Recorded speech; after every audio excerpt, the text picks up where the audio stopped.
Okay, now we're live. Hello,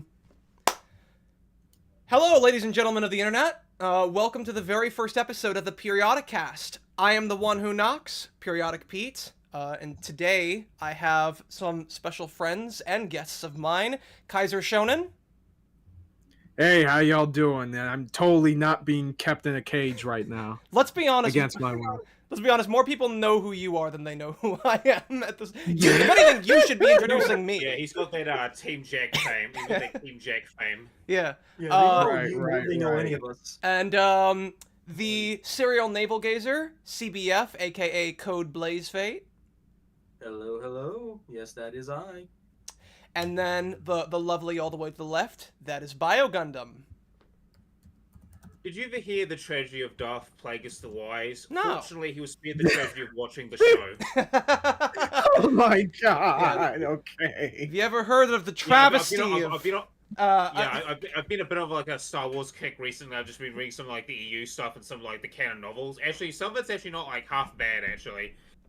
Compared to some of the stuff that's coming out nowadays. But anyway, that's another topic for another time. So like, Have you ever heard of the travesty of Darth Adi Shankar? It's not one that Team Jacked would have told you. Number one rival, welcome! Number one rival, I have to apologize to you because I did rival! I did finally pull up that, I did check out that Drakengard video from Dogma that you recommended to me. You didn't tell me it was 4 hours long, man! I mean, like, I got... Oh, are you talking about the one from Eruption Fang? Are you talking about that one? It's the absolute chaos of Drakengard and RPG analysis. That's the one that it is, I think. Oh, no, never mind then. It's not from the same guy. My mistake. Unless I'm thinking of someone else. I number one rival, I'm pretty sure you were the one who recommended that to me. By the way, I have Saturday streams, and I love to interact with my chat during that time. Saturday afternoons or evenings, Eastern Standard Time, if anyone wants to stop by around then. But this week, we're doing a PeriodiCast talking about Netflix's Devil May Cry, made by Adi Shankar. But we're going to leave the Netflix animated series part off of that so that we can make people think that he was the one who made Devil May Cry. Just period. Obviously, which is absolutely what you should do when it comes to just like fucking, brand synergy, okay? It's like Tim Burton's Batman, okay? Yeah. So we all watched this series and It was something. It was definitely something. Yeah, it was definitely something's a great word to describe it. And like it's definitely something. Mm-hmm. So we'll go through we'll go through like a summary of each of our thoughts, and then we will probably go through the series bit by bit. I am someone who is not a fan of Devil May Cry. It looks interesting. I've never played the games though, and I'm admittedly a fan of one of Adi Shankar, a third of Adi Shankar's previous works. I liked season 1 and 2 of Castlevania, which was part of the reason why I was somewhat interested in this. I fell off of Castlevania because I was not as big a fan of seasons 3 and 4. I have not watched Nocturne, so as far as I'm concerned, it doesn't exist. And thing is, one might say that maybe the reason why... One might say that part of the reason why I liked Castlevania season 1 and 2 was because I also have no context for the Castlevania universe. I mean, same, yeah. Well, that's part of it, but I also think that those two are just really well written. Meanwhile, I have no context for Devil May Cry, and I think this series is shit. And we're going to talk about that later. Kaiser, what are your general thoughts on before that, you said you were going to promote something. Oh, shoot. Thank you for reminding me. Well, let me go through like our summaries first, and then I can get to that. Okay. I'll just say my summary first then. So, like Pete, I have never played the games. They've been sitting in my freaking Steam for a while. More specifically, the first 3 games and the 5th game. Bought the 4th game on sale recently.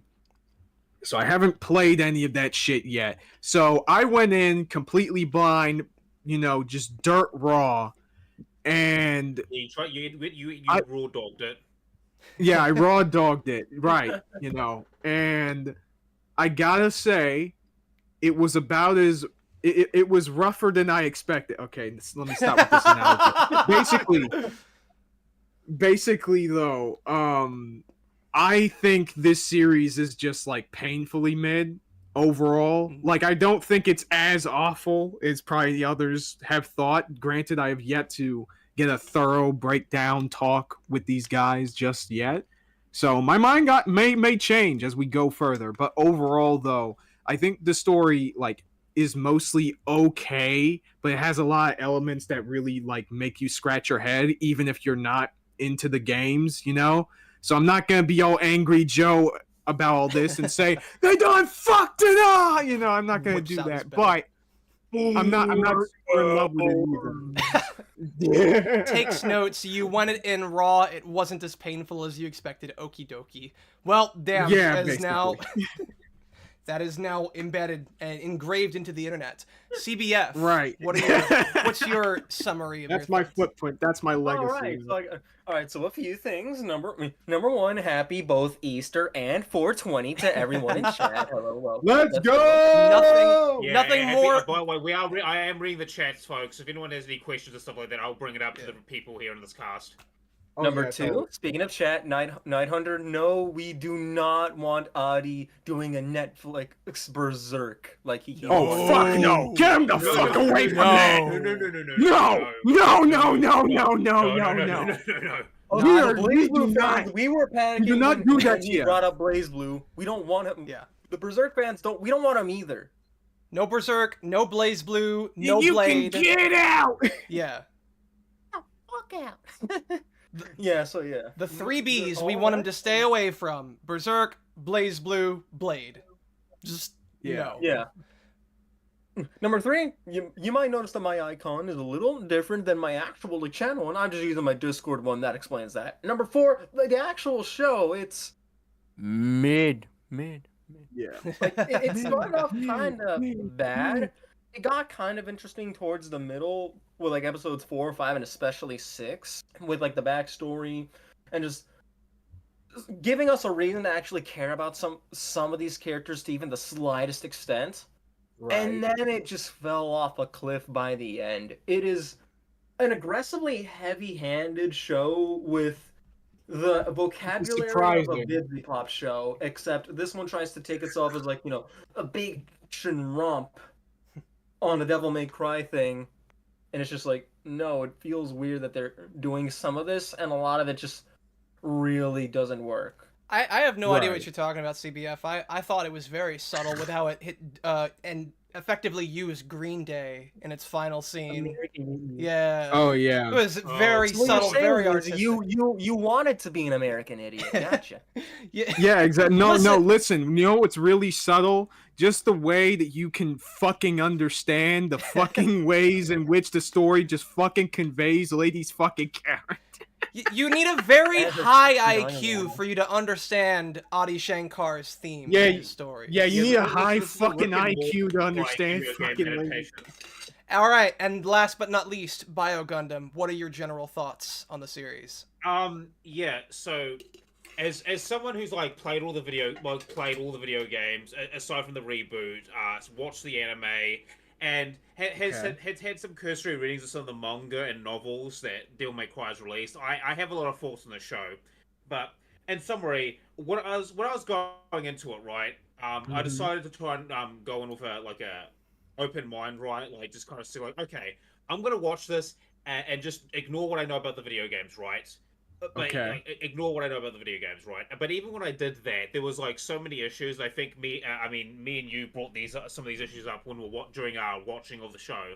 There is so much like wrong with it that like I could probably write like a 4-page novel about the issues with it, and about some of the heavy-handed political message stuff. I mean, we'll get to that later, but in summary, I'm just gonna say, I'll go into more detail my thoughts on that later. But in summary, I'm asking myself like, okay, what do these themes have to do about Devil May Cry? No, bio. Listen, here's the thing. We was demons and shit. we was demons and shit. You're right.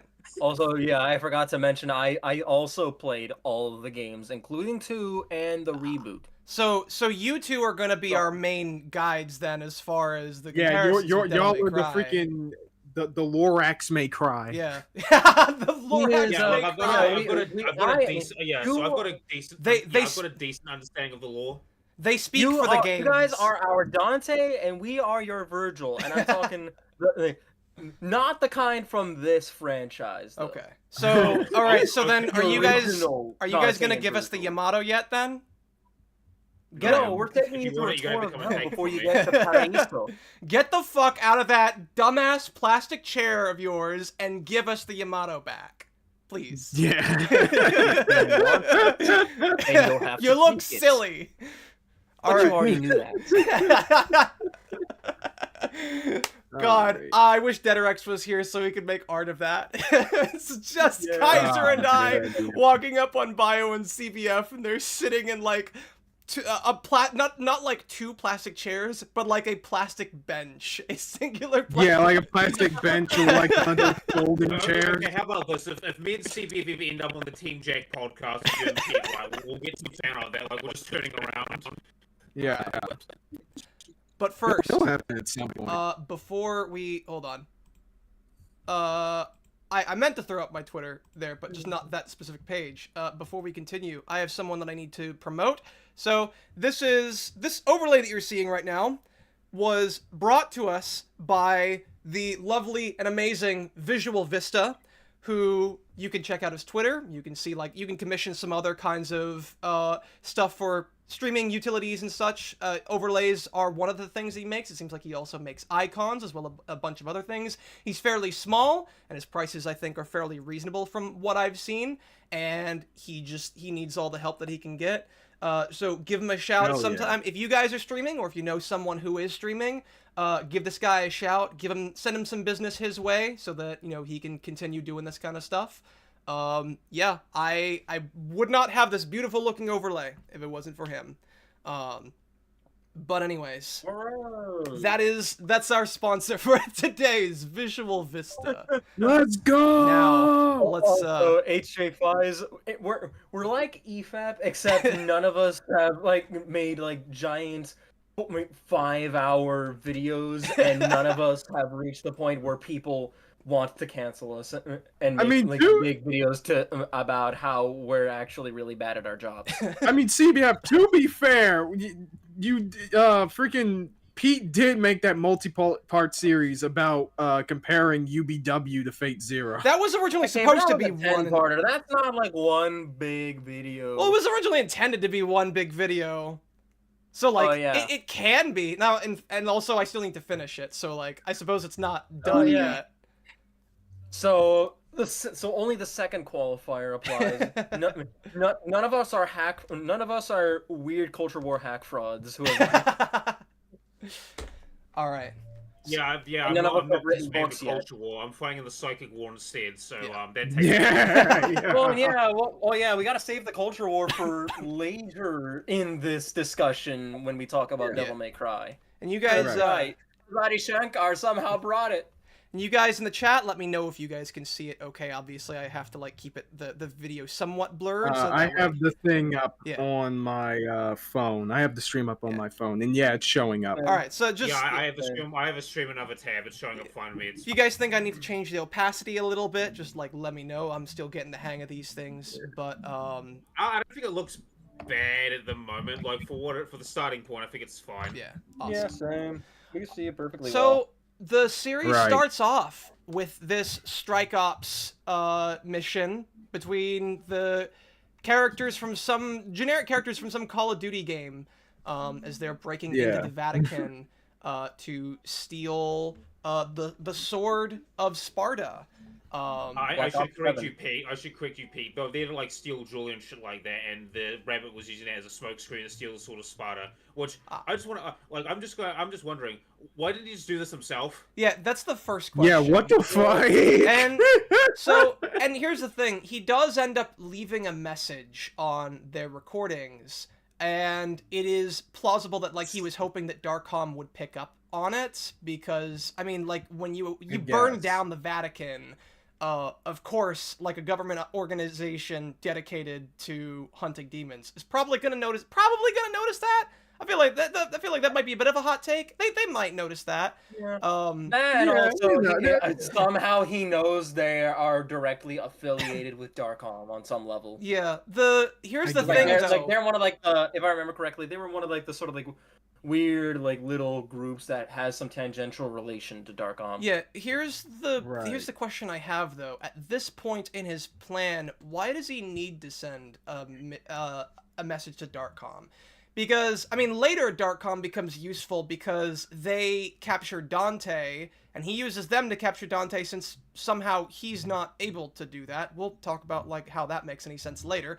Yeah. But like at this point, I mean, the played like devil's advocate. Oh, look, a pun, right? Like, you know, like Darkholm and all these people are doing exactly what he wants, right?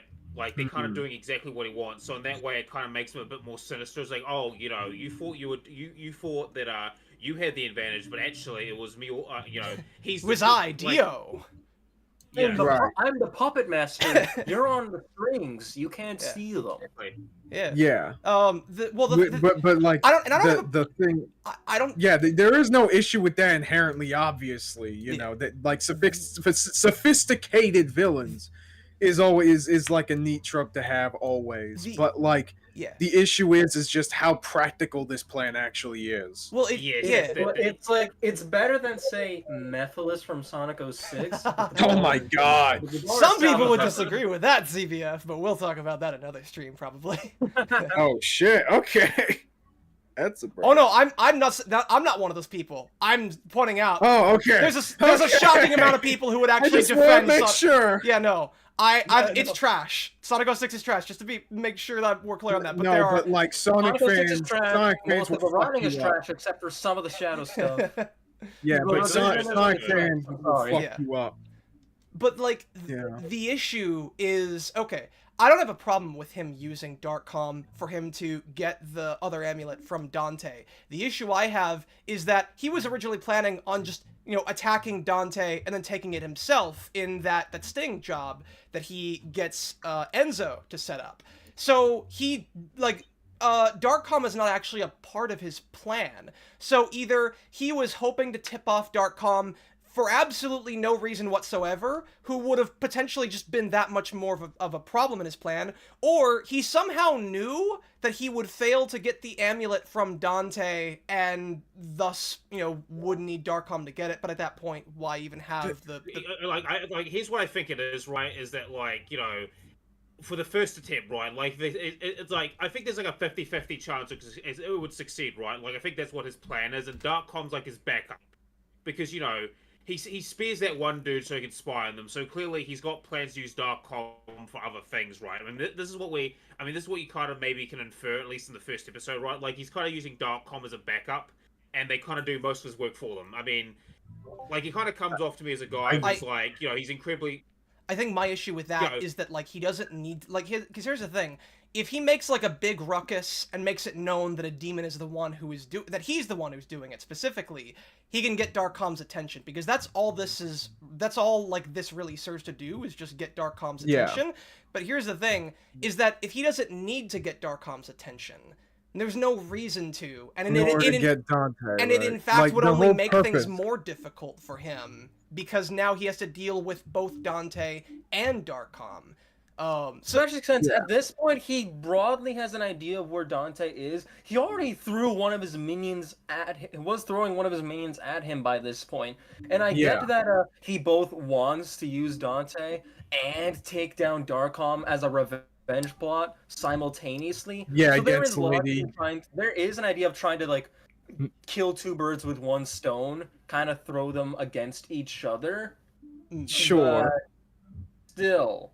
And he doesn't want to, like, kill Dante immediately because, you know, and just take the amulet because, you know, he needs the blood with him actively using his demon powers and shit. So it kind of makes some sense in that sense.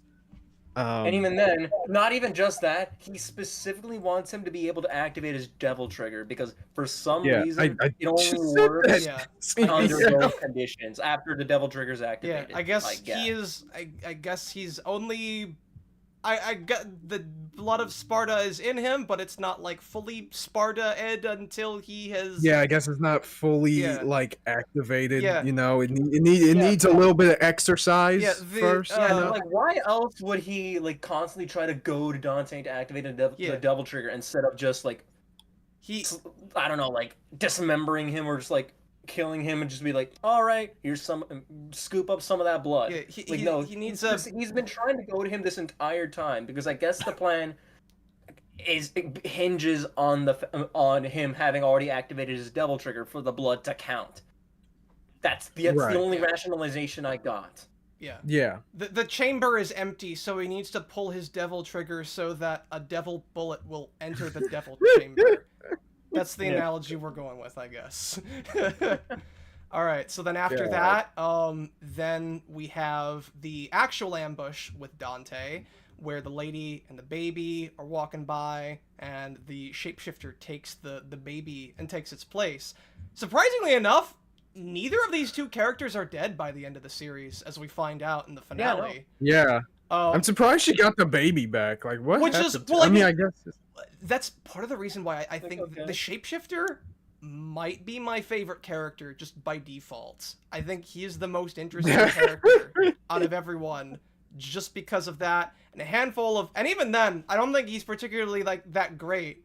But it's you're just saying he's better like relative to everybody else, right? Like he's a fun character. I'm actually kind of interested by this guy who is also the only member of the Demon Suicide Squad who gives a fuck about all of the other demons in his team that are getting killed, and also doesn't kill the helpless woman and child that are part of this mission of his. He lets them both go, even when he obviously didn't have to. He goes to the trouble of swapping the baby out. Don't know where the baby is right now, but like he goes back to wherever he put the baby and puts it back. It's like, I kind of want to know why. I want to, like, not saying like that's a problem. I'm actually kind of interested in like why he would do that.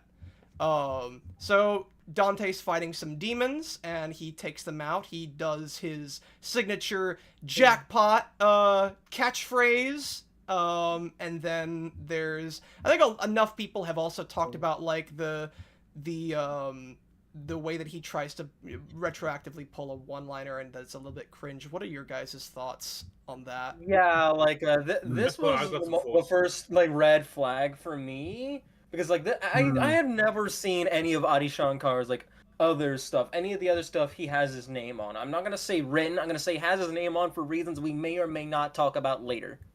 Okay. But yeah, like this one, like sure, Dante is like a bit of a wacky woohoo pizza man. He likes he takes his job as like a fun thing to do. He likes cracking wise. He makes like a whole bunch of shots. He likes saying jackpot and stuff. But it's like, and he is a bit of a tryhard womanizer dork. But when it's just like, man, I can't think of a cool one-liner. Shit.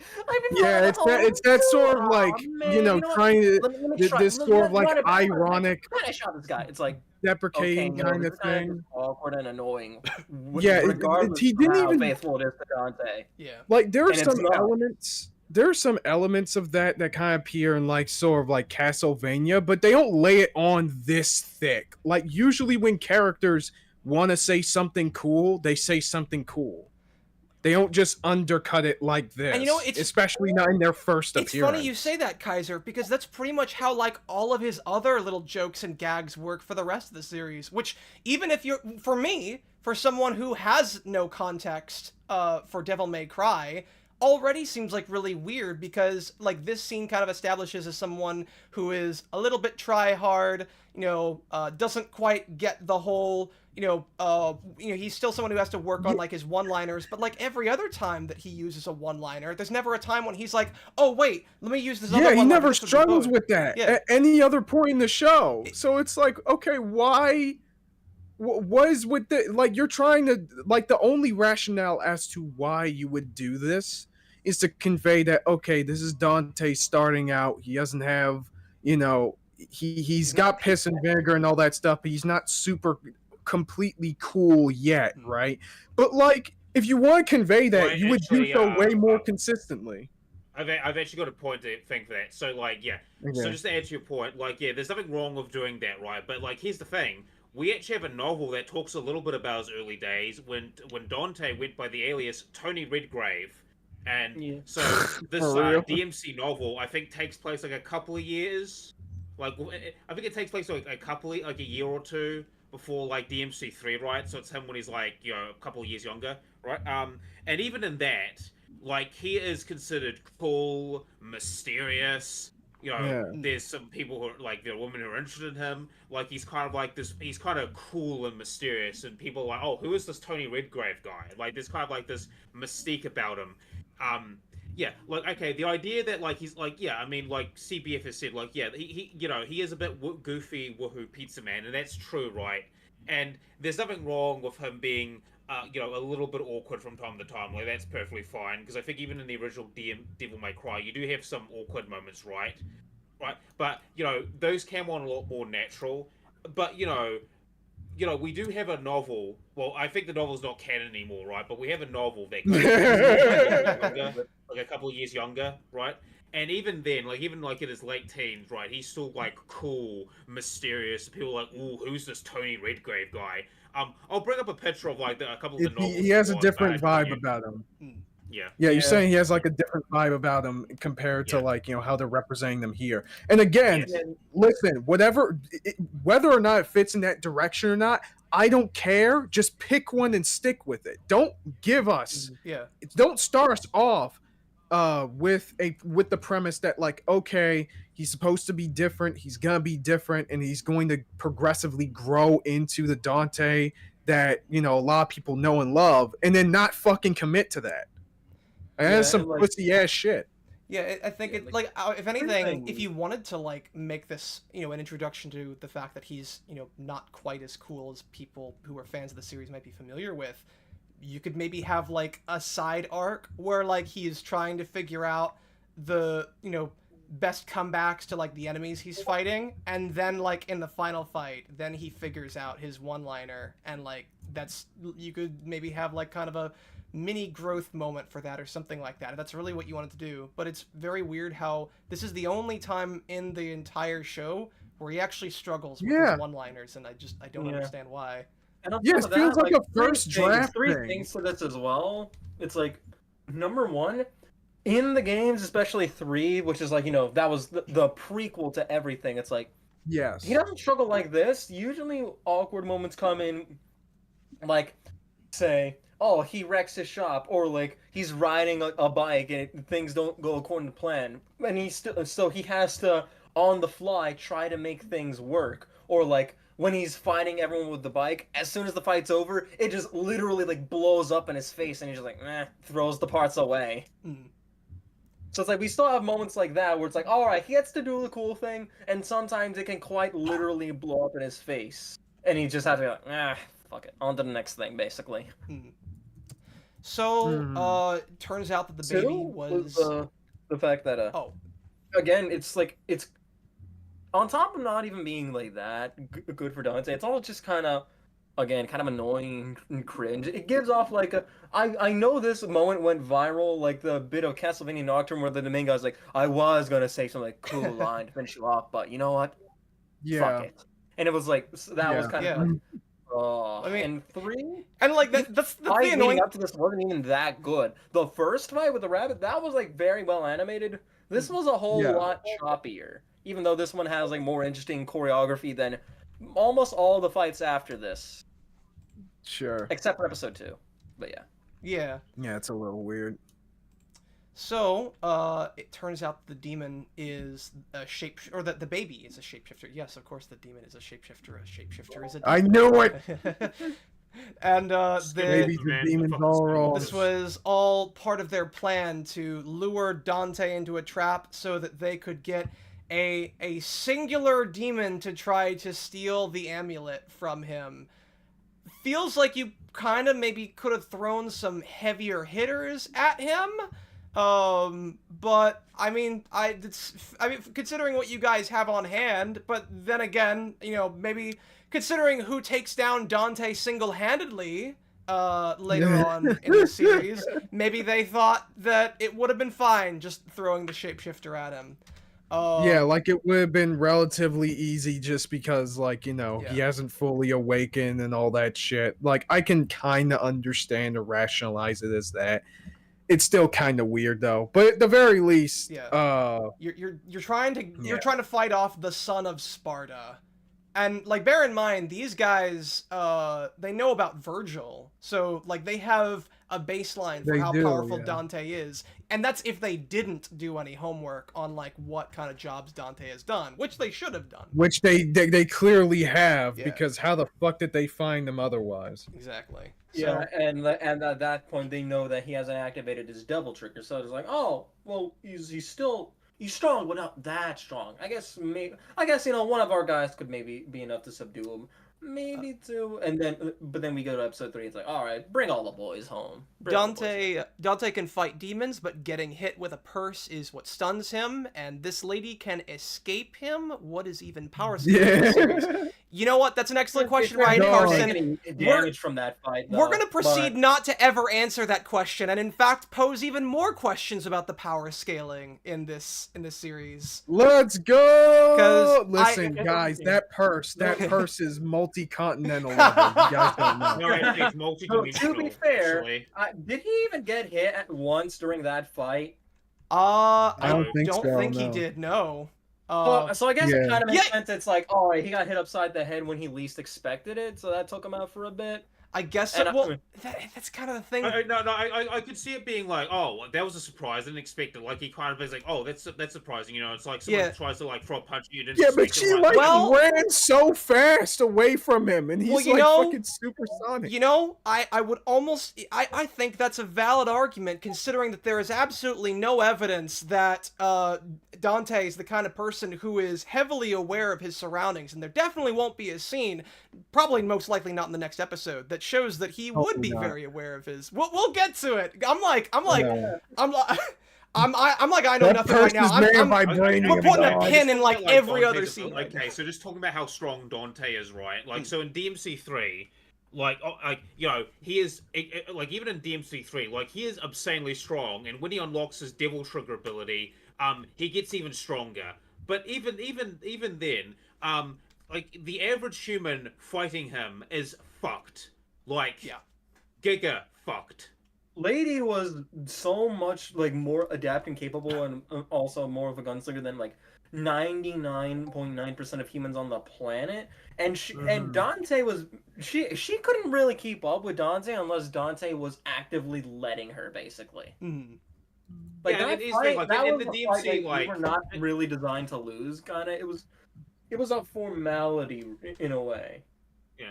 Like, there was no way in the DMC games, like, if any really human had a chance, like in the DMC games, if any ordinary human had a chance of hurting Dante, it would be potentially Lady. But, like, here's the thing: that's if Dante wants to play with his food. Because if Dante, like, say, I don't know, she went evil, something like that, and Dante decided to stop her, right?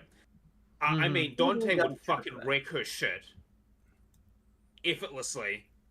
Yeah. Like, I want to rephrase I'm pretty sure, like, Lady, I'm pretty sure I heard that Lady was like the easiest boss in that game, right? Yeah, she is. No, but I wouldn't necessarily say that, but she's down there. She's not at all one of the harder ones. Right. I feel like if you... So, you know, you gotta keep that that patriarchy hand strong. Maybe, but still. Yeah, this is what Sparta died and sacrificed his life for. He's got to keep the pimp hand strong. Exactly, yo. Yeah. Exactly. He woke up to the patriarchy. Instead of justice, he woke up. So, then... Thank you, Kaiser. So then we go into our intro, which for the most part I feel like is animated satisfactorily.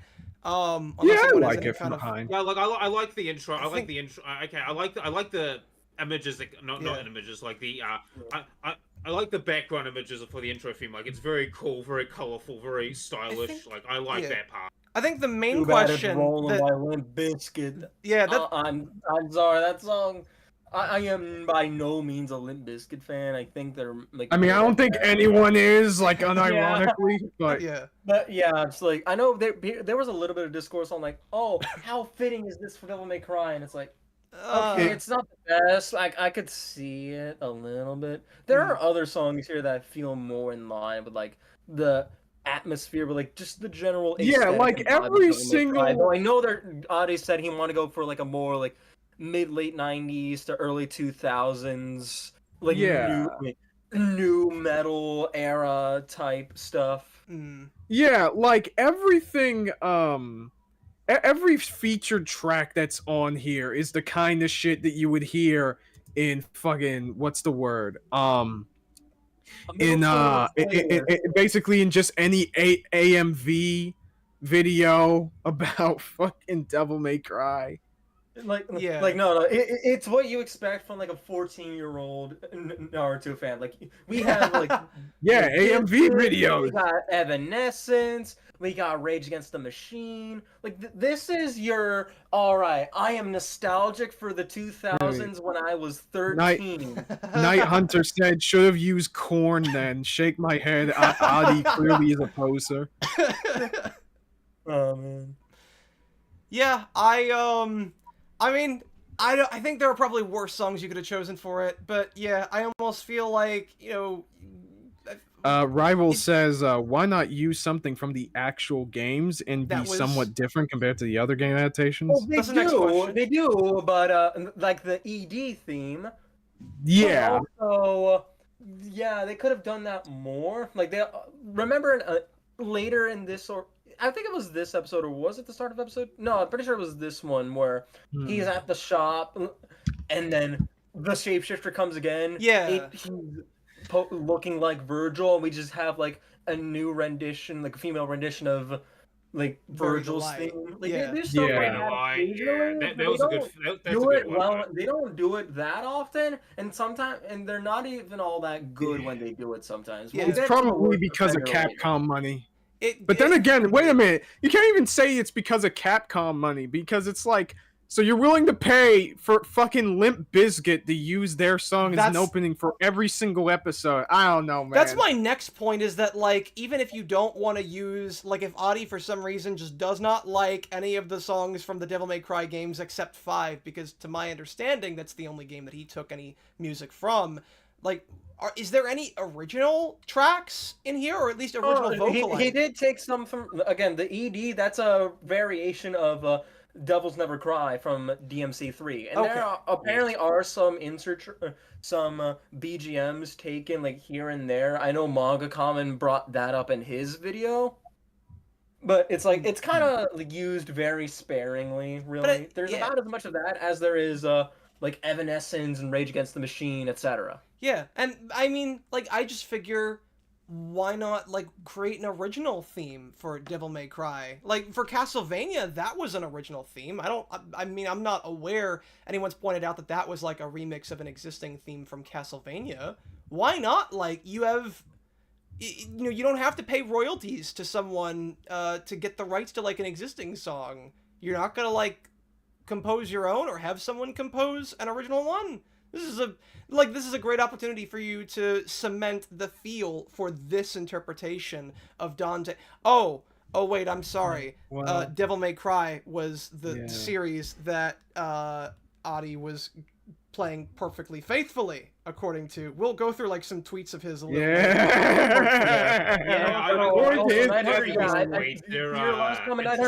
That feels exactly like what he did, because it's like you'll get Rage Against the Machine. It's like, because obviously you're not gonna expect a Linkin Park fan to automatically be like, Rage Against the Machine, but you can kind of see it, and it's very much in the vein of like, oh man, look at these nostalgic 2000s bands I can pull from, rather than like, all of these that really like fit together in the same niche and stuff, because it's like, yeah, they're still like kind of worlds, they're still a bit far apart from like Evanescence, but yeah.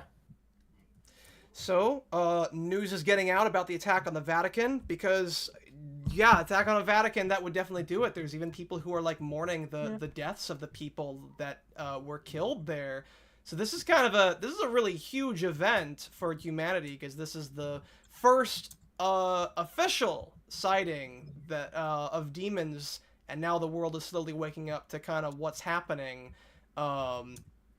And then we get introduced to, well, I guess before we move on to Darkcom, does anyone have like any opinions on the Asmongold I know it's about time to get into the Yeah, I feel like we should just leave that to CBF because he's the one with the freaking 8 button. Go for it, CBF.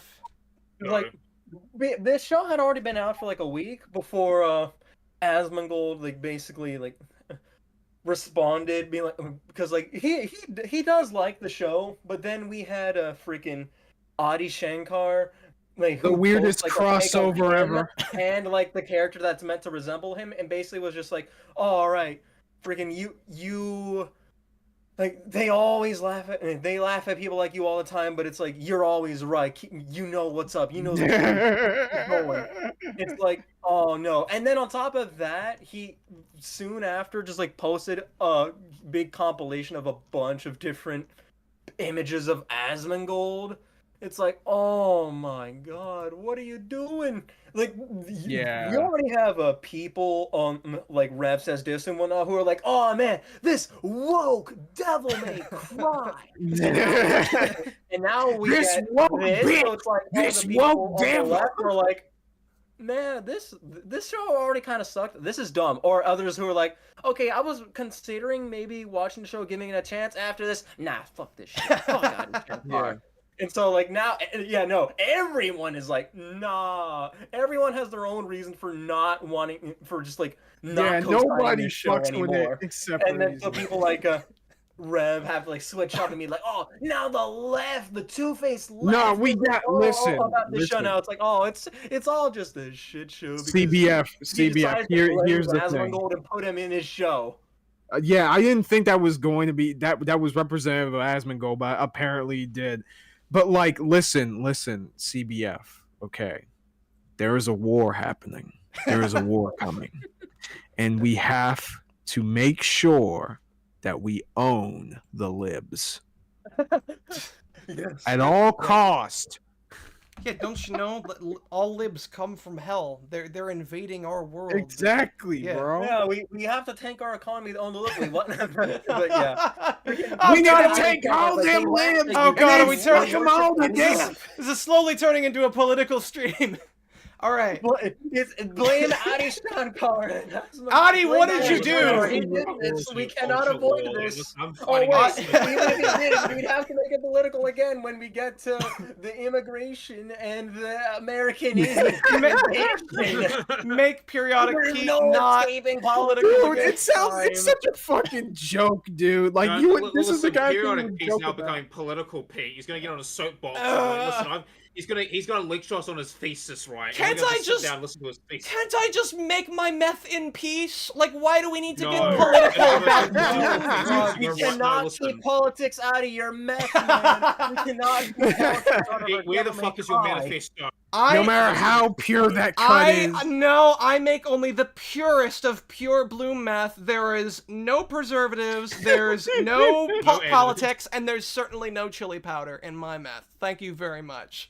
We're gonna move Yeah, on now. anyway, Fucking like, we man, have the fucking Asmongold coward. guy just being like, just because the government, they're like, oh, we're gonna blame this on the Russians, and he's like, no, they want us to believe that it's the Russians. We're not that stupid, folks. And, like, that's his one, that's the one cameo of Actually- that character that resembles him, and we just move on.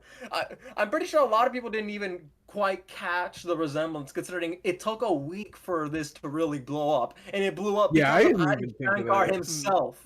I find it kind of funny that, like, that's actually brought up where it's like, I have never seen any kind of technological wingsuit ever, when, like, we established, like, later on that there are, you know, demon hunters who use advanced tech to be able to run faster and hit harder, I think, probably? Yes. Yeah. So I I feel like a guess. wingsuit is kind of, like, entirely plausible with the technology that we see in this series. Yeah, Yeah. no. And then- So, alright. Oh no! Oh, this also rings odd, weird implications considering what one of the main themes of this will be. We'll get to that when we get to like episode 4 and 5, though. We'll put a Well, pin this in just that. It's just like a little bit of a. So, you know. Oh wait. apparently there's like a character from Call of Duty that seems to look pretty similarly to this this Asmongold character. Oh, my is there friend told me really? about. Yeah, yeah. Oh So, yeah, I can see that. Yeah, I can see the Hold on. semblance. Let me see if I can show it off. I gotta turn Yeah, off. I also put the images from that novel, right? Like here's some sort of illustrations from it, but you kind of get the gist. Yeah. And like sure we can, and for the record, we can all like have our opinions on Asmongold. I personally really dislike him, but it's like that's kind of irrelevant. The point is, Adi Shankar put Asmongold and politics under Devil May Cry. Now we have to deal with it. yeah. Yeah. Whether you wanted to or not, like who I'm tired of... like, oh man, I can't wait for my favorite streamer Asmongold to be represented here. What's next? Yeah. He makes BlazBlue and suddenly we get someone resembling freaking Nux Taku. Oh God. Thank you, Kaiser. Okay, hold on. I'm trying to align this, but it's not quite working. Why is there a little white bar? Oh my God! Then there's this one. Up yours, woke moralists. We'll see who cancels who. What the hell? Okay, hold on. There we go. Oh shit! All right. Thanks, Yeah. Adi Shankar. We Thank got to milk this otherwise kind of irrelevant segment that has nothing to do with at all about the plot because of you. So- and your show's PR is tanked. So, we will now introducing our villains for this evening. Texan Donald Trump and Kevin Conroy. Yeah, another last show, actually, Kevin Conroy. Yeah, another last role for Kevin Conroy. How many last roles of Kevin Conroy are we going to have, bro? At this point, Listen, Kevin Conroy was a visionary. Just before he knew he was about to die soon, so before he did all the stuff just to make sure that legitimately. Like, he told everybody in the entertainment industry, it sounds like that, like, hey guys, I think I'm not gonna make it. Like, I'm probably gonna die pretty soon. And they're all like, we gotta call him up now. They're calling him back from the he grave. Got to be Batman in like the Suicide Code Justice League game, and in the Crisis of the Infinite Tomorrowverse movies, like that final trilogy to clap all that off. And now he's here as this Machiavellian Catholic Bible humping schemer who wants to utilize Dante and just like use the word of the Lord to be like, oh, you're a demon, but you know everyone can be redeemed under the eyes of the Lord. And he's just like, even when he's falling to what could be his death if he's not saved, like he's still like clutching onto his cross and just like reciting the Bible. He's just praying, and he's doing it calmly. And it'll be interesting. It'll be interesting to see like who plays him in season 2, because he's not dead by the end of this. And I think they might have already gotten a replacement voice actor in for season 2, because there was one singular line that was done by this character that I swear to God was not Kevin Conroy. I listened to it like 12 times over. I think it was in like episode 3 where he's like, "Get them back," or something along those lines. He's yelling at them because, you know, he lost the feed after the attack. We'll get to it when we get to it. I don't know if I can. I think I may know the scene that you're talking about, but I don't know if it sounded that much different, but it might have. Yeah, it might not be the line I'm thinking of, but like it was definitely when he was freaking out after losing the feed. But we'll get to that. So spoilers, by the way. Everyone. So spoilers. Batman dies. Well, Batman doesn't die here. The whole show. So if you don't want spoilers, my favorite character. He's entertaining to watch. Yeah. He's all right for a villain. So they find out, hell is real. Demons are real. It's kind of interesting that they're only just now talking, or at least like these people are only just now talking about it when we find out that Darkcom was funded by the vice fucking president over there. Vice President how the fuck did they manage to do all this? It is kind of like without telling the president. It is kind of like one of those kinds of things where, because in these kinds of like stories where I mean the same way that like assassins with the CIA like I mean, I guess. My whole thing is like, because I already like raise an eyebrow by just by muscle memory, whenever I see these kinds of shows that are like, there's a secret world that is kept secret from everyone, but it's also like constantly going on. There's no In the world. there's no real explanation as to why people want to keep it secret. It just is, because that's how we can make it more like real life if we, don't merge them together.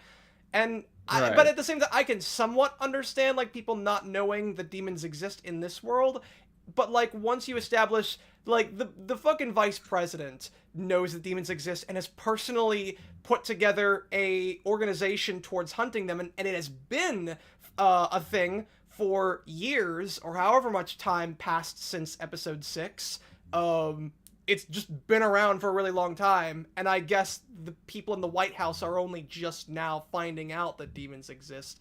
I don't know how that works, but that's how it works. So, no, rival says in chat it's a gay op. Oh, and welcome to the start of a huge exposition dump. Yep. That makes fuck pretty much me. the bulk of this episode. Yeah. Because that's what the bulk of this episode is. It's like exposition dump and technobabble to establish what this is, what the plot is, basically.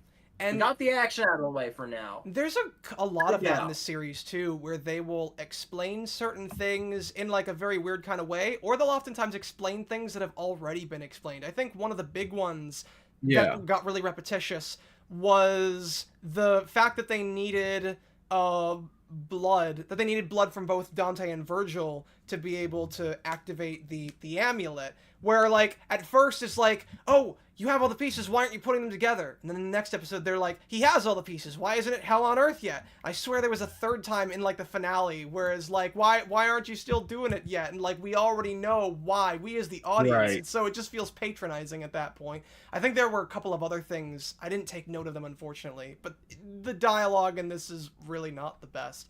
So we see the message that the White Rabbit leaves for the rest. The Dark Calm, they pick up on it, and now the villain's main goal right now is to hunt down and find this rabbit, because these, as much as we laugh at the in-universe Asmongold, he's kind of right. These are terrorist demons from hell. Yeah. He's right, just like how Adi Shankar thinks he's always right in real life. Besides like just the general exposition, I don't have too much issue with the scene, but I mean the lighting is good. At least it looks kind of cool. Yeah, but the exposition. I feel Glock, I get you. It's like Dark Calm. Yeah, I wonder if they're the bad guys with a name like Dark Calm. Are we the baddies? God, the fact that like later on we see a clip of two people, like two soldiers that are trying to maneuver two demon children to get run over by like tank treads is like it's one of the most like what the anyways, so that's that scene. Then in the message, I completely forgot. Yeah, the contents of the message. The rabbit is toying with them, saying that, oh, if you want to catch a rabbit, find the hunter. And so they figure out that there is some kind of demon hunter that probably knows this white rabbit's whereabouts. And so they start hunting down demon hunters all over the world, because I guess even though they only just now found out that demons exist, there is apparently a database that they have on hand with a bunch of demon hunters in it. Yeah, this scene is so fucking stupid, by the way. It's just like they violently just like arrest all of them and interrogate them. They don't try to cooperate with them at all. They're just they don't detain them. It would be so much more. Cooperate with us? Here, come with us. Yeah. No, they just freaking like they just basically just like act like ice. They just like rock up on everyone, just like yank them, like bam, lock them all up for violent interrogation. Emphasis on violence. Wasn't one of them like uses a gun that shoots a net? Holy shit! Yeah, like right there, this guy shoots a net at one of these characters. I think this character is from one of the games. You guys might have to correct me. Yes, she is. Yeah. And that was like, oh, nice, Lucy gets a cameo. I wasn't expecting them to wrap into Devil May Cry 2, but it's like, why are they trying to just like violently capture all these guys instead of being like, hey, So the demon is like trying to find some hunters. You know, come with us. You want to talk about that? Yeah. You might know something about that. It would be. I feel like I would be a lot more okay with this if there was like just one, maybe two clips of them like tapping one of them on the shoulder, and like they get up, they silently cooperate, they put like their hands behind their back, handcuffs and everything. I would feel like, just in the sense that like, okay, some of them went like cooperatively and others resisted, and they obviously got to take them in because this is a matter of national security, just in the sense that like I have a question. Like, why didn't they just have like people from the FBI walk up to these people and just have a chat to them? So like, hey, we just need to have a talk to you right quickly. Dude, it's like Dude, it's like they do how the plot. Because I guess they're evil, so they have to. Yeah, it's like how the plot of Batman v Superman wouldn't have happened if like the characters just sat down and talked. But guys, it's like it's like a metaphor for the war on terror. America just like beat up whoever they need to in order for them to fight the demon terrorists. They will go. Dude, Night Hunters all like arrest them first, ask questions later. Yep, sounds like the U.S. Now I want to clarify that he only says that because he's British. So you gotta keep that in mind. So after that happens, then we cut back to Dante, who is getting some ice cream at his friendly diner, or did that say Freddy Diner? I don't. Oh, it does say Freddy. So yeah, he is spending 5 nights at the Freddy Diner. I don't know. I was trying to fit that reference in there somewhere. We were all thinking it. Let's not lie to ourselves. We're not, dude. No, yeah, we.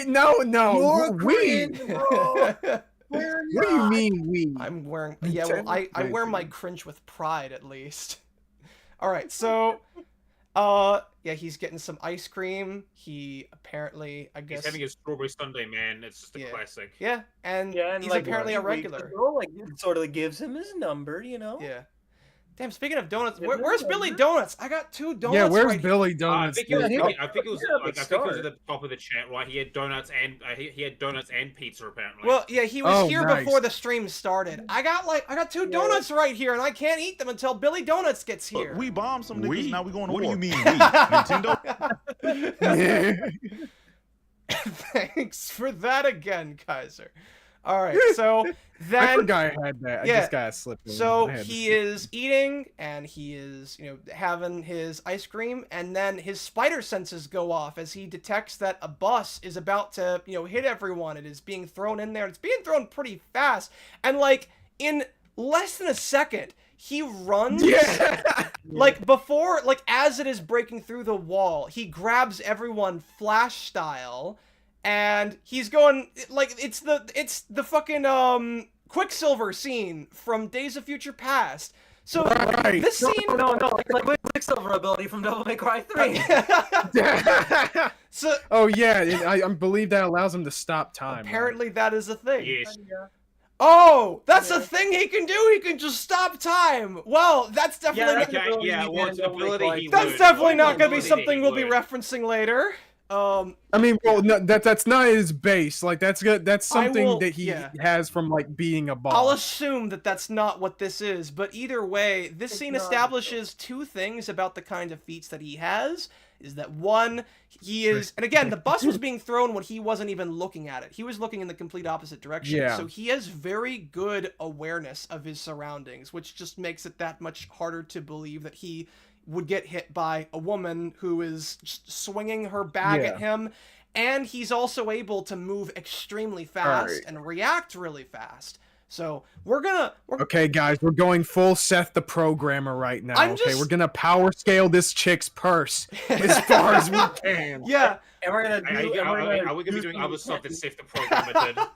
No. Okay, and then soon we will eventually get like canceled by a bunch of people. And we're not gonna end up on Keemstar. We're not gonna end up on Keemstar. Okay. No, we're gonna get talked about by Just a Robot. Oh God. Oh my God. He's just a robot. He puts videos. I'm sure he does, but all right. So yeah, I just think that's interesting, and this won't be the last time that we see feats of his reaction time. So he rescues everyone, and they all get out, but then. It's Virgil, everybody! Virgil is here! This is Oh my god! Virgil is alive, except it's not Virgil. It's the shapeshifter. I don't know why he felt the need to take on the shape of Virgil for this. I guess it was to catch him off guard, but it didn't quite work exactly. Yeah, And, wouldn't it have been I better? would understand that later on, like, because spoilers. Well, this basically, especially with like an explanation he has later, it'll clue us in that Virgil is alive. So it's like I guess he saw Virgil. He and all the other guys of the White Rabbit. Like, they all saw Virgil, so that's how he was able to take on this form. This is another thing that I find very repetitious about the way that the story communicates itself, is that there are several times when the show wants to hit you over the head with, Virgil is alive, Virgil is in this universe, and we'll probably go over some of the other ones later. They just blow that load so quickly. Yeah, and they don't do it in such a way that it's like Star Wars, or modern Star Wars levels of, like, obvious.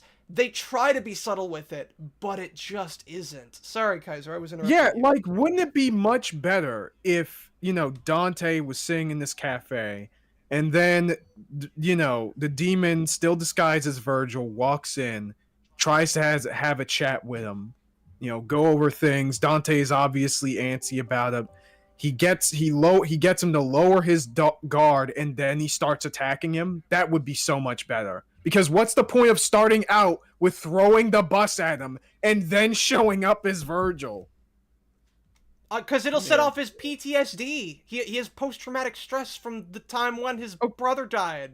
Except for the times when he doesn't. But, what? So, Victor Oliveira, I guess we have to, like, presuppose that, since the White Rabbit already knew what Virgil looks like because he interacts. Oh my god, true! I guess the whole squad knows as well.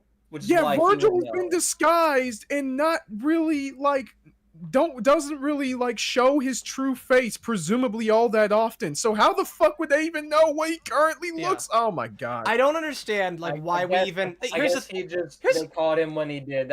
We gotta go with that. It's not like a big plot hole or anything. Yeah.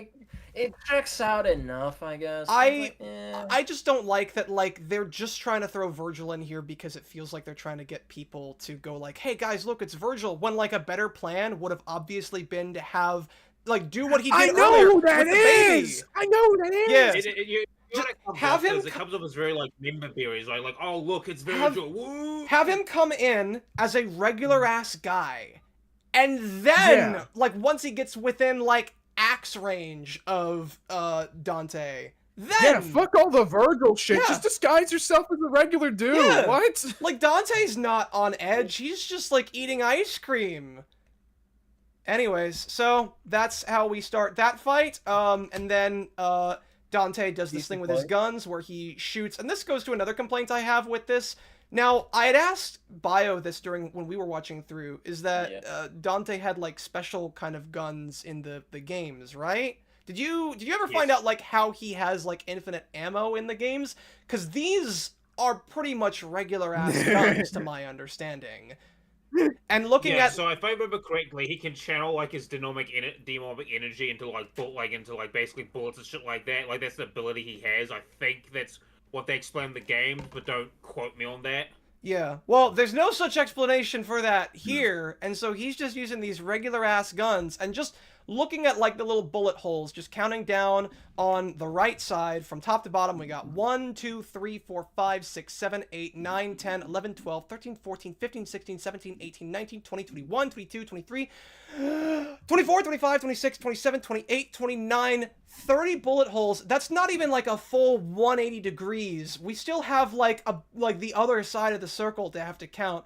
And I'm just saying right now, between both of those guns together, there's no way there are... I mean, it's like, okay, maybe if there are 15 rounds each... Listen, he's got the Solid Snake bandana, okay? He's got infinite ammo, it's fine. He's not...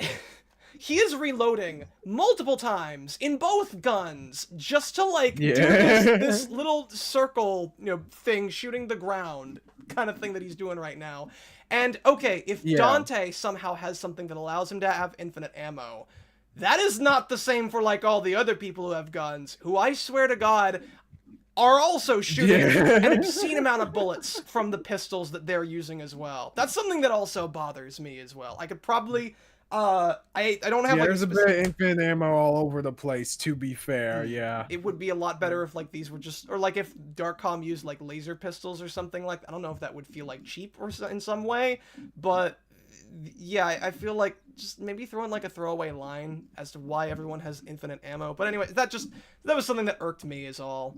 What bothered me more is like the fact that suddenly there's like this huge like warehouse like area right underneath it, like somehow. Yeah, it's I'm guessing maybe it's like a fridge or like a storage. This big giant area that's like the size of a warehouse underneath this building. And like there's nothing in it. It looks like it's supposed to be used for storage, cuz like a fridge would like be packed with shelves, and you know, this is such a waste of space, I feel. I don't know.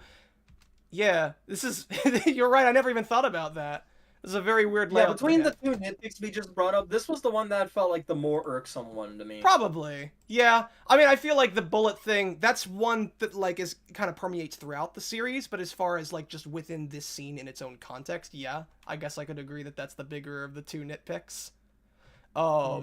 So then we cut back. The fight scene itself it's fine. Yeah. It's not the best. It's not the worst. The one at the very start with the White Rabbit was like the most exciting one. With like we got some like cool camera angles. Like the animation was fun. Yeah. It sold him as like a villain who had like a menacing presence, even if like his plan isn't great. Yeah. It was like even Bio and I said that we kind of liked how it kind of set things up, even though it was also subtly setting up the themes for the rest of the story and the character that he was gonna have, but in isolation, not so subtly about like like the heart of human religion and such. Oh yeah, sorry, did I say I meant subtle.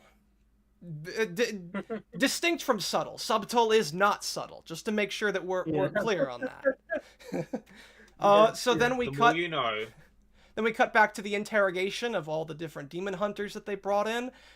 And apparently the vice president is, like, taking part in all of them. Just to be clear, they probably would have been taking demon hunters from all over the world, because this all started from an attack in Vatican City. So they've probably, like, taken demon hunters from all over the place. So they're probably, like, doing hundreds, maybe thousands of these interrogations. And the vice president is just sitting in on all of them. Yeah, reminder, the Vatican, that's in Italy. That is not in the U.S. Yeah. So you can't even be like, oh, no, they're just taking from everyone in their country. Yeah, contrary to American popular... Just in their country, if this was an attack that happened in the Vatican. Contrary to popular American belief, Italy is not a part of America. I know that a lot of us get that wrong. So I would just like to mention that technically the Vatican itself, like the papal city, is not technically part of Italy as well, as far as like legality is concerned. It is technically considered its own like independent principality. Okay, so in Italy, kind of like Washington D.C., where it's, I mean, like Washington D.C. is still a part of America, but like it's not like it's not a state. It's I think that's the same with the Vatican. Like it's its own technically separate thing. But yeah, and so then they rounded everyone violently from literally everywhere across the globe to do these interrogations. We got them terrorists, man. Oh, cool, that's cool. Yeah, and then there's like a whole bunch of other guys, and then there's Enzo. Yeah, and I kind of like Enzo. Yeah, and to my understanding, this is a character who was from a DMC manga, who was also a reference to a character from Bayonetta under the same name. Yes. Enzo, actually, they might have the same last name, but I don't remember it. Yeah, so Enzo was like Dante's like agent before he came across Morrison.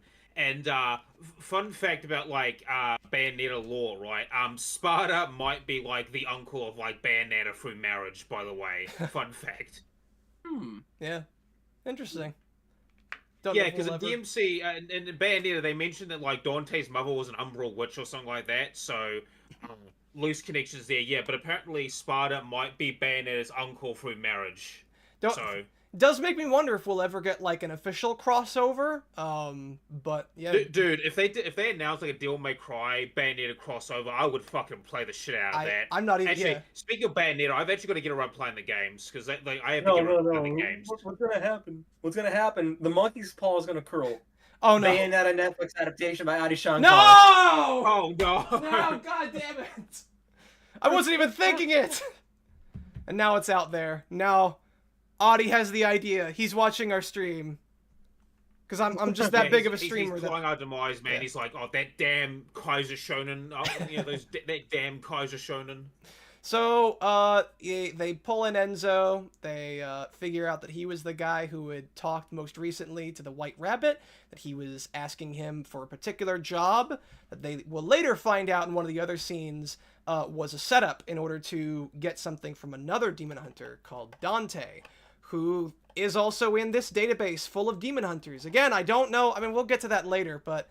So they're getting information out of him. Well, you know, because speaking of that, like in the original Devil May Cry stuff, like only certain people knew that devil hunters existed, and by I mean like certain people was like you know, street toughs, mercenary types, like and maybe some people in like the higher ups of government knew, and certain people like there are only certain people that know these people exist, but it's not like officially, right? Like officially, these people don't exist. Because the thing, like, with a lot of Devil Hunters, at least from, like, the impression I got with the original Devil May Cry stuff, is they're not like, actively, announcing that, like, yeah, we're Demon Hunters, because most of them are usually, like, mercenaries, private investigators, Father Tim from down the street, right? Like, it's not like, oh yeah, private investigator, philanthropist, demon hunter, right? Like, they're not, like, officially announcing this shit. Yeah, but apparently there's just a... Dante was an exception with the Devil May Cry thing, but that's like... Devil May Cry is not, like, a big franchise in universe. It was, like, a little shop Dante made after, for his gig. And, like, sure, like, Lady was involved, and then we got Trish, and then eventually Nero, but, like, that's a few people, Yeah. I'm just... Yeah, but Nero had to pay the franchise cost. Yeah, I'm just confused how, like, the government were only just finding out that demons exist just the other day, and like there is apparently an entire database full of demon hunters. Also in this database there is apparently no other demon hunter by the name of Dante. They just narrow down Dante immediately, even though that's only his first name. They just Dante. Yeah, Dante well, Mario. Technically, his last name would be Sparta. Oh yeah, like, Dante Mario. You're right. No, it would have been Dante Sparta son, wouldn't it? Because he's the son of Sparta son. I guess that's how I am Dante Sparta son. Makes me feel like a fucking Viking we don't know Sparta's last name. Yeah. Well, I just assumed that it would have been like Thor rules, where Thor's last name is Odin's son because he's the son of Odin. So it would have been Sparta son. I don't think demons have last names. So like, if he had a last name, it might be just the name of his dad or something like that. Like, yeah, he's Dante Sparta. Yeah. So then we cut back to the shapeshifter fight over here, and it's also pretty cool. Yeah, it's a good fight. Yeah. Like, I just want to mention, most of the fights in the show are actually, like, pretty decent and fun. Oh, yeah. Like, as much as we're ragging on the show, the show does have a few redeeming qualities about it. I should clarify, like, only, like, superficially. The animation for a lot of the fights, and granted, not all of them, but a lot of them, the animation is good. There are some things, as we'll get later, especially with, like, power scaling, and especially with one particular character, but we will talk about that later. Yeah, there's certain things with, like, the choreography that I don't feel is as good, but as far as, like, just the animation, yeah, and, like, as far as simplistic one-on-one fights like these, where there's not a whole lot of other factors involved, yeah, it's not too bad. CBF, I think you were gonna say, like, the White Rabbit fight is probably the peak. Yeah. And, like, there are a couple other solid fights in like, episode 1 and 2, and then we don't get... And then I'd say the next, like, decent-looking fight is probably, episode 7 and 8. Everything after that, I guess, like, some of the bits in episode 4 are, like, pretty solid, but it's pretty... It's more hit or miss than Sakamoto days. And it gets really bad when you get to the CGI in episode 3 onwards. And on top of that, the choreography in this is easily the best. Yeah, I Easily. like how And the pretty mimic. choppy in the second fight. I like how the mimic moves around. He tries to get Dante. Well, I don't even know if he intended to get for him to shoot the fire extinguisher there. He looked in that general direction, like as he was running by, so I assume that might be intentional. And then in the smoke screen, he threw out a ladder to get Dante's attention. Yeah, like right over there, he threw out a ladder to make it think that that was him, and then he went around the other side to try to, get Dante. And I thought that was an interesting kind of trick right there. Yeah, that was a cool tactic. Stands out. It's not like anything particularly amazing, but it's an interesting bit of choreography that sticks out a lot more than most of the other choreography in the series. So yeah, it's like he took the pendant. Yeah, and it's like, all right. And then he punches. punches. The plan. Why did he only try to take the pendant instead of like capturing Dante somehow? Probably. I mean, that might have been what he was trying to do, but then Dante got out of his grip.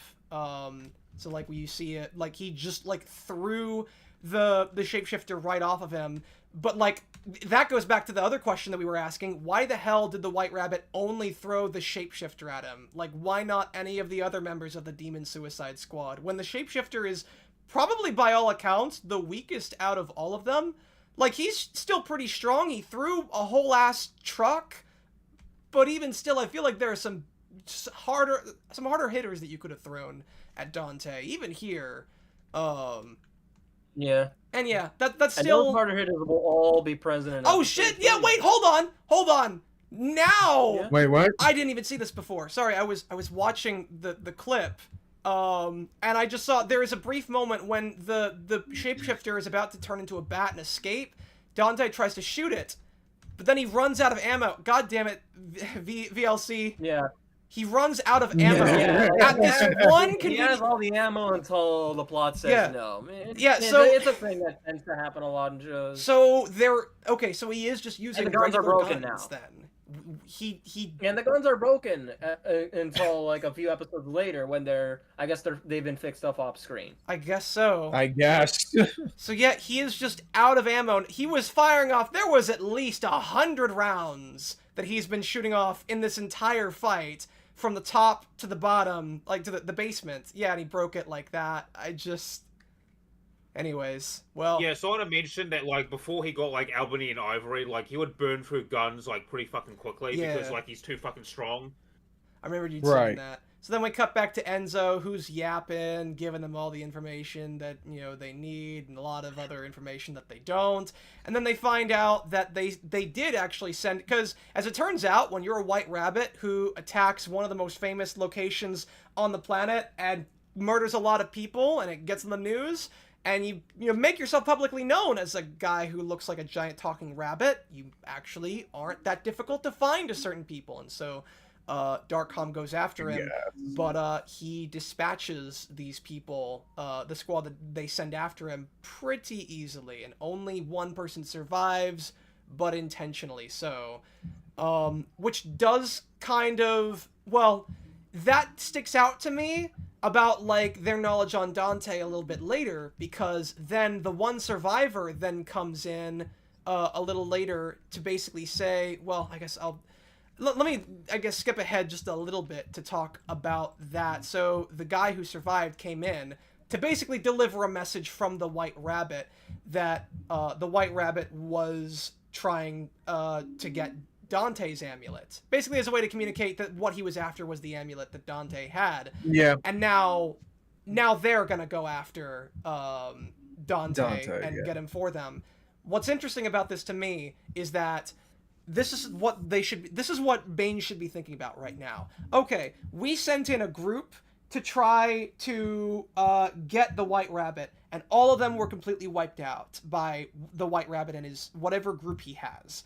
Then the White Rabbit and his group went after Dante and tried to steal his amulet, and they were completely unsuccessful. And apparently the White Rabbit was really pissed about it too, according to this guy's recollection.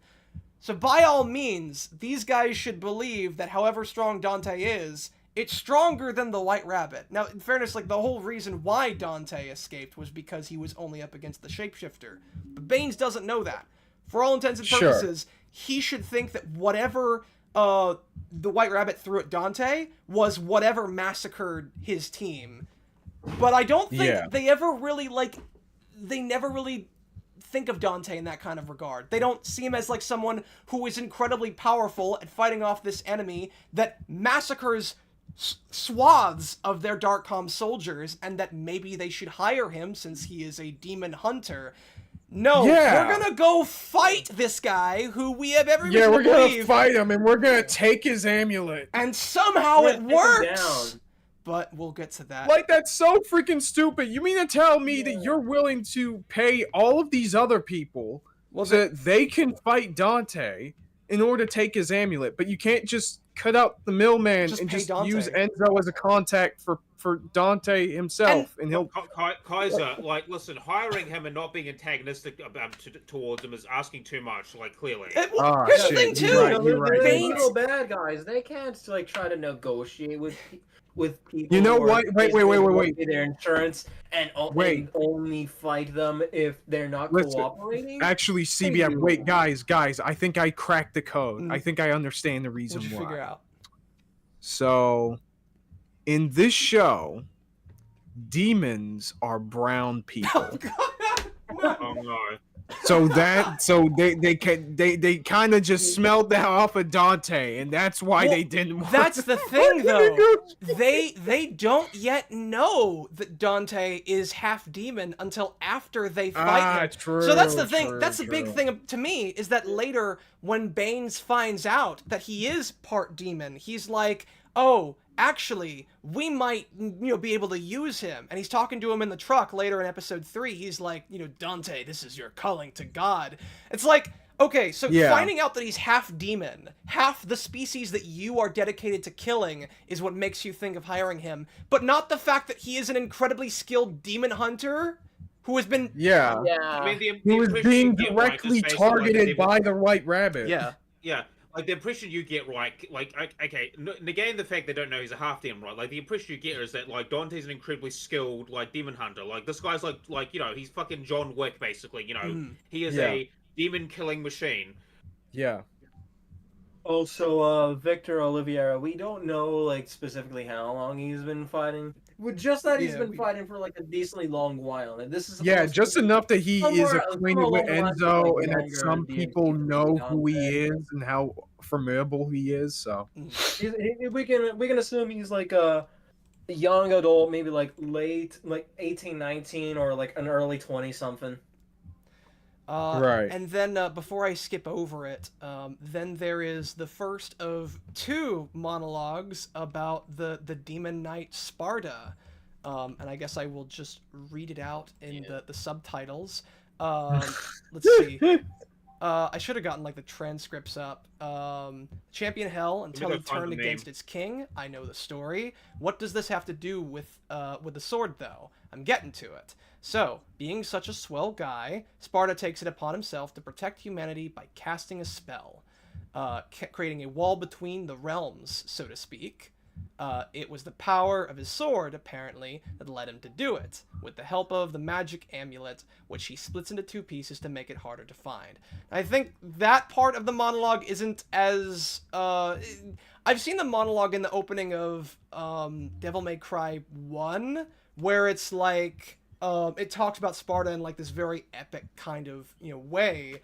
And I've heard some people kind of complain about how the only talk about Sparta and his achievements here are from this guy, Enzo, who's, talking like, hey, I'm walking here, I'm Danny DeVito. I'm getting right to the meat and potatoes, and the lady who says fuck in every other sentence. And how I think it kind of ruins the impact, on top of the fact that even if you want to say that Enzo's version of the exposition is better, it feels way too clinical, given the importance and scale of, like, who Sparta is and what he did, Yeah, and like, how that Sparta did a bunch of other stuff after that as well. Like, I mean, most people know him for that, right? But in, like, the original games, he did other shit as well behind the scenes. Yeah, like, how was his legend, known so many thousands of years later if there weren't, like, some other achievements? And, I mean, in fairness, those aren't, like, relevant to this story, the stuff about like well, the thing of Sparta, right, is that he did like the major thing, he did a few other things aside, right, but like the legend grows, like, because I think in DMC, like the original Devil May Cry, most people think that he either doesn't exist or like he was like a human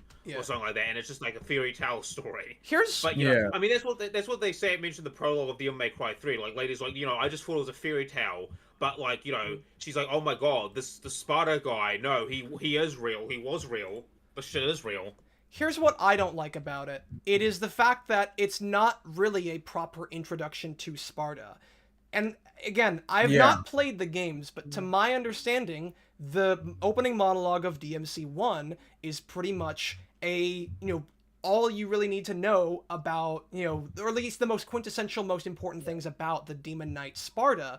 But here, a lot of that legend in this series is put into question when we throw in the idea that there were apparently good demons, and a lot of them, not just like a small minority, but a lot of them. And it does kind of... It turns out like, oh, the average demon is like your average Joe. It's just the big boys who are the evil bad guys. Yeah, and like, it makes you kind of wonder, okay, hold on, this obviously isn't the full story about Sparta, because the dude saved a bunch of humans, but like he left all of like the mechanically human demons on the other side to suffer along with like basically Satan, or Mundus as he's known here. And so basically Satan. Yeah, and so it's like, why though? Why did he do that? Like, we are not introduced to Sparta. We don't actually know anything about him. This is just how people perceive him, and so because of that... Yeah, I mean, even in the original games, right, like, he's kind of a mystery, right? Like, the only thing we know about him, like, personality-wise, he's kind of like a perfect blend between, like, Dante and Virgil. And, like, here's the thing. We're never getting context of why he woke up the Justice, right? And now, going with, like, the demon question, right? Like, they literally state in the Wikipedia, like, the wiki and stuff like that, like, most demons in Devil May Cry are evil creatures by nature, right? Now, there are a few exceptions. There are some demons who are more neutral or good, like survivors. But, these demons are in the minority. So it's still like better than like they still have a better batting average of like demons who can be good than Freerin.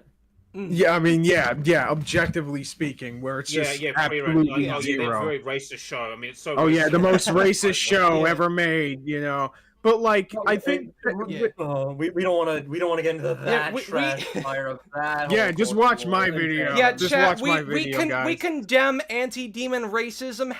# not all demons. Not all demons. And that's why I'm like not completely against the idea of like, oh, there are a lot of actually like decent demons in the show, because like there is to some degree a precedent set, though that precedent is more along the lines of even like the big evil bad guys, some of them can have a change of heart, and like, and even people like Dante, who's like, all right, it takes them a while to really understand this family and like emotions and stuff. Like they can learn, they have feelings, they try to do the right thing. So that's why I'm not as against, oh, there are actually a bunch of like normal ass demons out there who are not evil as I otherwise would be, even though there's also the fact that, you know how in the games, like, especially you-Buy, like, we know, like, we're slaughtering a whole bunch of demons, like, the average mook is just, like, some, like, evil, like, monster. Yeah, like, most of them are just, like, almost, like, feral in a way. We have, like, the big head honchos, and then a bunch of normies, really. There are no, like, evil mooks. The issue that to my understanding, like, Sparta, at least in like the entirety of the DMC universe, even in like certain third-party material, there are other demons that are not entirely evil. So I don't entirely dislike the idea as well. Just real quick. So the thing that I take issue with is the fact that there are so many that there is no way that Sparta wouldn't have known about like thousands of them at the time that he was separating the two worlds, and that just kind of like confuses who the hell this guy is. And then because like a big thing about him and in his relation to Dante and Virgil seems to be such an important thing about like their characters and where they stand in the universe, that also confuses a big thing about like their characters and their backstory as well, since we no longer... And then there's just also just I imagine that fans of Devil May Cry probably don't, like creating a setting where Sparta actually was a bad guy here. I can sympathize with like some people who maybe feel that way. Sorry, go ahead, Bio. Yeah, so on the original like Madhouse anime we got, right, and I'm working on my review on it this week. I've just been busy with other shit, right? Like in the original Devil May Cry anime, the Madhouse one, we actually meet two like apprentices of Sparta, and I mean, one of them doesn't like. They don't seem like pretty bad. Like, just one of them just wants to fight Dante and fight powerful opponents. The other one just kind of gave up the sword because he loves his brother, right? And when Dante like kills, the older, I think the younger of the brothers, right? The other brother, the older one, who's more affable, like goes to fight Dante, not because like, oh, I'm here to fight you because blah. Like he's fighting Dante. Oh, right, and by the way, Dante feels very bad about killing these two demons because number one, these two demons were like they knew Sparta. They were his apprentices, right? And they even mentioned it like we've been waiting for 2,000 years for Sparta to show up because like especially with some of the material, it's even though the narrative says that he dies, like a lot of people think that maybe if he may not be dead but he disappeared. Like no one knows what really happened to him, right? Yeah, so but I'm sorry, I just have the exam. And this is all like from the anime, right? Yeah. Okay. And this is canon, by the way. The Madhouse anime is canon to the game. I get that. I'm just trying to, because we've already gone on for like an hour and a half, and we're still only on episode 1. So I just want to try to keep things moving along as best as we can. I was kind of feeling that too. This might be. But basically, those two demons are like they're not exactly what we'll call like good, right? But they're more like neutral. They're like there are these example of these demons that are pretty much ambivalent towards humanity. But the point is that they're rare. We'll be polite and be nice, like we'll be polite and shit like that. But we're here to fight Dante. Yeah. And that's like, and even though it was like the one episode, it really did convey that. There's another episode, right, where you have a weak demon who fell in love with a human woman, and he's kind of being forced to do evil shit, and he doesn't want to because he fell in love with this woman, but also fell in love with the human world. Yeah. How pretty it is, how beautiful it is. Yeah. And even though it's really simple, it did convey the simple message that not all demons are bad. Hashtag not all demons, okay? But these demons are the exception, not the rule, and they're incredibly rare. Yeah. So that's pretty much it. So then they figure out that they got to get the other amulet because they figure out that it's all gonna go to shit if the rabbit gets both of the amulets. They figure out what he's doing, and they decide we're gonna go hunt down Dante, and that's episode 1. I believe there's not anything. Even though they know where he is, they know they can contact him, and they can just hire him for a job. Yeah, and then there's the Dante dance scene, which I think, admittedly, is the only other time when like he is trying and failing to act cool, besides like that little one-liner thing back earlier. But I won't talk too much about it at the risk of like spending. This one works better. Yeah. This one works a lot better. I think that one works a little bit better. It's just he's some guy who's like more like true to Dante, where it's just like he tries to act cool, but like sometimes when he's putting on the moves, it's like it doesn't always like matter. Yeah. Sometimes it's like he kind of isn't it, Yeah, I remember the scene where like he is this party's getting crazy, let's rock, and like he tries to turn on the jukebox and it just doesn't work. Takes a few tries. Yeah. All right, so then moving on to episode 2. Oh, be real quick. Yeah, sure, no problem. Now we get introduced. Y'all can go on without me. Yeah, like episode 2. It's episode 1, not a very good first impression. It's like, you're pretty cool. Everything else kind of not. And episode 2 continues that. Like by this point, I was like, okay, Devil May Cry and the Devil May Cry Netflix cartoon. It's like it's a pretty good action show if you remove the show and just keep action. Yeah, and then we get introduced to our first Suicide Squad of the evening. Bunch of faceless guys who I don't even think we ever really learned their names.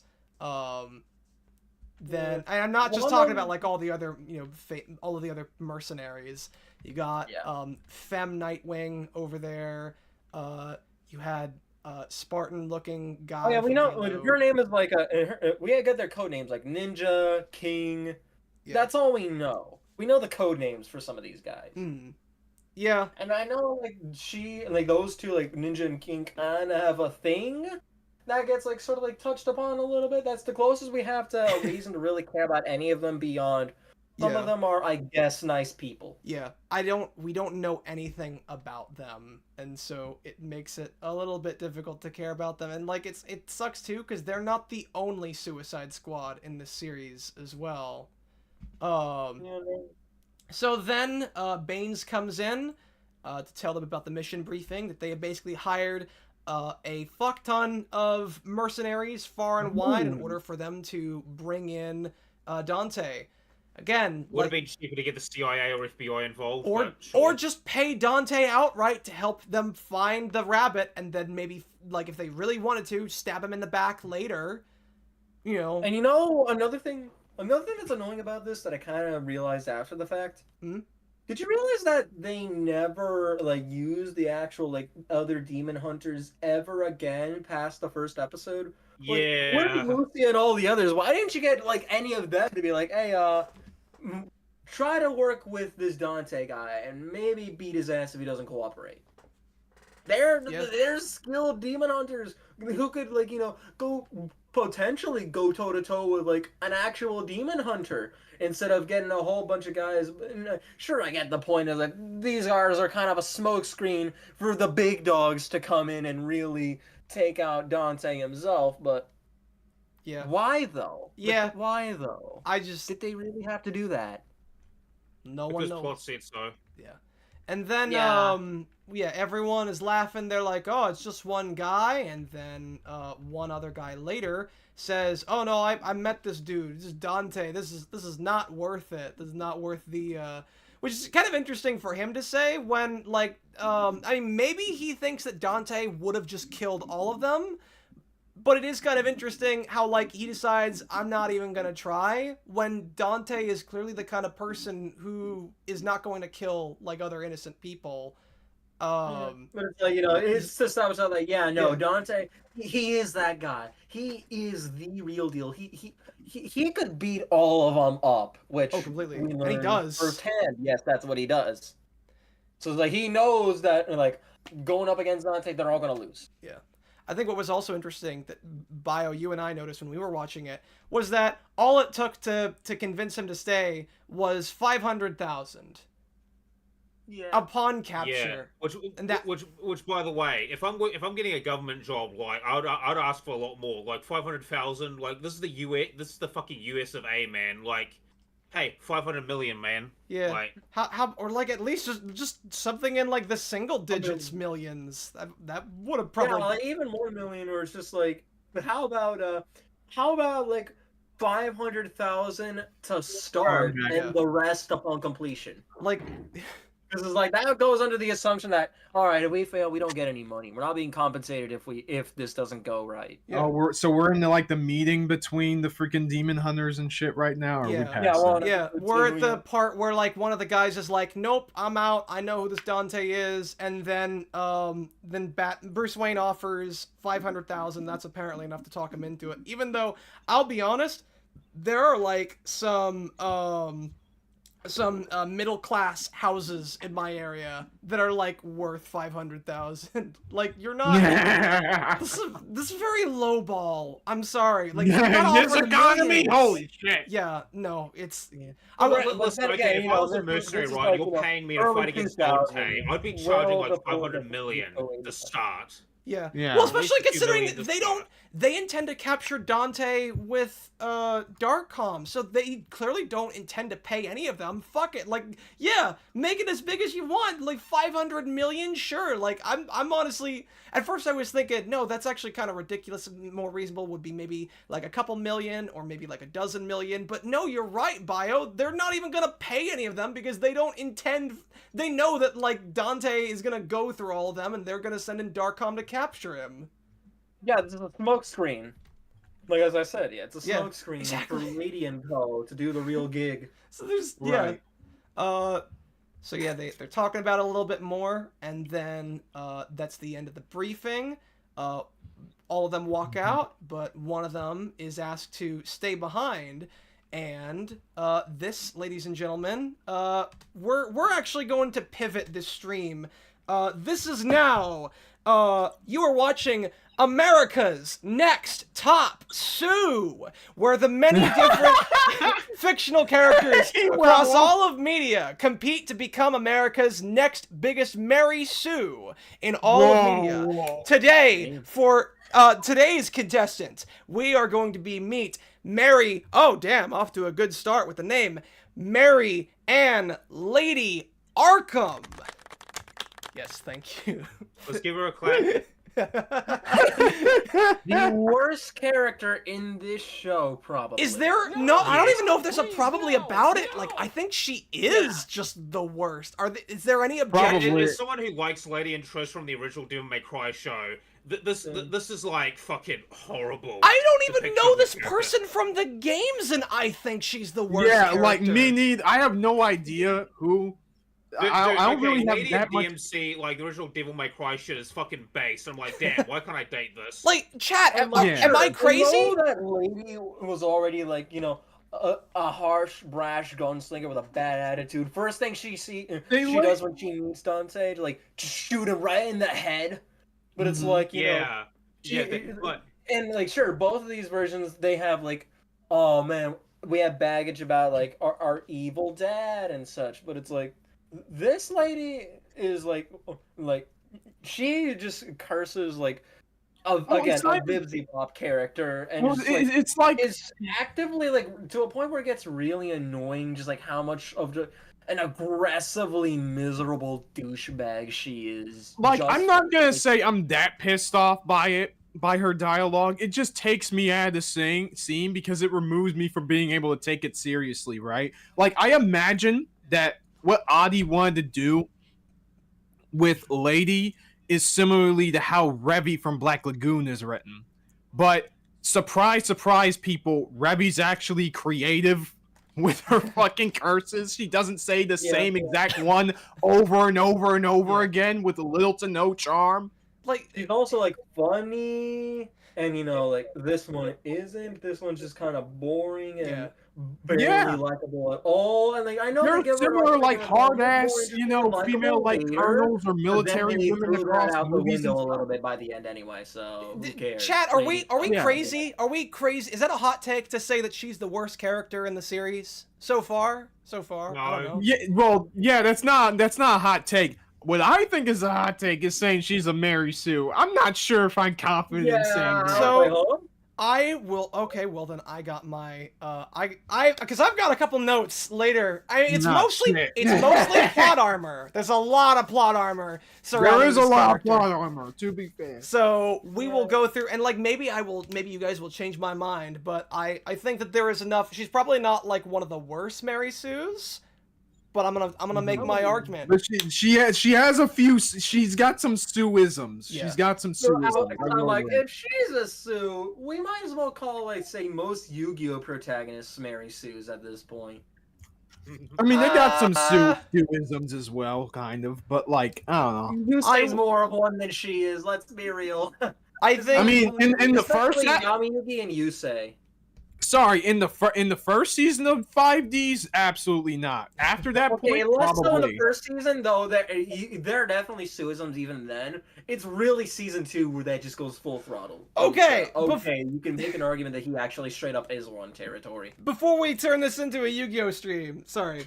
Alright, so we can talk about it similarly and equally. Live streams on motorcycles. Fight me! The show goes downhill so hard. Anyway. Yeah. So, we get another little interesting tidbit that I don't think ever really comes back in a way that is good for the series, is that they point out that demons can, like non-shape-shifting demons can apparently take the form of straight-up humans. It's just that their proportionalities are not quite right, and like she's talking to them, and then we also get the monologue about the weapons that they use that are specifically designed to kill demons, even though we see that, you know, Dante's regular guns are also capable of, you know, killing demons.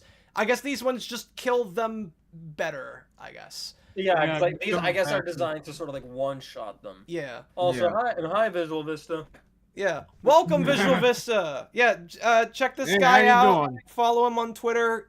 Commission him if you guys are streaming at all. He's a cool dude. So then they also talk about nice to how meet you. demons can apparently turn into, human proportionality, but not quite exact, but clearly enough that they could fool like a crowd of, dumbass mercs, which, maybe raises a question of like, can all demons do that? Because this And also, guy, why not just use Demon Hunter? because this guy Yeah. isn't a shapeshifter, but like he's clearly able to turn into something that is as relatively Yes, human so in the as original Devil May possible. Cry games, I think only certain demons can like assume like a human form, but like that's the ones that are actually like intelligent, not like the mook enemies you do. Because when it comes to Right. demons, right, like Yeah. most of them are kind of like more akin to like wild animals, and then I think it's the more intelligent demons that can assume a human form, but none of them can like fully shapeshift. Yeah, what I find Trish, interesting for though, example. And also, basically, all of the vast majority of that religion cult from DMC4. yeah, what I find interesting is the fact that they have apparently met enough shape-shifting demons that they can identify, certain key traits that give them away. So, like, looking at the subtitles, they can even be incredibly convincing. That the arms or legs may be a little bit too long, facial features too far apart, like they haven't quite evolved all the way. There's also something in the eyes. And so it is. I think that the fact that like imagine like you think you clocked a demon and it's like, oh no, this person's a little physically disabled. Yeah, dude, that's some some shit right there. God, yeah, like imagine. And I mean, in fairness, she does take off his shirt first to see that he has the giant like thing on his chest, which Yeah. I guess only demons that look like humans have, because none of the other like members of the Demon Suicide Squad have this big purple thing on their chest. It's kind of interesting that they apparently have noticed these giveaways for demons that do look like humans, meaning that they have had several encounters with demons that look like humans, which makes me wonder if it is a common thing for demons to be able to disguise as, something vaguely resembling a human. And considering that this is the only time that ever happens, it's probably a safe bet that that's not as common as it probably should be. But, like, it was something that crossed my mind, because when you're trying to hide a bunch of demons who are, completely innocent, people, baby angels and whatnot, maybe the ability to disguise them as other, humans might be a good idea, but, in fairness, we don't actually know if, like, this is a mutation that he, like, gave him the ability to turn into, like, something resembling a human, or we don't know how common that ability actually is, so I will give credit to the series in that regard. I just think it's Rival says, love how Addy missed the opportunity to actually present subtlety through misshapen human designs to represent demons in human form. Great job, Addy. Yeah, that's kind of true. Yeah, that's a Like, good they point. could, dude, that's exactly what they do in the freaking Men in Black cartoon, didn't they? Oh yeah, to a certain point. Like, if I remember correctly, like, some of the aliens when they take human form, there's kind of like an uncanniness to them. Like, they just don't look quite right. Yeah. Which I think is perfectly fine. Yeah. So that's our next monologue for the episode. And then this guy comes in for, I forget what the reason was. I have it on mute. I think he's just introducing himself. He's going to be a part of the team, and is also secretly working for the White Rabbit. Enzo is, and they're prepping for when they're gonna jump Dante. And they cut to Enzo going into Dante's apartment. He's looking for him, and basically he's just gonna try to put him at ease, but Dante is not too happy about the fact that Enzo set him up the first time with the shapeshifter. Yeah. And what's interesting And is he already knows pretty early on that's like, oh yeah, so if you're here to do all this, you're a whole bunch of armed thugs outside. Yeah, that's the next thing. And again, another great example about how, and they're not even at the building yet. They're driving to the building as Dante is talking to Enzo. So he is able to, like, his senses are so great, he is able to tell that there are a bunch of armed guards who are specifically here for him arriving right outside, without even looking out a window. So between this and not even, looking at the car being thrown at him from behind in the last episode, he has really good spatial awareness.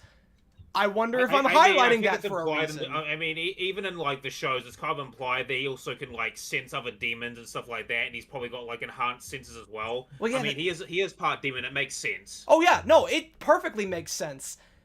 I'm still highlighting it for a reason. I like the fact that he has these abilities. Not a problem. Yeah, that's a surprise tool that will help us later. Exactly. Oh damn, you don't have that audio on hand? For shame. No, unfortunately, no. I'm sorry. All right, no, if he plays at Disney, we'll like strike the stream down. So. That's also true. Yeah, but the issue if they strike Pete down, he'll become more powerful than I could ever imagine. Yeah, it's like that episode of Mickey Mouse and freaking Jonas Brothers and South Park. That Simpsons bite from the Simpsons movie. Collaboration. Like when Bart was doing an impression of Mickey Mouse. Oh no, that'll probably get us copyright too. Never mind. Shit. That's why the real Drims only uses like static pictures. Yeah. So Dante is prepping for when the guards come in. He's looking for like another gun. He's really chill about all this and just kind of like skipping ahead. And so he then uses Enzo to set up a trap. And any just general thoughts on like the Merc fight here? It's pretty solid. Yeah, we got some funny bits from this, like again, like the who are we shooting? And all, yeah. I thought that was funny. Come and piss them off. Yeah, that was funny. Also, I can accept the usage of Rage Against the Machine there in terms of being like, like a rock and rowdy fight that works best for this, even though I am not a Rage Against the Machine fan. I'm sorry. Oh my god, I almost forgot. Like on the way to these guys to his place, one of them is all like, "Hey, this guy, I don't know who this guy is, but he's got taste." Yeah, like they hear the song. It's like, yeah, man, this guy's got some good taste in music. Yeah. So then we see that he's knocking him out, and they start firing off just a hail of bullets in his direction, and he is just casually dodging all these bullets. So he's a bullet timer. We're also establishing, so he has... Yeah, consistently, without any effort. He is incredibly fast, and he has incredibly good reflexes. And he can even move, like, before they even realize that he is, like, standing next to them, where he does this little gag where he's like, who are we shooting at? He moves so fast, they don't even realize that he is, like, moved behind him. So, just like, I want to keep highlighting these things, because these are more surprise tools that'll help us later. He's just kicking their asses. I'll fast forward a little bit. I think you get like the gist of what I'm trying to make. And he's also very clearly very strong when he can, fire off a bunch of pool or billiards balls and like knock a bunch of them out and break one into the brick on the other side of the yeah, they damage that, but it's not enough to like do any like serious damage. Yeah. Like, they should have like huge skull fractures. That should be like potentially life-threatening. Probably. To like multiple people's heads. If it's like, all right, it can smash through like different parts of like the wall like that. Yeah. It would just kind of depend on like whether or not this Dante cares about people's lives or not, which I guess goes against what I was saying earlier about, this guy walking out when he should know that like Dante, doesn't. Again, I guess it does. That's a good point. Like whether or not is this Dante a non-lethal Dante? And I guess the show seems to be saying as much, but there are some things here that just do not feel like they would be non-lethal. Yeah, it's not quite like BVS Batflick where it's just like, okay, no, some of those guys are dead. And but there's some other cool stuff here where like he will grab some people's guns and like take the magazine out, throw it up into the air after he kicks these two guys, and then he knocks the magazine into like someone else's face, Metal Gear Solid 5 style. And it's just there's some cool bits of choreography here. Again, it also showcases his, reaction time, just how fast he is. He's clearly able to block with his sword and all that kind of fun stuff. And I'm highlighting all that because it's all going to be gone in a little bit. Oh yeah, and he also has an amazing healing factor. He could just heal internal organs that are shot buy a shotgun and just grow them back in seconds. Which, in fairness, I don't think that is contradicted as much. Okay, so just to go into his regeneration thing, there's like a scene where both him and Virgil cut each other, like bisect each other in half, and as the sword is like going through them, they're healing the injuries it passes through. That's fucking awesome. And what like, the hell? Devil May Cry 1 has a baller introduction to this one. Like, you acquire Allosaur, like, whips through the air, skewers Dante, and he just like gets up. Like he doesn't like walk up, he's just like leans further up, like lets the sword pass, like the scabbard, everything pass right through him. He's just like, oh man, that hurt. He just like grabs the sword and uses it. Yeah. Just like baller introduction to just how cool this guy is. He can heal. He can let an entire sword like stab him, magical sword, like, and just like go right through it and just like walk it off practically like it's nothing. He cannot heal electrical damage, unfortunately, though. Even though it's an electric sword. Yeah, we're just gonna ignore that. The impression I always got from his like, you know, there are things that, you know, if you hit him, like, he's gonna be like a bit woozy, right? But like, he'll quickly recover, right? I mean, yeah, you could potentially hurt him, but he's gonna quickly recover because his regeneration. We'll get to it. We will get to it. We'll have plenty of time to talk about it once we get to that scene. So he keeps fighting them. The other guys are watching from inside. They see his regenerative factor and they figure out that, oh, he's probably half demon. And we get the other monologue for Sparta, which I think pretty much just like says the same stuff that Enzo said the first time, which again is the repetitious element, the fact that like the series is very repetitious with the information that it wants to give to the audience. Except this time we get a whole bunch of more like, oh man, yeah, he did this in the stupid fucking like and all the stupid fucking, and like this is the kind of the least he could fucking do, really. Like, oh, so we're just gonna like, throw the word fuck into every other sentence. We get it. Lady's an asshole who does not like demons, and she's not too like credulous about the legend of Sparta. Yeah. Can you it a little? Can you tone it down like a couple notches? Can you take this and like the general swearing, like, and can you like this and the political? Can you be more like Revy, please? That down by like dial that back by like 20%, and maybe we're good. Get more creative with your swears, please. Yeah. So then they find out that he's demon. They function them all the time. It's like, man, this Ragnar is so much fun compared. He throws a whole bunch of like fun and funky insults instead of just spamming the one word over and over and over again. So then he takes out pretty much a good majority of the rest of them, and then they send in Lady.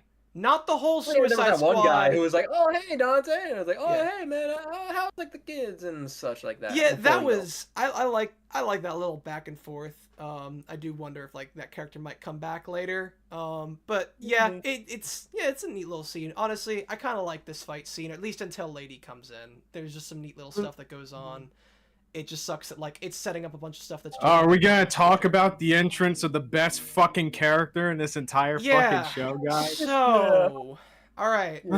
So Dante knows that these guys are after his amulet, and like his first thought isn't, oh, she fires a grappling gun, and his thought isn't, it's aiming for like my amulet, and he doesn't even realize after it's been fired. She has to point it out that it's then been stolen. Then, as it's retracting, he's apparently not able to catch up to it, even though we established in the last episode that he can move incredibly fast as though everything around him is moving slowly. He is apparently not fast enough to catch this grappling gun all of a sudden. And this is part of the reason why I think that there is a decent argument to be made that, that Lady is at least a little bit of a Mary Sue, because she warps the feats of like other characters that she's fighting as she's fighting them, and Dante isn't the only one. She does kind of hit that criteria quite a bit, especially in this scene alone. Yeah, it is just the pure level of plot armor, and granted there are some other things. I don't think that she's like she's not Rey levels of Mary Sue, so she might be a little bit closer to how people see Korra in that regard, because there are some things, at least in terms of like the morals of the story, that she does not seem to be like completely right about everything. So she's not a total Mary Sue, but I feel like there's enough that I think you could argue in terms of the There's plot arc quite a that bit she of has. Sue-ness going on, yeah. Sorry, I went on about that a little bit too long. So, continuing the fight with Lady. So, Dante pulls out his guns, which makes me wonder, so is he trying to kill her? Is he trying to do like a non-lethal shot? Like, why did he pull out the guns? Because if he's not going to shoot her, then yeah, why did he pull out the guns? Why didn't he just, try to grab her? He's clearly fast enough. He's clearly strong enough. And yeah, he doesn't shoot her until she's up in the air. And then both of them start shooting at each other. And this was where I thought they were going to do... Wasn't there like a scene in like one of the Devil May Cry games where like two characters are shooting the bullets at the bullets of the other person? Or, no, wait. I'm thinking of like that cutscene from Capcom versus Marvel where Dante is fighting... Deadpool. Yeah, and both of them are... That's what I thought this was going to be, was that Dante was going to be shooting her bullets, but they just keep missing each other for some reason. So, like, he shoots... I'm pretty sure, like, that specific maneuver was taken from DMC3, right? Oh, if that was in, like, one of the games, then, like, yeah. That's what I thought was going to be there. Oh, yeah. I think that was kind of what happened. But they... And, like, a cutscene with like Lady versus Dante. But they don't. Like, they're not even that far apart from one another, and where like they're shooting each other, and the bullets are hitting each other. That's in DMC3. They just miss each other, or they only hit their shoulder, or they only like graze them, that kind of junk. Yeah.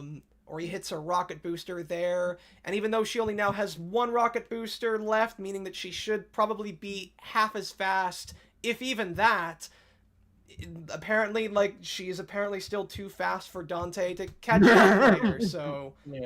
I don't know why... Dude, how good are these suits, dog?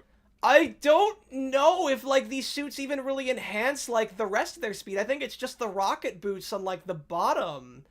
Yeah, she doesn't even use it for a bunch of these different feats. So yeah, she's just able to tag Dante several times. So yeah. Oh, and I think it's also only Lady who gets these anyway. No one else in the squad.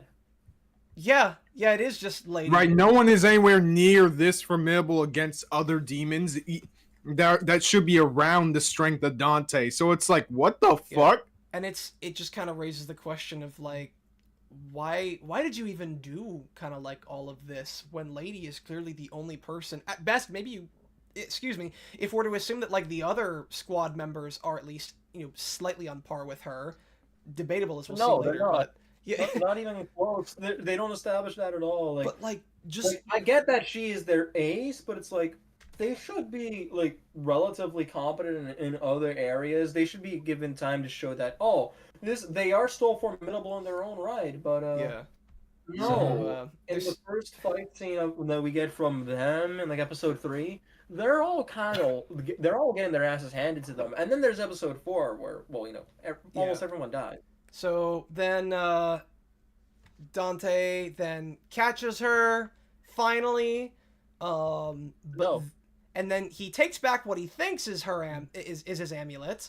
But she conveniently had this very specific tool that can mask the amulet or a grenade as the amulet. Very, very specific tool to have at the time. Also very convenient that Dante didn't think to himself, hey, my amulet feels a little bit heavier than like it normally does. It also feels awfully like a grenade right now, because I'm assuming that what the ability does is... Oh yeah! Wouldn't he immediately feel it and just notice that it's not an amulet? Yeah, like... Yeah, like, hey, this is really weird. Did she physically change the shape of the grenade and the weight to be exactly like the amulet? Like, didn't he feel that, like... Because I'm assuming all this is just like a hologram of some kind, right? And even then, I don't know like how that works, where that's being projected from. It just feels like such an oddly specific tool because Adi couldn't figure out a way for Lady to get away. But they needed to in order for them to have what happens next, in order for them to capture Dante. But they couldn't figure it out, so just fuck it. Hologram. It's a grenade. And also Dante reaches for the wrong amulet. Like imagine if he had, like if she did all of this and he had reached for the real amulet the whole time. and then she thinks that it's the real Emulet, and then she like takes off the hologram, and like it turns out the grenade is still on her, and it explodes. It blows up. She's like, oh shit. Yeah, and also let's not forget, like, he has his name on it, but like, let's not give him all the credit, because number one, Alex Larson is like the other writer in the show. Nobody actually talks about Alex Larson, even though like there's a good chance, there's a good probable cause to believe that he's probably like the main writer of this. And I was about to say, do we know what else he's done? I remember I sent this to like 2 of you guys. It's like, yeah, there was like a Reddit thread from like well over a decade ago that basically says that, oh yeah, no, Adi Shankar. Granted, this was before even. Yeah, this is all alleged. Yeah, Netflix, Castlevania. So maybe nowadays he really is like a lead writer instead of just a guy who puts his name on stuff as an executive producer. But that was kind of the main thing he was known for. Just like he would be an executive producer in the sense that, all right, he would fund a little bit of the show and with his company, and he gets to have his name front and center on it. And also, he was like a total sleazeball and everything behind the scenes. So now, the stereotype of like that skeezy, he kind of fits that. But like, okay, granted, we also got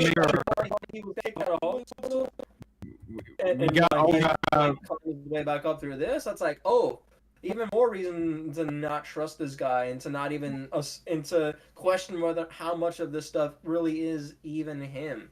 We also gotta keep in mind though. This is co-written.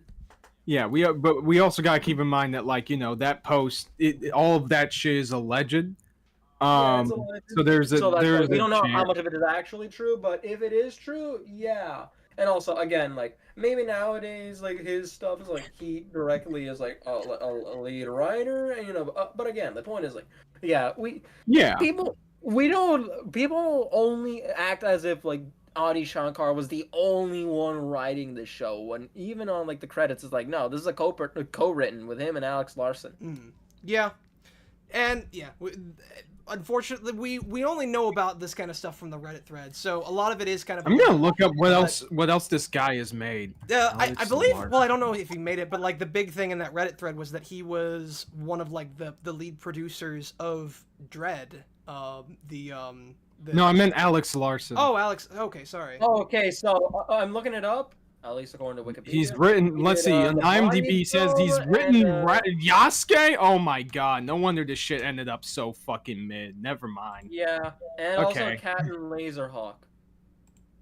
Right. I mean, I heard people like that one, but I never saw it. Yeah, Yasuke, Captain. Yeah, that show was super goddamn some mid. Show called the one that LaShawn Thomas Netflix original 6-episode show of Yasuke for a couple years back. They tried to push it really hard, but people were just not fucking with it, and it's no wonder because that show was just kind of, I don't know, it didn't really do anything all that interesting. I didn't know that was a thing. Yeah, it was like a decently well animated Mappa show. It had Flying Lotus I heard on the about soundtrack. it, but I wasn't really super interested in it. Yeah, Flying Lotus is on the soundtrack too. And it's a pretty good soundtrack too, but yeah.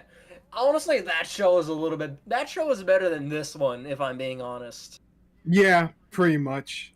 I'll agree with that. Yeah. It has more likable main characters. The action feels less hit or miss, even though I also think the show kind of falls off a cliff by the end. But it's like the side characters are also a little bit more entertaining. There's a little bit more going on that doesn't feel like it gets thrown out the drain.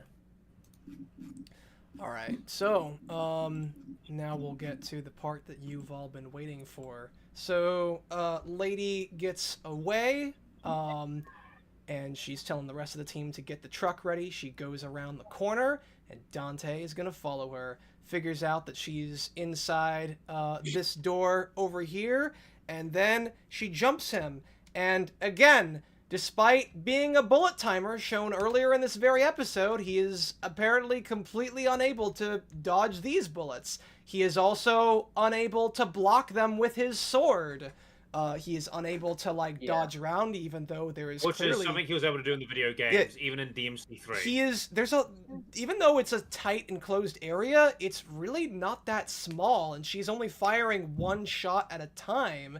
He should be able to dodge these, but then he gets shocked if he a bunch. was like established to be super worn out, I'd get it, but no, it's like he has all these until it's convenient for the plot not to. Yeah, it is, and then Right. he gets shocked, and okay, let's say I buy that you have technology, that you have these special bullets that can just shock Dante, son of Sparta, into unconsciousness.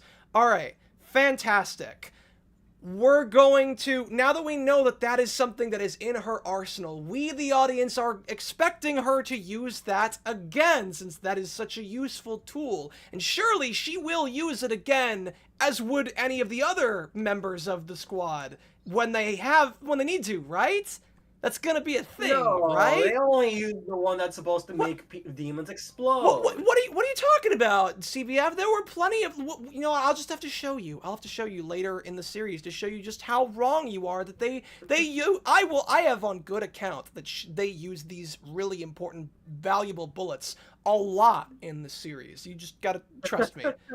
Just don't think about it. Just don't think about it. Yeah. Just pretend it was what you wanted. That's the way you have to Yeah, pretend it was what you wanted. And about what's going on, except for when there's cool action and when there's emotional stuff going on. Which would be completely fine. Which would, like, here's the thing. It would be fine if, like, the show just went, like, all the way campy.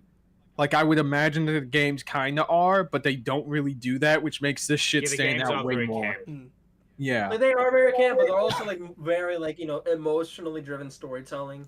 They're not trying to have like a big like overarching like political messages and like themes and that kind of stuff. Though 3 onwards, they try to have like again like more themes about like family and whatnot. Yeah. Family. Again, like more emotionally driven action storytelling. They're not trying to be like just like a fun romp. That's just a fun romp. So then there's one last thing that I think may even bug me almost as much, if not more, than the electrocution stuff.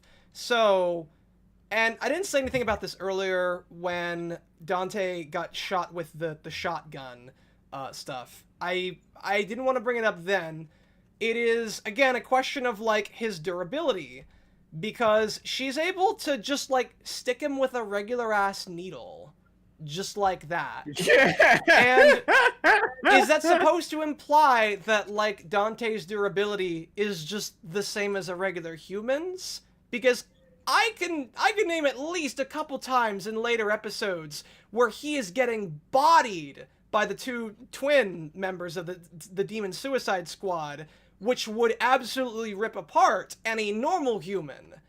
And since it's not, I can only assume that his skin is, albeit not invulnerable, still much tougher than regular human skin, and she sticks him not once, but twice in the entire anime. So I guess if it's piercing damage, it doesn't count. I guess. Yeah, dog. Dude, he's like Luffy. Piercing shit is his weakness. Yeah, you're super durable in the sense that you can take almost any impact in the world, but if you get cut or sliced or like pierced, that counts like normal. Yeah, I guess that's just how it works. Yeah, it just. Made of Iron rules apply weird when it comes. Made of Iron rules are like that. It's it's. I'm sure if someone found the character sheet that they made for him, it would say that he has that he's vulnerable to piercing damage. So yeah, that's probably what that is. And so she puts in these little nano explosives in case he gets too far away, because it'll basically blow him up. We'll talk about that at the end of episode 3. You just horseshit. And so he is just kind of. I'm watching this, and again, I got no like problem if you want to try, to have your main character get beaten into submission by like someone else. I'm just looking at this and I'm thinking, why do you think that this is what DMC fans want? that you think Yeah. that like Devil May Cry fans want to watch Dante get the crap beaten out of him by these people who are very clearly much weaker than he is portrayed to be in the games. I've not even seen the games, and I can say pretty well that he's probably a lot more powerful than all 5 of these guys put together. And 4 of them are just gonna be fodder later on in one of the later episodes. So yeah, and you know, this wouldn't even be the first time we had a Western writer and whatnot that just does their own thing with Devil May Cry, and it does it horribly. In some ways, this is still a lot better than the 2013 reboot, especially in its interpretation of Dante. That other Dante is just horribly written. And there is one main complaint about it that this show both shares and has the opposite problem on, and we'll get into that, you know, when the messaging gets extra important here. Right. all right, so now going into episode 3. Fantastic, because at the rate we were going, I was afraid that we'd only get through like 2 episodes per stream. No, this isn't the arcane streams. Yeah. These aren't the It's arcane only an streams. But we can speed up a little. Yeah, I think, yeah. So, then we get to see We had a a little lot bit of... established. This might go a little bit faster now. Yeah, a little bit, we get a little bit of backstory about Lady, and she apparently had, I guess, a brother? And it also kind of establishes a bit more lore that, like, you know, demons were apparently, like, kind of known in, like, some, like you said earlier, in, like, smaller circles, because her father had these books on demons, and she's talking about how a demon hunter is never afraid, or I forget what she said, and so she is very much inspired, I'm guessing, by the kind of research on demons that her father is conducting. But we don't really learn much else about, like, this guy, this other person who she lives with. Oh, bio! Yeah. We're getting to my favorite part of the whole, or my favorite reaction out of the whole series. So... Oh, right. Yeah, so the lady's parents are walking her down Crime Alley, or sorry, the Crime Alley train station. This reminds me of some like famous comic book. I don't know where. It's on the tip of my tongue. Yeah, I can't. It's something else that may be like related to a character who. Guys, it's Crime Station. It's Crime Station. Totally different. Crimes. You know what? That's an excellent point. So then they see this weird hobo-looking guy on the other side of the rails.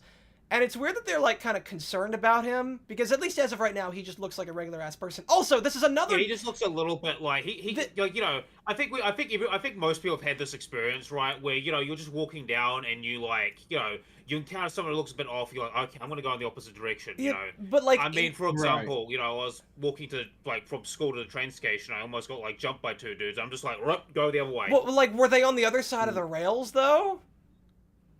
No, they just, so I was, like, walking, on the same footpath. They both looked at me and then started making a beeline towards me. I'm like, nope, fuck this, go the other way. Yeah, I feel that. I can understand that if they were on the same side of the tracks as you. The thing is, this guy is not on the same tracks. And, like, if I was there, you know, me being the person who doesn't think that demons exist, I'm, of course, thinking, this dude's weird, and... like, what's he gonna do? Jump the tracks at me? And, like, of course, that's what he ends up doing, but, like, I wouldn't expect him to do that. Also, this is another example of a demon that is able to disguise itself vaguely as a human, and, again, might be kind of useful. Granted, the eyes... this is the great way to get by the freaking Uncanny Valley thing. Just disguise yourself as a homeless person! Basically, yeah. And so then he's walking after them, and then my favorite part, my favorite reaction, I posted it on Twitter a little back. I remembered as this, and this dumbass child, instead of running away from this clearly big and dangerous monster, she's like, no, I'm gonna shoot you with my plastic toy gun. You fucking moron. I'm sorry, I don't believe that, like, even a kid is this fucking brave. I'm not gonna say stupid because, like, other kids are stupid, but, like, there's no fucking way that you think you're doing anything to this demon. You are not that- Hold on. You're stupid! Yes, you are stupid, lady. So, and I remembered the reaction that when we were, which hopefully I will get the full reaction reel to you sometime, bio, Yeah, we've been having some issues with that, but like, yeah, that is going to be posted on my channel. Me and Pete's reactions to this lovely show. Yeah, keep an eye on Bio Gundam's channel, follow him, subscribe, and hopefully at some point in the near future he will be uploading our complete reaction to at least episodes 1 through 6. We watched 7 and 8 on our own. But yeah, we're gonna save our thoughts for this live stream because god damn. But I remembered at this exact moment where he jumped, and I thought to myself, man, wouldn't it be funny if like he got ran over by the train? And then he did. That's exactly what fucking happened. Then the train just comes out of there. This demon apparently didn't even bother to look if the train was coming, jumps and just gets ran over like a fucking moron. Listen, these You didn't demons hear it either. Nobody heard the train was coming. right? Listen, these demons aren't seeing the best. We need Sparta to build a fucking wall, man. Yeah, no, CBF, that's the point. CBF, you're right. He would have heard the train coming. How the fuck did he not see why it? didn't he hear the train coming? What the fuck? He's like, no. Those things are loud, dude. This shit, I'm out. Like New York subway. Fuck this Those shit, things I'm are out. loud, man. Yeah, and so the dad is mortified that he couldn't jump to protect his daughter the way that his wife did, and so he feels a little bit inadequate, which is a little and also apparently when he went to go talk to the police, of course they were making fun of him because he was talking about demons. There's a little bit of subtle storytelling here that's like not plainly like put in front of you, and you'll see some of the same storytelling told in episode 6, which is part of the reason why that episode is probably the best episode ever, by the way. I like this. It's not like constantly repetitiously putting information in your face. It is painting information in a very subtle way. It doesn't like spell out that he feels inadequate for not running to protect his daughter. You can kind of see that. Well, even in that scene, right, you can tell that like he's fucking panicking because like oh fuck, yeah, like it's a yeah, shit and moment. he does not. Like, dude, he does not feel good about it. Like he sees his wife, who is currently like comforting their daughter, probably believing that that was going to be their last moments, and he's probably thinking to himself, like you can just see it in his eyes. He's like, God, why couldn't I have done that? Like he is clearly exactly someone he's traumatized. Like, he knows he's failed. Yeah, this is the kind of shit that makes me think they just really wanted to make a story just about Lady. Like this level of I wish this level of storytelling was the kind of shit we saw in most of like Dante's scenes, which aren't bad, but they aren't very freaking stellar. And again, as CBF said, a lot of it is just expository in nature, which is just so fucking lame. But even more so than that, the main plot, blah. And then but even these backstories where they get to like do some of the some actual like show don't tell kind of storytelling. Yeah. But even more than that, like I feel that like this specific conflict that what's his name? That Lady's father is having in regards to Mr. Arkham. Yeah, Mr. Arkham, that that he is having, wanting to protect his family from demons, but his paranoia, driving him to destroy him and become a monster. That feels kind of in line with the some of the themes that I have been told about in regards to Devil May Cry. Like I talked to some people who are much more familiar with the series after I watched the show. I've watched Manga Commons videos about it, and there seems to be a consistent theme in the series about nature versus nurture, and how those things can drive people to become demonic themselves in a similar way to demons, but humans have the choice, and sometimes the choice isn't good. This feels like a very excellent reflection of that. I wish we saw more of this in a much more like I said, in either a subtle or at least not shit way. It kind of is, but kind of isn't, especially because like in 3 Arkham, there was nothing even remotely sympathetic about Arkham. He basically was just power hungry and evil, right? For power. Okay. So it's just like, we have humans like Dante, and we have guys like Dante who can do the right thing. They can be decent people, and then we have guys like people like Arkham who can just be horrendous piles of shit. And then in 4 we have We got the church, and we got like people like Alexei and whatever, who are just a scientists and people who decided, hey, how about we inject ourselves with these things and become basically demons ourselves, even though we were originally human. Yeah. And it's like, yeah, no, humans can choose to be demonic and evil, just as demons can choose to be like humane and decent. Yeah, and the So they don't have that is that apparently, at least according to Dante, when demons become more heroic and stuff like that, they actually become more powerful, which is also the interesting thing about it. It's kind of similar to like Yu Yu Hakusho, right? Like where the stronger the demons are, the more human they become in terms of like their motivation and shit like that, and the more complex they become as individuals. Mm-hmm. And yeah, just sorry, you finish what you were going to say. I was about to move on. Yeah, and even in that show, right? They do mention that, like, some demons are what you'd call more neutral and ambivalent, but they don't like beat you over the head with it. They're just like, oh yeah, most demons are evil, but there are like, but these demons are fine, like, but they don't beat you over the head with it, like unlike this show does. But we'll get into that later. So right, yeah, like honestly, especially like what you guys are telling me about Arkham from the games. I actually kind of like this interpretation of him. Granted, I don't have like the exact Arkham to like compare to. It's if they're like just two entirely different kind of characters. I'm sure that maybe Arkham was probably done excellently in like his own kind of way. But I'm definitely like interested in this kind of Arkham. He is like an interesting kind of setup. It's told fairly subtly. It's nothing like super complex or anything. And you can see too that like he is bothered by it, and his family is now subsequently bothered by like how he is bothered by it. And we'll see later that affects his actions kind of later as he is researching, demons. He's trying to become more powerful to protect his family, but he's, also subsequently becoming much more, angry at them for like what he's trying to do. With the parallels with the villain of this season, almost. Oh my god! Where he's trying to protect the people he loves. Like, again, they're completely different from the one in the game. The one in the game is like for one, the one in the game was alive. Here, this guy like he dies in the backstory.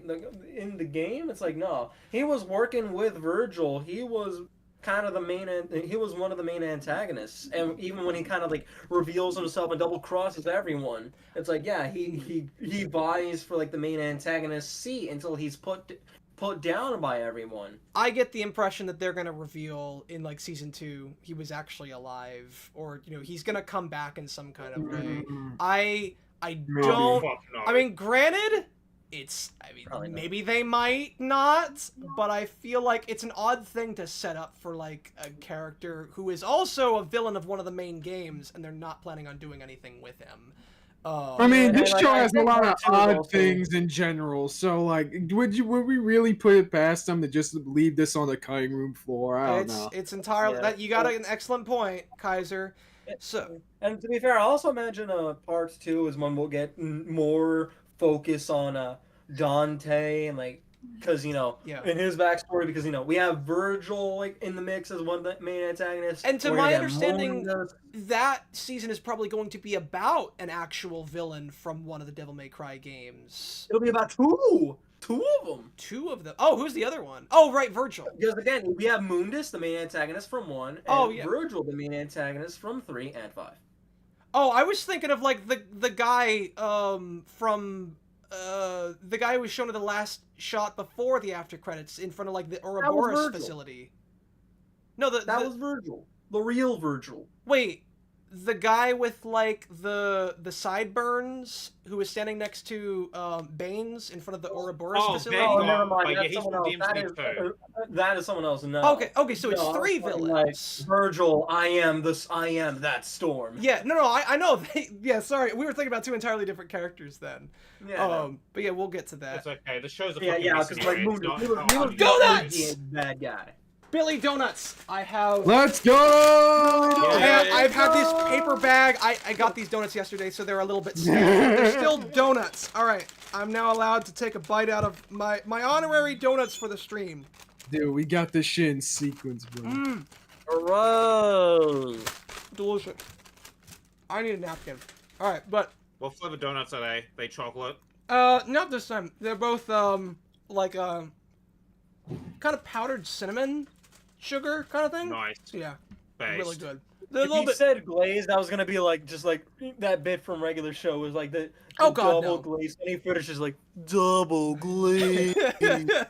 Well, No, they're. apple fritters, double glazed apple fritters. Oh yeah. Like you just such a sugar rush. You just like freaking like Yeah, well- pop out. Like you just go poof, like, vanish somewhere. Well, I asked for apple fritters, and they said, no, we're out of apple fritters. And you guys get a donut to anyone in the chat who gets that reference. Anyways, back to Devil May Suck. Mace. Won't say what, but it's definitely sucking. So, yeah, they're captured, they're being driven away. Dante is trying to think of a way to escape. Hold on. Did I have, like, any major notes for this scene and episode? Oh, yeah, also there's the references. So there's the Mega Man little mention there. Also, Return of the Mega Man. apparently Raccoon Michael City Donaldson. is a real place in this Yeah. universe. Hold on. Yeah, apparently it's like a tie-in with like their sort of like Capcom shared universe I thing. guess so, if that's what they're aiming for. Yeah, because then Enza... Yeah, this has got to be the second worst You know job what you would be a ever really gave cool. me. You know, what would be a really cool show, right? Is to have Dante and Raccoon City. Now, I'd watch that show. Like, just them fighting demons. It does kind of make me Have wonder, teamed up are they with Leon. trying to make... Like, is Adi aiming for, like, a Capcom... Okay, so like, fun fact: universe? Devil May Cry. Like, okay, so Dante was originally supposed to be a Resident Evil character. Like, Yeah. originally, like, Yeah, Tony this was meant to Ridgway- be a Resident Evil game, and they just went off the supposed to be- rails. This was like the original 4, if I remember correctly. This was the original plans for 4. Things didn't quite Right. work out, and they're like, hey, take a crack at it, you know, do what you want to do. It's like, all right, bet. And the rest is history, you know. Yeah. Funny how that works. So yeah, I mean, besides that, I don't think I have anything specific about this scene. Funny. What's episode 3 notes? Yeah, I think they're just giving more exposition here. Yeah, granted, none of the exposition here is as like on like waterboarding you to the level of episode 1. Yeah. thankfully. Yeah, it's not as bad. Oh, the doctor is doing some Characters that we research don't on give a the... shit about. They try to make us give a shit about it a little bit, but they don't. Yeah, the doctor is doing some more research on the amulet. I believe he's just like giving some more information about it that may also reiterate kind of what we already figured before. And then he also figures out, oh, it's resonating somehow, and he figures out that the other amulet is getting closer to them. But why though? Why is it getting closer? Oh, that can't be good, right? Yeah, that can't be good at all. Oh, they also do this little bit where Dante is trying to like sneak his bootstrap out so that he can like pick the lock on his handcuffs. I don't know how that works when like the handcuffs are controlled remotely. I don't know how he's going to pick that thing. And it's also just a bit that like doesn't go anywhere because he never ends up picking it anyway. The lady puts the kibosh on that. Yeah, it feels like it's just kind of there to pad out some time. Oh yeah, and then we also have to establish that there are there's flamethrowers in here, so that for later when we use them on the other people. Genocide! Look forward to that, folks. Ethnic cleansing, we love it. Yeah. Oh god. Yo, somebody clip that. Somebody clip Yeah, that. you know what? CBF, you were caught Listen, in 4K. guys, it's not genocide if it's demons, man. Okay, that only applies to humans. Well, we're gonna fly so close Listen, to the I've been sun. completely red pilled for your on the very demon first question because I podcast. watched I'm so Freedom. sorry, That show's radicalized me. Holy shit. Yeah, I don't really have much to say about this. I don't think that like there's anything particularly noteworthy about it, but I don't think that there's like anything Baines is super fun. bad about it. At least like for the time being. He does have like a brief talk with Baines, I think, a little later, and I believe Baines kind of says, "Oh yeah, Dante, you could possibly help us." Again, I don't know why he doesn't think probably. about that before finding out that he's a demon, when he knows that he should know that Dante is really powerful, and being a demon hunter would probably be willing to help them fight the rabbit. Which, as of right now, is still, like, their main concern. So long as they can secure at least one of the pieces of the amulet, the world is safe, and they just need to stop the rabbit and get the other half. Yeah, here he is. He's talking to Dante. and there's just I'm just confused why. So then they stop at a little blocked off area. What I find kind of interesting, well, I think they are letting some people through. I don't actually know what the story is here, because there are 2 cars that drive off past the police that are here, and they have it like boarded off. So I don't know what this is supposed to be, because you got these 2 other let me actually take away the copyright protection. This is the downtown highway. Keep the fact that this is supposed to be like a highway, a full-on interstate in mind. Yeah. This will be so later. So I don't know like how these 2 got past. Oh, you can't see my mouse on the. Oh no, now you can. So these 2, they just drove right past the police somehow. I don't know how, but they did. And then everyone else is just kind of waiting behind. And I'm guessing the police are also demons in disguise, which again just goes further credence as to like, okay, so demons can just like, or at least a good majority of them can just casually disguise themselves as humans, because there's no way that these are real police that are in cahoots with the demons. So they figure out, oh yeah, that the amulet is getting closer, and that's probably bad. And then comes the ambush. C4 explosives, and then comes out the other Suicide Squad, the Demon Suicide Squad of the, because I remember that like a lot of Demon Side Squad. A lot of people were like mocking the Darkcom squad, Ladies Squad, for being like a bunch of nameless, mooks who were just meant to get killed.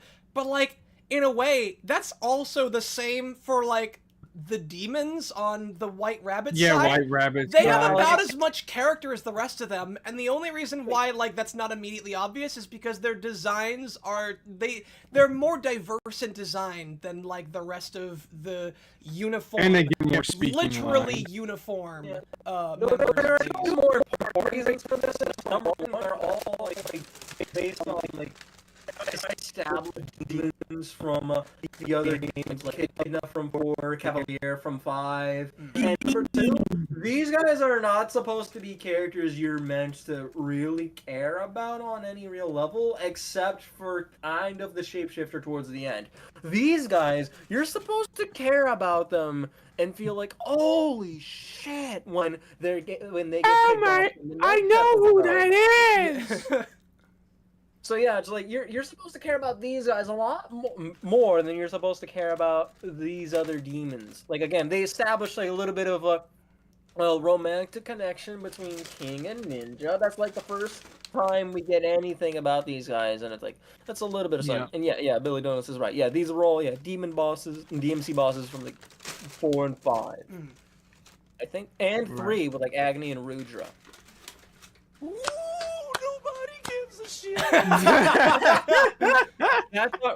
That's our reaction to all. Yeah, that's that was my exact reaction. That just like looking at these guys, they're just really, really mid. They're just fodder. This guy right here, I give more shit about this guy right here. Blonde sideburns dude. I care more about him than I do about any of Ladies Squad members. Because I know, honest to God, established quick. It's like, oh man, they got my kids hostage, Yeah, I gotta do this. I was trying to give just a good life for my kids, man. His introduction also like stands out more. Like he is this. And like he gets really nervous about everything. Yeah, we kind of know why later. He's really nervous. He like messes up a bunch. He says "sir" a bunch because like he's now in the presence of the vice president. Like he also had nearly died and. Then, yeah, like you said, because he's also hiding some stuff. He has a lot more interesting stuff just from his introduction that stand out more than any of the members of the Suicide Squad. So... the humans are not horrendous CGI. That's also true. We talked about it last time, but it's like this like you said that this was a Studio Mir who did like, the Boondocks, they did Legend of Korra, so it's like... Yeah. They can make really good-looking stuff. Yeah, he can do way better, dude. The freaking what's the not the stink meter fight? The fucking those 3 old people. Yeah, you know what I'm talking about. Oh yeah, hypocrisy. The hateocracy. The fight between that looks so much better than most of the fights in this fucking show, dude. Does Legend of Korra have CGI like this? No, not even close. No, not that I can. No, remember. it's usually just Wait. Actually, wait. There is CGI when it comes to like the mech suits and some of like the motorcycles, tanks. blimps, yeah, tanks. Yeah, but they look way better. Like, whatever those Ships. things They are don't called, really that I'm use not going to them spoil during because I know fights that's all like a that major much. spoiler in later Legend of Korra. Were those CGI? Oh, which one? Those specific entities that are really important to like the whole like foundation of the power system of this world. Oh, you mean Rava and Vought? No. They're not CGI. Okay. Oh So god. what happened here? I don't fucking know. I don't And like know. the action kind of tanks to a degree by this point onwards. Yeah. Studio Mir, I Like feel. the next several episodes. Let me first check. I gotta. Okay, before I like mislead anyone, I'm pretty sure that like but I feel like I might be having the Mandela effect. Let me make sure that. Oh shit! Why is it showing? Firefox, go away. Okay. Analytics. Look at his analytics. Oh no, people are gonna find out that there are 12 people watching, even though you can see that from the video itself. Yeah. All right, so Studio Mir. Look at the impressions as if they matter at all. Let's see. And like anyone knows what the hell any of that even means. Yes, so Studio Mir did make Devil May Cry. They were they were the production studio. Actually, hold on. Now, in fairness, like I wouldn't put it past them because like they've also done My Adventures with Superman. Although I feel like, Oh shit. well, actually, there's maybe some animation in Devil May Cry that's better. Some select animation in Devil May Cry that's better than a lot of stuff in My Adventures with Superman. But okay. Yeah. Let's see. Voices, opening theme, composer, country of origin. Where's the studio? Yeah, production is studio. Yeah, you know what? It might be. Hold on. Companies Adi Shankar Animation. So that might be. Maybe I should check out. Television series created by Adi Shankar and animated by South Korean Studio Mir. Yep. No. Yeah, it is Studio Mir. It was animated by Studio Mir. So what? I don't. Yeah, how the fuck did this happen? Like I don't think they were really working on all that much other stuff outside of this. Yeah. But they just decided these designs were like too complex to consistently draw, and they had to make the CGI. And then unfortunately, the CGI looks again. Okay, well, just really use some simpler bosses from the games then. And to be fair, the only simpler bosses are like the humanoids, like Honestly, full on, like Virgil. I don't even necessarily I believe that they guess. couldn't, like, considering what they do in, and maybe it's because of the art style, but like what they do in episode Also, I 6. guess Argosax the Chaos from the end of DMC2. What they do in episode 6, I do not believe that they're incapable of like making those characters. Not And they had so much time too. Yeah, they had a lot of time.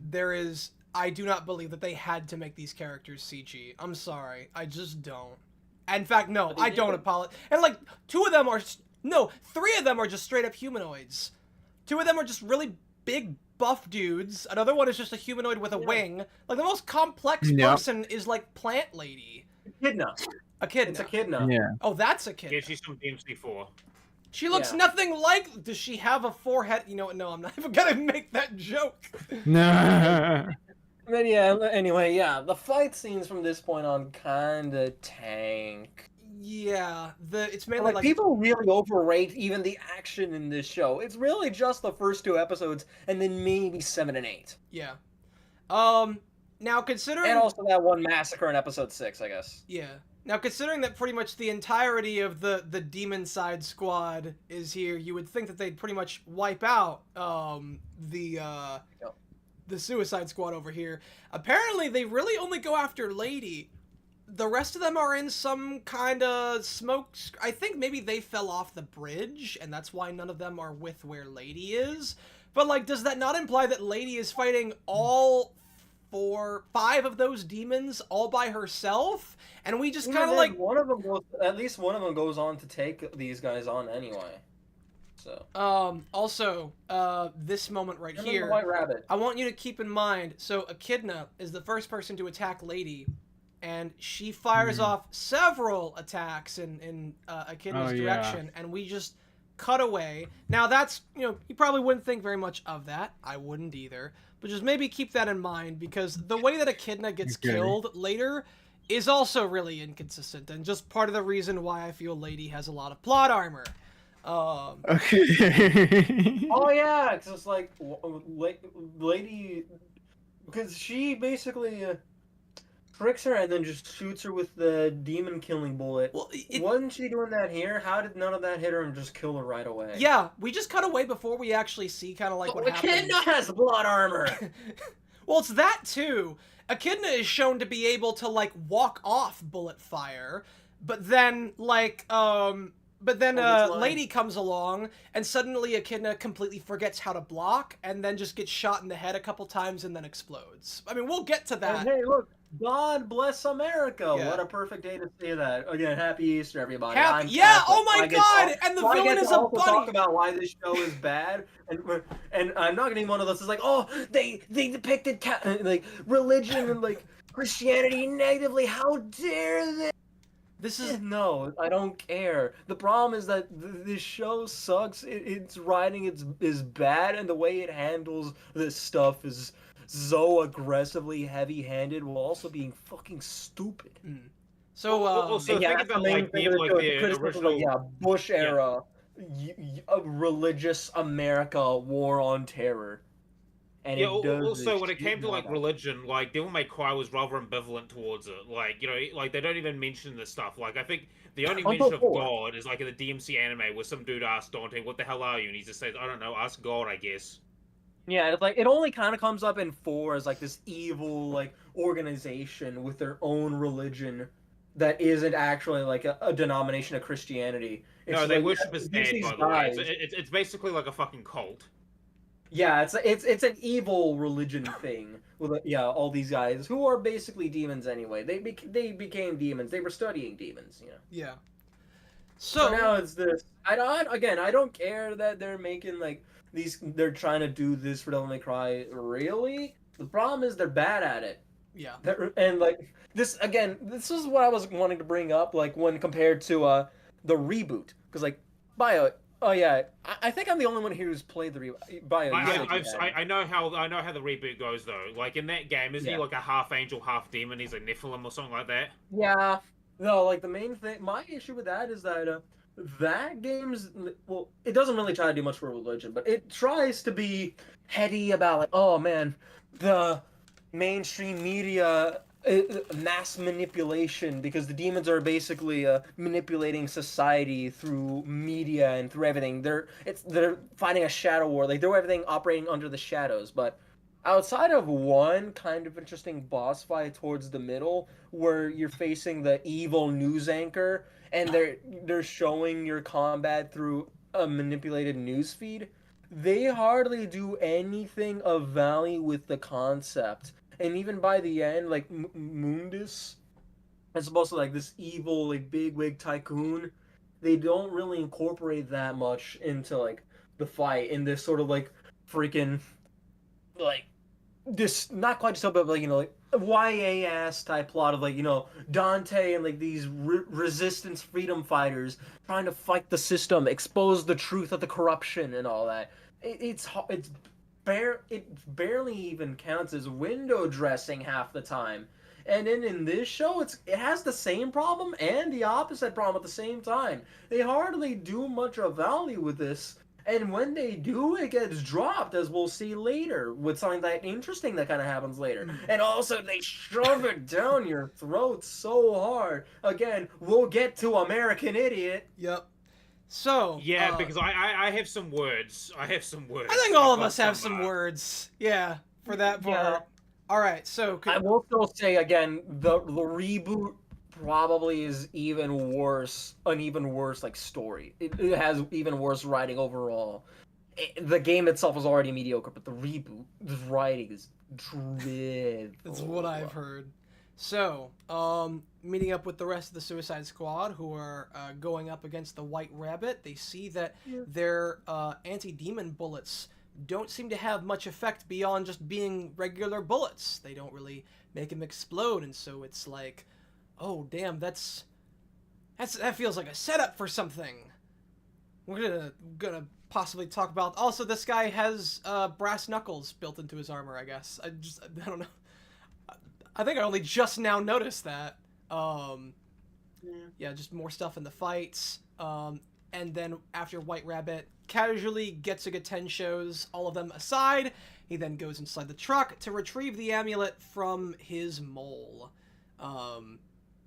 After he first cuts the feed. Oh, I think this is the line right here. I forget what he's saying, but this is the line where Baines has a different voice actor, and I assume it's because it was recorded after Kevin Conroy passed. I wish I could, like, share audio with it. I'd have to, like, set it up. Yeah, what happened? Get them back. Get them back. I think it was either that one or there was one other line, that was maybe before this, when... or no, he was telling them to protect the amulet at all costs. It was earlier in the same episode. But I know that there was someone who was voicing Baines, and it was not Kevin Conroy. Anyways, that doesn't have anything to do with anything. So then more demons come by, who are also disguised as humans, which, again, like, puts more credence on the idea of, like, so... like, they clearly have the ability to disguise demons, and it's kind of weird how, like, they just have all of them housed up somewhere. And here's the thing, too, is that, and this is something I actually don't believe, so even though Baines is leading a squad who is capable of identifying, the little tells for a demon's, human persona, Baines is apparently completely unable to identify that these are demons. And so he just goes along with them, and they kidnap him to put him on the plane. How the hell these demons even made it into the facility at all when, like, everyone working in this facility should also know what a demon human's persona looks like, is just way more contrived once, like it makes you wonder that much more. Why did they establish that, human lookalikes of demons have these giveaways if they're not even going to use these giveaways in the one place that would be full of demon hunters that would know about them? Yeah, they never do that again, pretty much, really. Also kind of funny that now we have the demons who are abducting people and putting them in planes in a show that's about, like, immigration. Didn't even think about that. That'll make it really weird if hypothetically they got Asmongold to be as the basis for a character in this, God. The creator is talking Asmongold off. Didn't even think about that. So yeah, they kidnap Baines, and then we cut back to the fight over here. Demons are just not able to get Lady, even though they, like... I do not know what her deal is. I do not understand, like, why she is so much more nimble than, like, the rest of her squad. She is fighting up against the same group that massacres her squad later, and she is just completely fine. But, like, there it is. There's some other interesting, like, questionable stuff about inconsistencies in power levels. I think that she shoots two of these. Yeah, I think she... So she doesn't shoot him. She tries to shoot him. Then he redirects the bullet at, like, this other guy. It lands him dead straight in the heart, and he just kind of walks it off. So presumably the twins can walk off demon rounds. Or at least that's what we're being told here. But then later one of them dies because he just gets shot in the head once. Oh, did Bio leave too? I think Bio and Kaiser stepped away. No, I stepped away from it, but I was just muting my mic when I'm not talking. Yeah, okay, sorry, no problem. Yeah. I'll let you know if I'm away from keyboard, don't worry.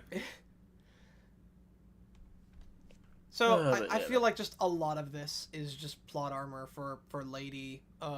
Just the fact that, and here's the thing too. Later they established that they have never been up against these kinds of demons before. They have only ever fought Type 2 demons, whatever that means, and that these demons may be Type 4 or above.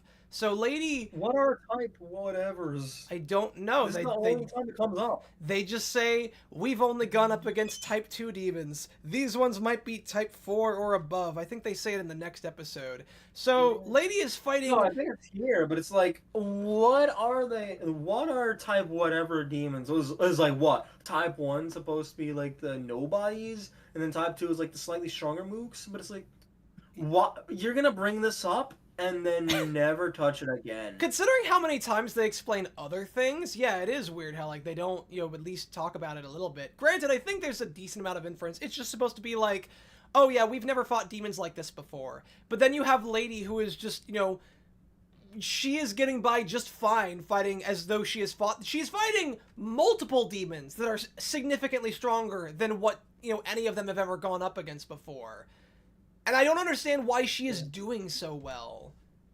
And, yeah. It would be one thing if the others were, like, putting up enough of a fight that they were helping her out a good bit, but no, they're not. That makes it even more, like, confusing as to how she's able to keep up this well if she's never encountered demons this freaking difficult before. Yeah, I don't get it.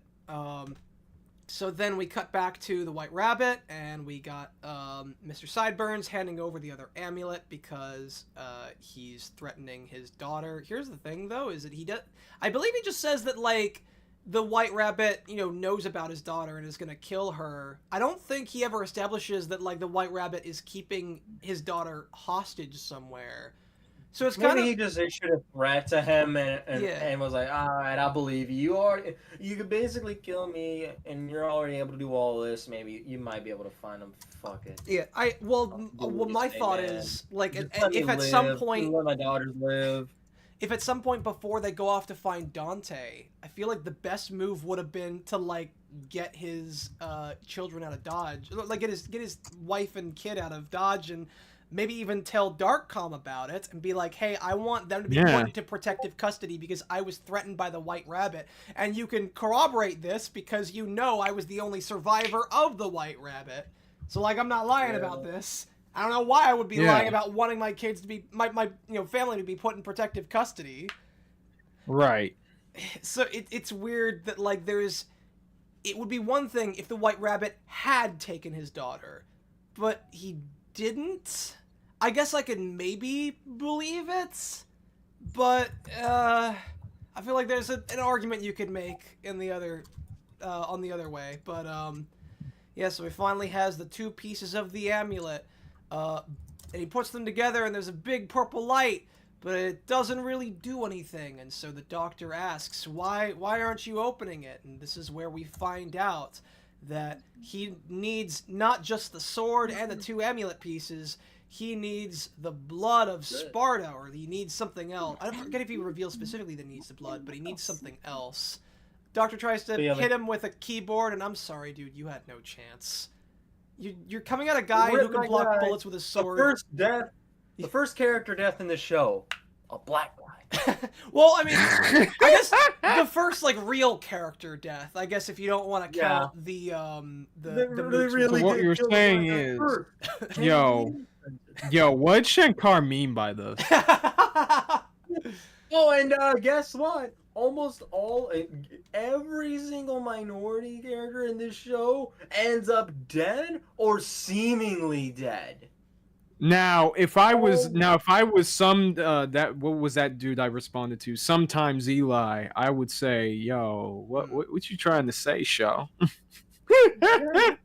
Weird. The white guys are like the main protagonists, and then all the black guys are just like killed off either for real or seemingly. Also, like, when you say like all the almost all the minority characters, I mean that even applies to like the in-universe minorities if you want to count like demons. Yeah. Oh yeah. Because like all of them get killed. Man, yeah. Oh, this is a mess, dude. why both the left and the right hate this show. They hate it for different reasons, like, but it's like, yeah, you gotta look at this. Listen, Adi Shankar was the hero he didn't deserve. You know, he's bringing balance to the Force now. Now, the wait. I have a soundbite for that. yeah. I have a soundbite for that. Hold on. Do it before. That's not how the Force works. Yes. That's not how Devil May Cry works. So then, actually, let's do that every single time.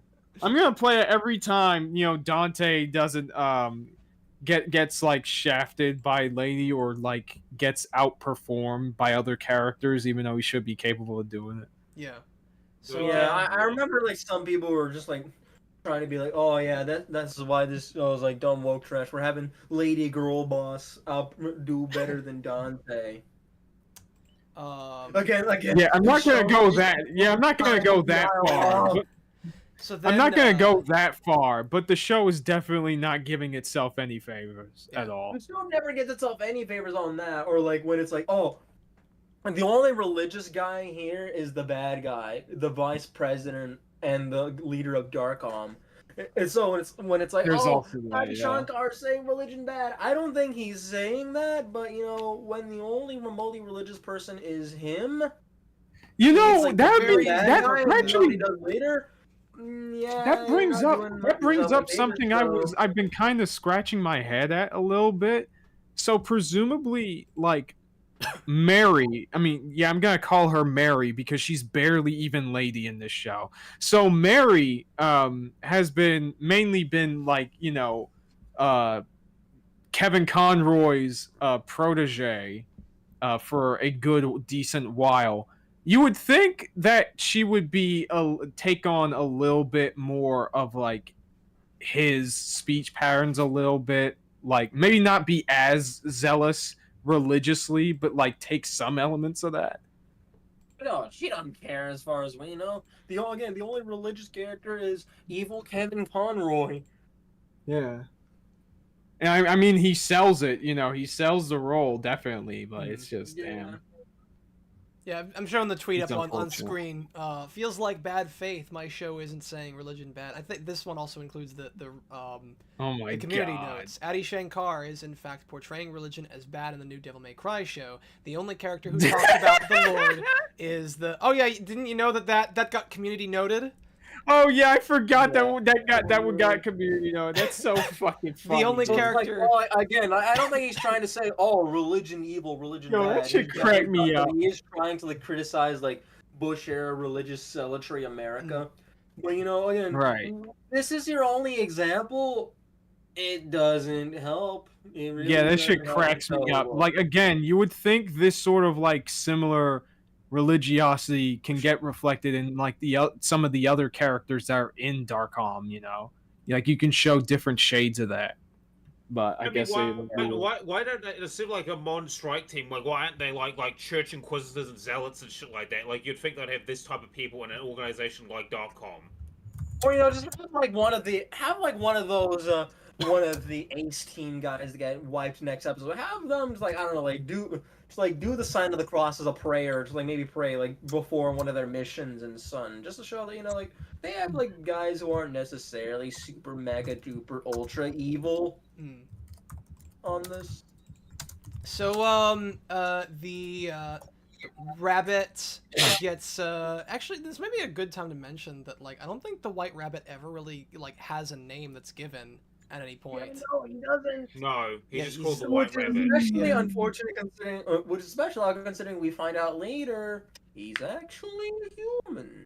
Yeah. The yeah. And that's We actually never kind of know hinted his at here name. because he stumbles a little bit. He has like some heart problems, and then he pulls back his shirt to kind of reveal that there is this weird machine. And I mean, it's another one of those kinds of things where like the show feels like it's being subtle, but like really, it's a lot like what it does with Virgil and you know its tips at Virgil. It feels like it's trying to be subtle, but it really isn't. It's the kind of thing where it's like, all right, you're supposed to notice and keep in mind for later. Oh, and yeah, this episode was it the end of this or the start of the next where we get like the explanation from Plasma. about what I believe it's power this actually episode. This is. is the episode. So like later in this episode, we get you know that Yeah. Yeah. So The White Rabbit has got that demon in him. yeah, he does. He got Yeah, that quite dog in literally, him, he and has by demon that dog, blood I in mean him. He needs Cerberus. to live now. Oh God, the funniest death, well, okay, the second funniest behind the train demon, where the doctor throws a grenade, again, thinking that he has a chance against the demon who can block bullets with his sword. He throws this grenade. He, like, announces it too. It's like, hey, demon! And just casual, like, he gives it away too. He yells at him and just casually knocks it back like a baseball and closes the door. It's like, dude, what the fuck did you think was going to happen? If you had any chance, Smash a smile on his face too. It's like, if you had any chance of Fucking escaping, best. like, you threw it away at that point. or even any chance of actually hurting him with that. Yeah. So then, dude unlocks the handcuffs on Dante, which, yeah, officially makes the lockpicking joke or bit completely pointless because it was never gonna go anywhere. And then, Bio, you and I both like this part where, pointless. yeah, you and I both like this part where Rabbit is pointing the rocket launcher not at Dante but at a school bus. This full is of a real, kids. okay. This is one of the things I was talking about when it comes to like the small things. Like when it comes to Rabbit as a character, like he points the rocket launcher at the bus like he's holding a hostage. I thought that was a really clever thing he did. Yeah, that was good. He's like, I know I can't take you in a fair fight, which is why we're not having a fair fight. And so, I like, and I know you're like a decent human being at heart. You would not want these guys to die. yeah. And again, showcasing Dante's speed, he is able to move significantly faster than a rocket in motion over a very, short, like over a very short space. But again, whenever he's fighting Lady, he barely loses all that speed. So then more C4... dude, it's so fucking insane. Some more C4 activates, and the White Rabbit is now in the lower area, and he's about to run off, and then we'll get to the car chase, which is also one of the fights that's not, particularly great either. Honestly, this whole fight scene here in general wasn't really that great, just considering it jumps back and forth so often. You don't get to see a lot of like interesting choreography like we did in the mercenary fight. And it's then much ugly CG and Dante, and like sure we get a motorcycle hit that's kind of fun, and a little bit of nice banter, but as an action scene, it doesn't hold up that well. Yeah, and it's so bad. And it's, Lady's plot armor goes well, by not side. really bad, but it's just like, oh my god, I expected so much better. Oh, Yeah. oh. So it's worse than even like the worst fight in Sakamoto days. I keep bringing that up as like like one of the big things people in big shows lately. People kind of were disappointed by the animation of. I had heard good things the about worst this. fight of that is still better than some of the fights in this show. Mm. And people tried to gas up the animation in this show. I'm sorry, people. No. Right. It's really not. It's not bad. So it's also really inconsistent. So These Lady, nuts is inconsistent. So Lady looks at Why Dante, are your nuts who bigger than the other Kaiser by a wide margin? That's were your bolts that way too?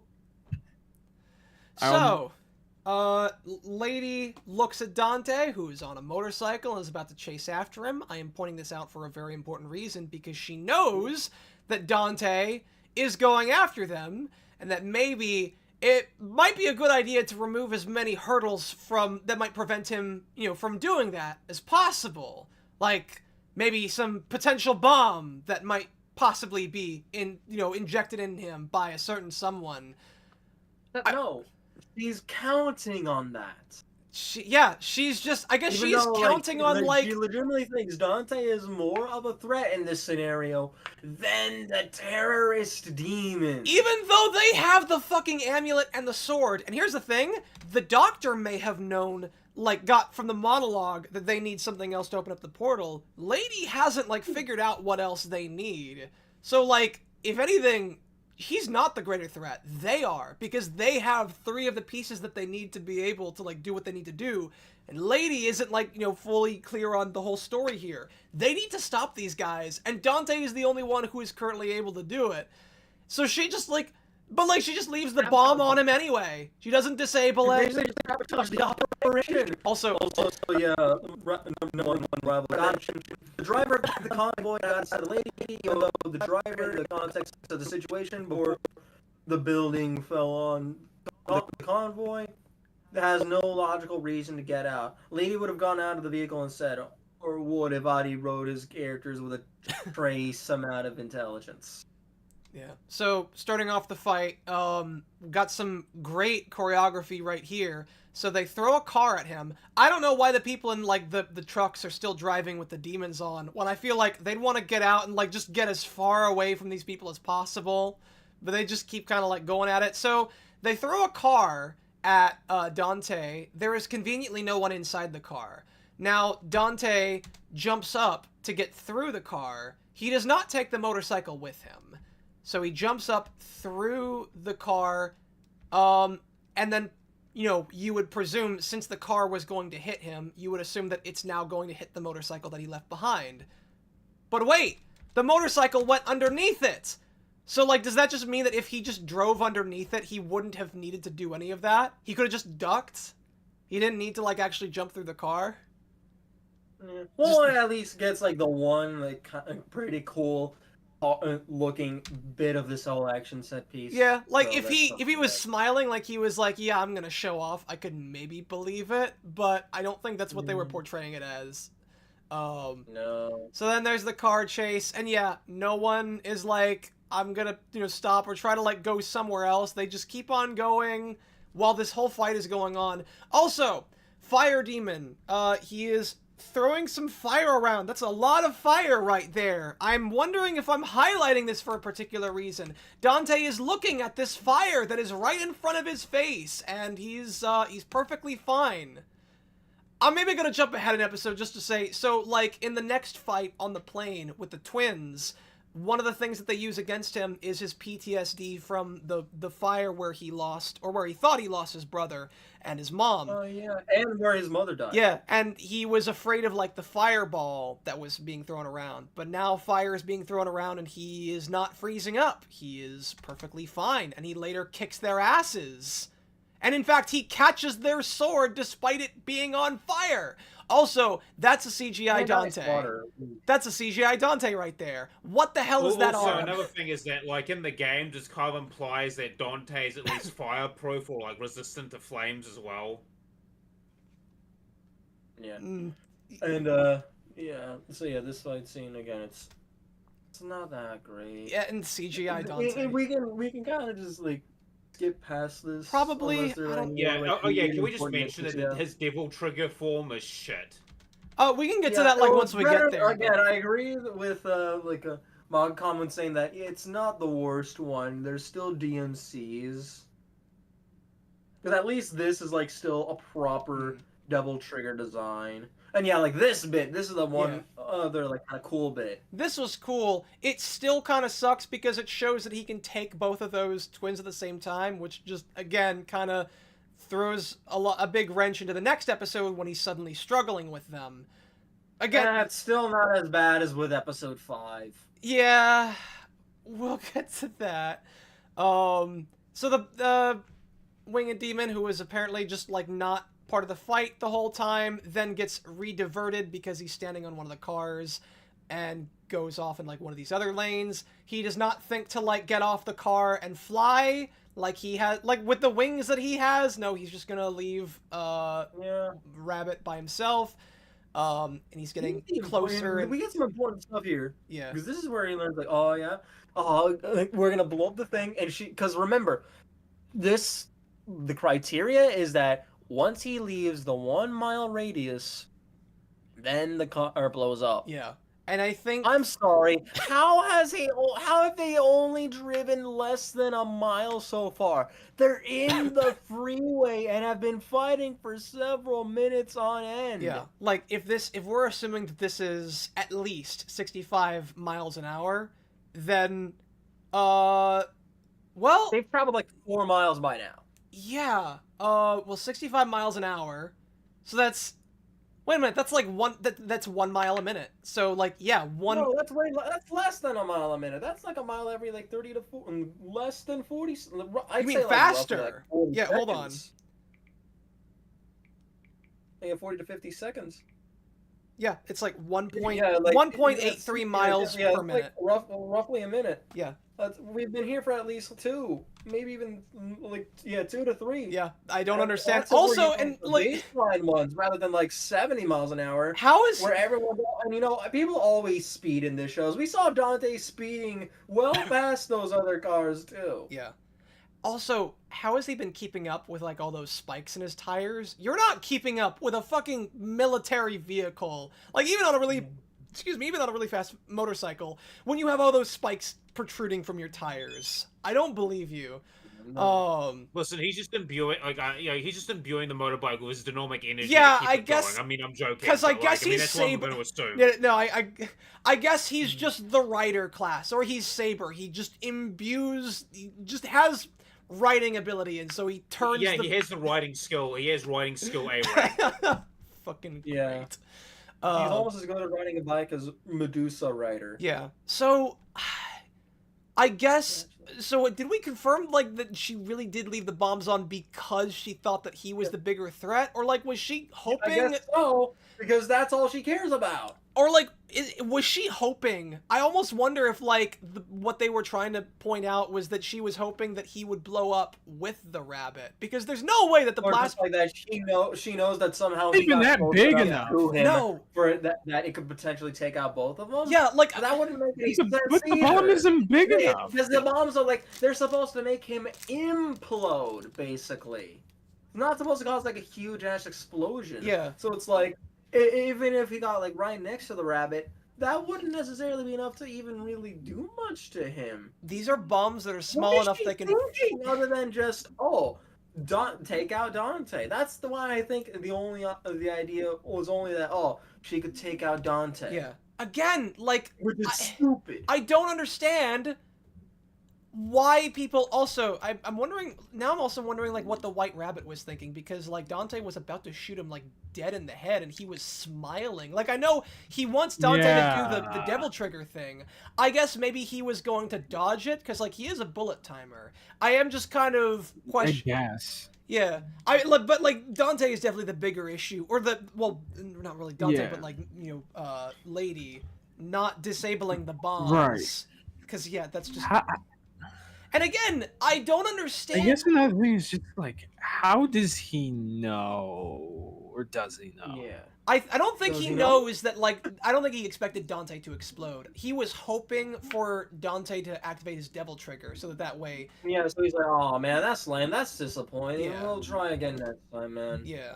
You can't yeah, die yet. you take a dog nap. We'll go for a walk later, and then maybe you'll get your devil trigger then. You can do it, buddy. I believe. Gives him like a belly rub or something. Yeah, belly rub. Dude, he pulls a conquest. He pulls a conquest. I'm so Like, lonely. at this point, I'm thinking, yeah, this show's like a 4 out of 10 at this Yeah. point. And once Yeah, you- the more I talk yeah, about well, this, things the are now more I actually like. going Okay, I'm downhill. starting to understand. Yeah, this is. And it's like, oh man, even the tone of the show with stuff like, especially Lady, but like, Yeah. it feels like aggressively. It feels like kind of like unpleasant and kind of. Well, yeah, like this shot right a here. little misanthropic. Like again, none of it feels like it conveys like any of the tone or spirit of Devil May Cry whatsoever. Like look. Hashtag not my Devil May Cry. Looking at the like, who thought that like this is what Devil May Cry fans want to see? Like Dante getting his Not face Capcom, exploded. apparently. Apparently, I get. Yeah, I mean, if Capcom gave the okay on this, I just. Hideki Kami and whatnot, they were supervising. Who knows how? Which could mean anything really. Freaking like General Bucci supervised season 2 of Psychopaths, and that basically, and they God. pulled off one of the characters he wanted to keep using. Sorry, I just noticed Billy Donuts' comment. The tires have the blood of Sparta flowing through them. Yeah. He can just Dante could just imbue vehicles with the power of the Demon Knight Sparta. So, yeah. Dude, it's the Sparta cells, okay? So, I think that's... Oh, yeah, and then we get the explanation that Virgil is alive, actually, even though, like, literally no one thought that Virgil was dead. Probably not even the people who haven't played the games. I didn't think that Virgil was dead. I know he's one of the main characters. You do not need to explain to me. You're not being clever, anime. But not with that attitude! You're not being... Yeah, because it's supposed to be one of those where it's just like, you think about this explanation and you go, oh, wait a second. Then that means in episode 1, Virgil, they did the thing with Virgil, maybe he's alive. So, like, you purposefully turned into Virgil when you could have turned into, like, a regular bystander and caught Dante by surprise just for the audience's sake to know that Virgil is alive. And the audience would probably... it's really simple, The audience already knows that Virgil is alive, and this isn't the last time that we'll get something like this either. Like, could we, like, get the entire... Okay... It would be so much better if for the entire series, they actually tried to pass off as though Virgil died in that fire, and they never had any other mention of Virgil outside of flashbacks. And then the only time that we see or hear anything about grown-up Virgil is in the post-credits at the very end of the finale. That's how, like, that is how you do subtlety, okay? That is how you are foreshadowing, You guys are capable of doing it. I believe in you. You made episode 6. You can do subtle storytelling. Yeah, how the fuck did they manage to do that, pull that off? He was thwarted by this? Lady being dumb. Yeah, pretty much. Yeah, so we gotta wait another 2 episodes for this. So he tells them that his ability works on quantum mirroring, meaning that, like, the person he copies has to be alive in order for it to work. Now, bear in mind, he explains this to, like, this guy right here, who I assume he's gonna, like, lock up somewhere. So this is the only character who knows how this guy's ability works. Yeah. Keep that in mind. It's gonna come back. Like, why does it actually work like that? I don't know. Because we need a clever way to tell the audience that also we need a way for Lady to survive in the next episode. Yeah, so we both want to hint at Virgil. Yeah, because we totally want that, right? But then it's like, oh, okay. Is it just in case you have something happens, so you have to try to resustain, find him again to resustain yourself? But no, that's not how that works either. So it's like, why is keeping him alive necessary for you to be able to sustain that form? I guess it's just because, like, he turns into, like, another person in, like, the state that they are in. So, like, he can't turn into someone that's dead, because if he did, then he would turn into a dead person, which does make me wonder, then, if this people guy... die when they're killed, as we know. If the original got, like, scarred up, would, like, a scar suddenly appear on, like, the shapeshifter's face as well? I mean, I guess probably not, because those burn marks don't. Yeah, exactly. Yeah. So I don't... Yeah. I don't get what this whole quantum mirroring In fact, no one notices that either. What the fuck? Yeah, like, he gets back there and Lady's like, you are in surprisingly good shape for getting out of a car chase. Alright, we're gonna see how far we can get. We might have to stop after episode 4, and just, do the other half some other time. Yeah, do a whole part 1, part 2. Yeah. Okay, this is when they point out that the demons are type 4. Because they're looking at this big crater. They're looking at, like, all the guys that got killed. It's impossible. Hold on. Let's see. Yeah, Sentry. Yeah, that was her name, Sentry. Like, she's the one that's like, who's like notable because she's like kind of cute and nice. Yeah. This time is different. We have no recorded cases of any demon higher than Type 2. But what does that even mean? But these demons, what they could do, their power level marks them as Type 4s. At least. They are at least Type 4, so they could be even, like, well above that, and they have never had, in fact, not even just that, like, you can't even say, oh, they've had no encounters, but maybe Lady has. No, there is no none of them have ever encountered them before. Well, there is no recorded encounter. I believe that's what she said. Let me go back just to make sure. This time is different. There is no recorded case of any demon higher than Type 2. There has never been, which means that Lady absolutely has never fought demons like them, And she not only got out alive, but she got out alive after fighting 4 of them at the same time. She has insane plot armor.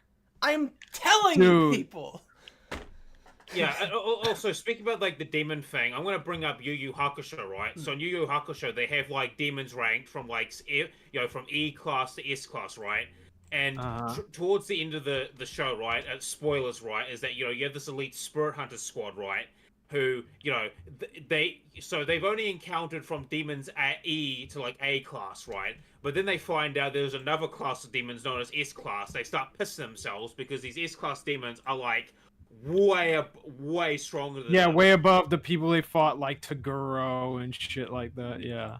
Do they also have like a CLA class, and like what are some of the other classes in the Mercedes cars? Maybe I don't know. I haven't read the manga because I heard the manga goes in more detail about it. Did they take AP classes? Are they getting just imagining that? Freaking why am I blanking on the mangaka's name? That's embarrassing. Tagashi? Yeah, Takashi. Like, he based that off, like, specifically the naming system of Mercedes-Benz cars. Oh my god! Nice. So that'd be so funny. So going back to the whole problem I have with repetitiousness. So in the last episode, they told us, the amulet and the sword is not enough. They need something else in order for them to bring about the apocalypse. And then they bring this question up again in the episode immediately after. The real question is, where's the apocalypse at, huh? And they start talking about it. They're like, oh, why isn't it happening? It's like, why are you delivering this? Like, yes, we understand that these characters would be thinking this kind of stuff, but, like, this is repetitious for the audience. You've already, like, told us that, it's weird. You've already revealed to us that they don't have all of the stuff that they need. And I believe, like, they do this one more time later, in the finale, or close to the finale, where it's just... It's very lazy exposition, right? Because if you played the games, like, anyone who's played the games knows they know what's going on. Like, they know what's missing. I wouldn't even, like, say that that's necessarily the problem. It's just, deliver the information once. And, like, if you have some other characters who, maybe, are wondering about it, or, like, better yet, like... just have it delivered once. Have it delivered once in a way that conveys that both parties now understand, like, what is the limitations of this thing, instead of repeating it. Or, like, you're gonna have it again, have it be so the characters getting to understand, like, they have, like, a different reaction. They have something that merits showing that, they know, now they're getting up to speed, and they're having their own thoughts about this. Yeah, what if... They don't do that, though. What if Lady, what if they're like, we need to chase after them right now, because they clearly don't have all the pieces. Like, what if that's what it was about. They brought up the information again, but they used it as, like, a means to be like, we gotta get our shit together and go after them right now, because if they haven't activated the apocalypse yet, we don't have all the information yet. There's clearly something else that we need, and we need to go right now. I don't know, like, why they're not kind of panicking right now. And, I mean, Lady doesn't have, as we see later, Lady doesn't have a problem stealing someone's car. And, like, they all know that Dante got blown up, so that means that there is no one chasing after the other demons right now. White Rabbit. Well, actually, no. Oh, wait. I'm sorry. They have a tracker. I completely forgot about that. She placed a tracker on the... Yeah, she placed a tracker on Dante. Oh, yeah, that's right. The tracker was on the amulet. Yeah. But at this rate, it's like... What? Did she actually think that, like, Dante was close enough to the rabbit, for this to have gone off? If there's no tracker on Dante, then? Well, I think the tracker is the bomb. I guess she just expected the rabbit to have been blown up and just, like... No, that wouldn't make sense. Like, she expected Dante to blow up with the thing. She just read the script. Yup. I feel like she's demonstrating getting some pretty high scores for Mary Sue of Yeah, the more you tell me about this. The first time we get to, we're given any kind of reason to, like, start to care about these people and show that they have interpersonal relationships. No! Character dynamics that can make us care about them and show that this is What the a fuck? unit, a class of people here. Here's also another thought. That we're meant to be invested in. Here's another thought. Who will mourn each other when they die in this very episode. You also don't. Only now do we have something beyond. Well, some of them are nice people, I guess. She was 3 shit, days man. away from retirement. Like the. Here's another thought, CBF. You also don't have to kill off your characters to evoke an emotion from your audience. You can like have Nah, a. that sounds like that sounds uncreative. You can like have them be characters. You don't have to. What Okay, but characters in the Pete- story, Pete? Like, what is this radical, man, this is the worst. Okay, Yeah, but here's the thing. agenda, man. We gotta stop it. Dude, also Pete. Oh yeah, remember the here's radical thing. left line in the news? Oh, in God. the episode 1. Wait Yeah. a second. Yeah, I remember. But Pete, here's what you gotta understand. Here's what you gotta understand. Writing is hard. So I mean, it is, but you know, it's their job, you know. I mean, it's a We're hard not the job. ones writing though. a script for a television series at the moment. Yeah. I mean, yeah. So y'all should just shut up and let Well, them do what they want. Dollar- That's how it works, right? Dollar Store Nightwing. Just- Billy Donuts, you're absolutely right. Dollar Store Nightwing. In fact, not even. This is half Dollar Store. Dollar Store Nightwing. This is a 50-cent Nightwing at a dollar store. 50. Dude, this is bootleg Nightwing, Yeah. dog. All right. So yeah. Nowhere near as close to Sandra Kane. So Yeah, bootleg Nightwing, trucker hat guy, and the other two. Sentry. Them. Yeah. Makes Yeah. sense. Yeah. Names are for characters, Bootleg Nightwing, CBF. the blondie guy and the black characters. I refuse to Yeah, call the them... diversity hired, the tokens. I refuse to call... CBF, are you objectifying black people? Fuck, racist. All right, I'm leaving this call. Yeah, what Sorry, the fuck? Listen. over. Listen. It's not me, it's Adi Shankar. I'm joking. It's just like, no, We're being like, infected by the show, man. He's radicalizing Logan us. from Yeah. South Park here. He's just like, fuck you. Also, oh, you know what? No, Billy Donuts, you're right. This is Knightwing. This isn't Nightwing. This is Knightwing. You know what? That's what I'm calling her from now on. Nightwing. She's Knightwing. Yeah. Knightwing. Yeah, everyone got abducted. Yeah, of course, so- they're being so we deported got in a plane. Knightwing, we got Trucker Hat Guy, Nerdy Girl, and ODST Halo Guy. His helmet makes me think of like ODST Halo helmets. Like, I okay. can find him where he is. It's the other black guy. This guy. Yeah, his helmet and like his visor placement just looks like an ODST helmet if you remove like the mouthpiece. All right, so that's what I'm calling I've him. never played those. The only Halo I've played is a little bit of 2 for co-op. My brother made me play through the Halo series, or at least up to 3, I believe, but we never finished ODST. Yeah, John. Hey, look, it's flashback for Dante. Yeah. A little bit more now. I want one! And, I don't really have Well, I too want much... yours as well. I don't really have too much issue with this. I think it kind of raises Sure. the No, I question... like this little flashback thing. Yeah. It's very reminiscent of like the original, like some of the manga they go into, like, you know. The they fact that, fight a like, bit. they're very powerful. They just throw around, the furniture. It's like, geez, how the hell did this lady take care of these two? Well, in the original, Dude, imagine having to squeeze them out. Yeah.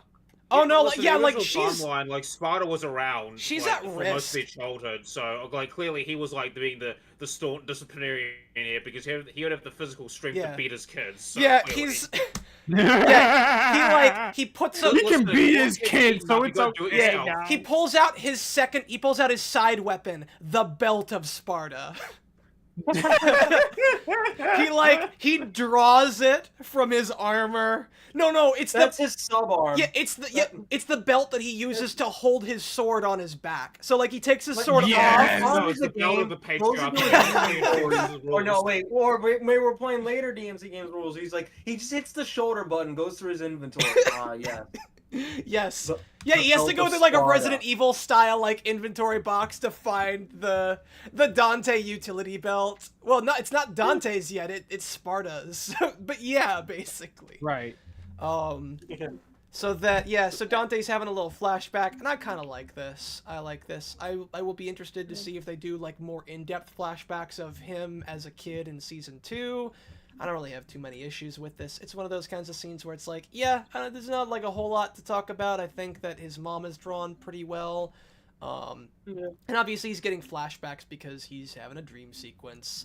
And then he wakes up on the plane. I think there's maybe... Dante, you're going to play a game. I feel like there's a 9/11 joke that you can make out of this, but I'm not finding it. We're going to play a little game. You save all these people, defeat these 2 demons within like 3 minutes, or this plane will hit the World Trade Center. Yeah, exactly. He's like, oh my God, yeah. Your plane is headed for the world. God damn it. And it's just like, and it's just like, if he fails, it's just like, game over. God damn it. Like, music starts with like, da-na-na, da-na-na, and we get all the river flashbacks. So this is where where all the co-conspirators. Yeah. So this is where Dante is being he's slowly revealed that he is the son of Sparta, but he doesn't believe it. And I think we talked about this briefly, Bio, and I think I can somewhat believe it. Yeah, I'm gonna mention this right now. So in the original and even the reboot, like Dante knew who his dad was, and also in the original, like Sparta was around for most of their childhood until he like disappeared one day. Yeah. So and part of the themes of Devil May Cry, for, like at least for Dante, is to carry on the legacy of his father, right? Yeah. Mm-hmm. But like here, he's like the absentee parent that Dante, because apparently it's just like, well, no shit, you're something special. Even Dante says in Devil May Cry 1, like, even as a child, he had powers. Like, even, like, you know, because he's, like, way stronger than any child should be. You know, he's stronger, he's faster, he's got sharper senses, he feels, like, this rage boiling inside him, right? Like, you know, Dante and Virgil growing up, they know they're different. They know there's something about them. Like, it's like, yeah, they're like, yeah, we're half demons. Like, no shit. I'm like, if anything, I can believe that like the possibility has never been exposed to him before, but there's no way that he is this strong. He never thought that he was a demon. Well, especially when like it's being told to him. Like, it's like, you know, imagine like you are so much stronger, so much faster, so much more agile. You have like such, you know, so much better reaction time than anyone else you have ever met in your entire life in the years that you have been alive. Yeah, you can dodge freaking bullets. And even if I mean, I guess you might think, oh, I'm just a super soldier or something like that. But like, yeah, basically what does he think he is? Like, oh, I thought it was just like a superhero or something. Yeah, you know? what does he think that he is exactly? Because there's no way he has ever. He's basically just superhuman. That's all he thought he was. There's no way that he has ever met. Number one rival. Besides, Sarah's second demon struck the Vatican. Besides Virgil, there is no way, and Virgil was dead as a child, so like, well, like, or he grew up and thinking that Virgil was dead, so there is like no one else that he knew in adolescence who is even remotely as powerful as him, except demons. Why wouldn't he think that he could be a demon when, like, if someone tells him that, even if he'd never considered it before, the proper reaction would be, I mean, you know what, as that well. makes a lot of sense. Yeah. Like, okay, let's assume that Spartan this timeline checked out a bit earlier than, like, his mainline counterpart, right? Like, why the fuck did Ava not tell them that, hey, Sparta is your dad, you're a half-demon, and there might be demons who might come after you because of what your dad did? Like, thanks, Mom. I can believe... And, like, sure, he wants to reject it, too, because it's like, oh, I've been killing demons. No, I don't want to be... Yeah. I don't want to consider the possibility that I'm one of them. I want to be like other guys. Yeah, that feels like a kind of a weak justification, all things considered. He's waking up to the idea. He's waking up to the idea that not all demons are bad. It's almost like that's a theme or something. Oh my god! Oh my god! It's not executed very well, but like it's a theme. It's a theme. Here's the other thing about Dante, right? Is that he's a thrill seeker. Like he has good nature, but also he's fighting demons for fun too, because he gets off on fighting. Yeah. He likes battle. Like he's doing it for fun as well. Yeah, well, this And is it's like when it comes to certain demons, that like, oh, and here's the thing. This is a common thing with some other demons too. Like some demons just like to fight, and then when they come across Dante, they're like, oh, you're gonna be a challenge. Like I get to fight the son of the legendary Dark Knight Sparta. Let's fucking go. Yeah. You know. Yeah. Yeah.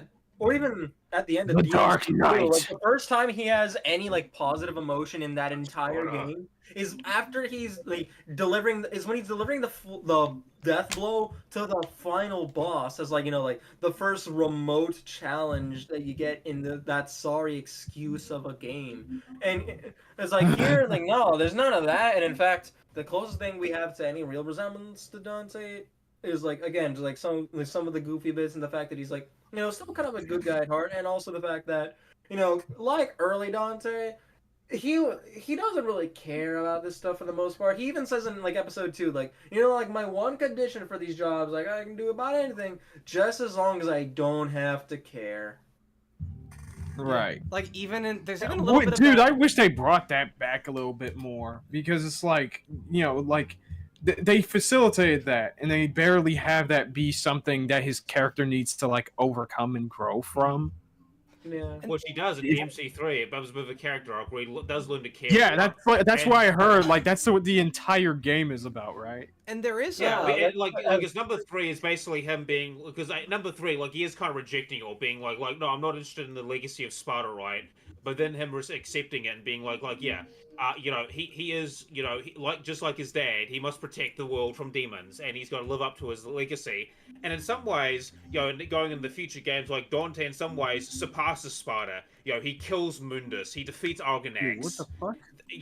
He does all this stuff. In some ways, he has surpassed his father in many ways. Chip off the old block. Yeah.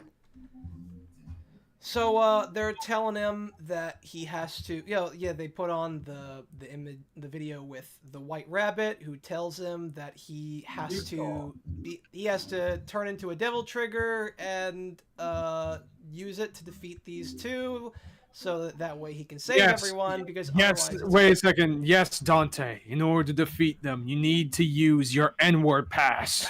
Draw upon its power and annihilate them. Oh, hey, Kaiser. By the way, the N-word pass you gave me is expired, so I need you update. I need to update it. We're doing this here. All right. Well, I'll have to. I'll have to track your usages of it up to this point, to see if you're eligible or not. Yeah, we have lots of paperwork, but we can do it after the stream. Yeah, because it's a finite use material. You can only use it so many times, and if you use and we gotta make sure there's no N-word fraud going on. Yeah, you gotta do the right paperwork through the correct channels. You gotta go to the DMV. It's a pain in the ass, really.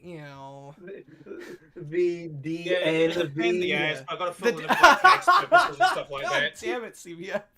That's funny. Holy shit. So, then the Darkcom soldiers then track the tracker that she put on the amulet to this building, and they head on inside, and surely they must be catching them by surprise, because there's no way, absolutely no way, that the rabbit would lead them to a place full of demons where he was intentionally intending on bringing them here, and then it gets locked down. They're all trapped, and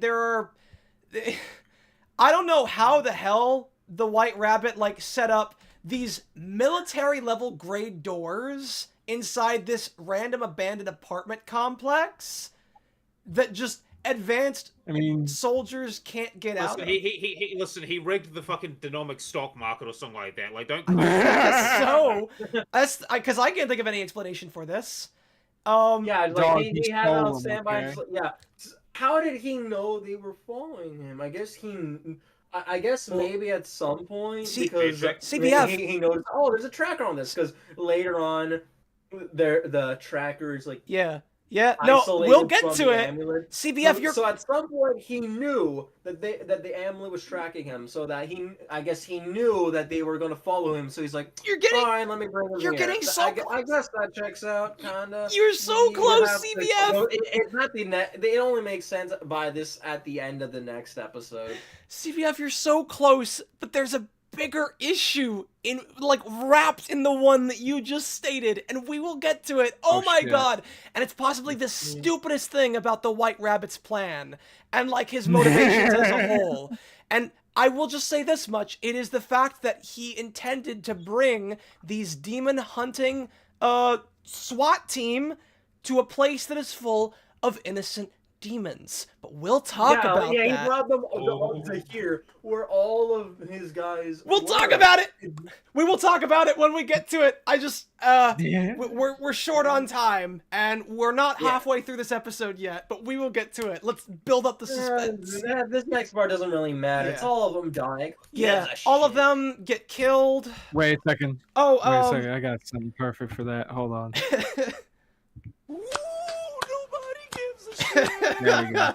Yeah, it's like, oh, these characters are dying, just like in episode 3. But it's like, why should we care? Are we supposed to feel that bad? We're supposed to be super shocked. Yeah. Then we have no attachment to these people. We have like very minimal at best. They're bodies to us. Then sounds like you've gone maverick. Then there's the announcements that are being made. So he's talking to like all the other demon residents, saying that like there are demon hunters that are here. He wants people to fight them if they can, but he's not going to, force it. And then this was an interesting line here. Anyone caught engaging with them in a friendly or neutral manner will be subject to immediate execution.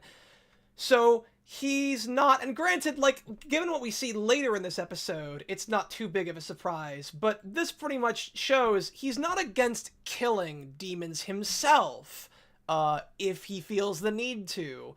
And it kinda comes back later when he's trying to paint Darkcom as though they're a bigger evil than he is, when really, I mean, like, I guess as far as evil, you could maybe say that, but as far as, like, what they do to demons, what he does is way worse. But we'll probably talk about that on the next. I mean, yeah, pretty much. And like, when we get to them, they already. ISIS showed up, and he's telling the illegal immigrants to not cooperate with them. Yeah, and if they do, he will kill them. You don't want to cooperate with them, Yeah, if you cooperate with them, I will kill you personally.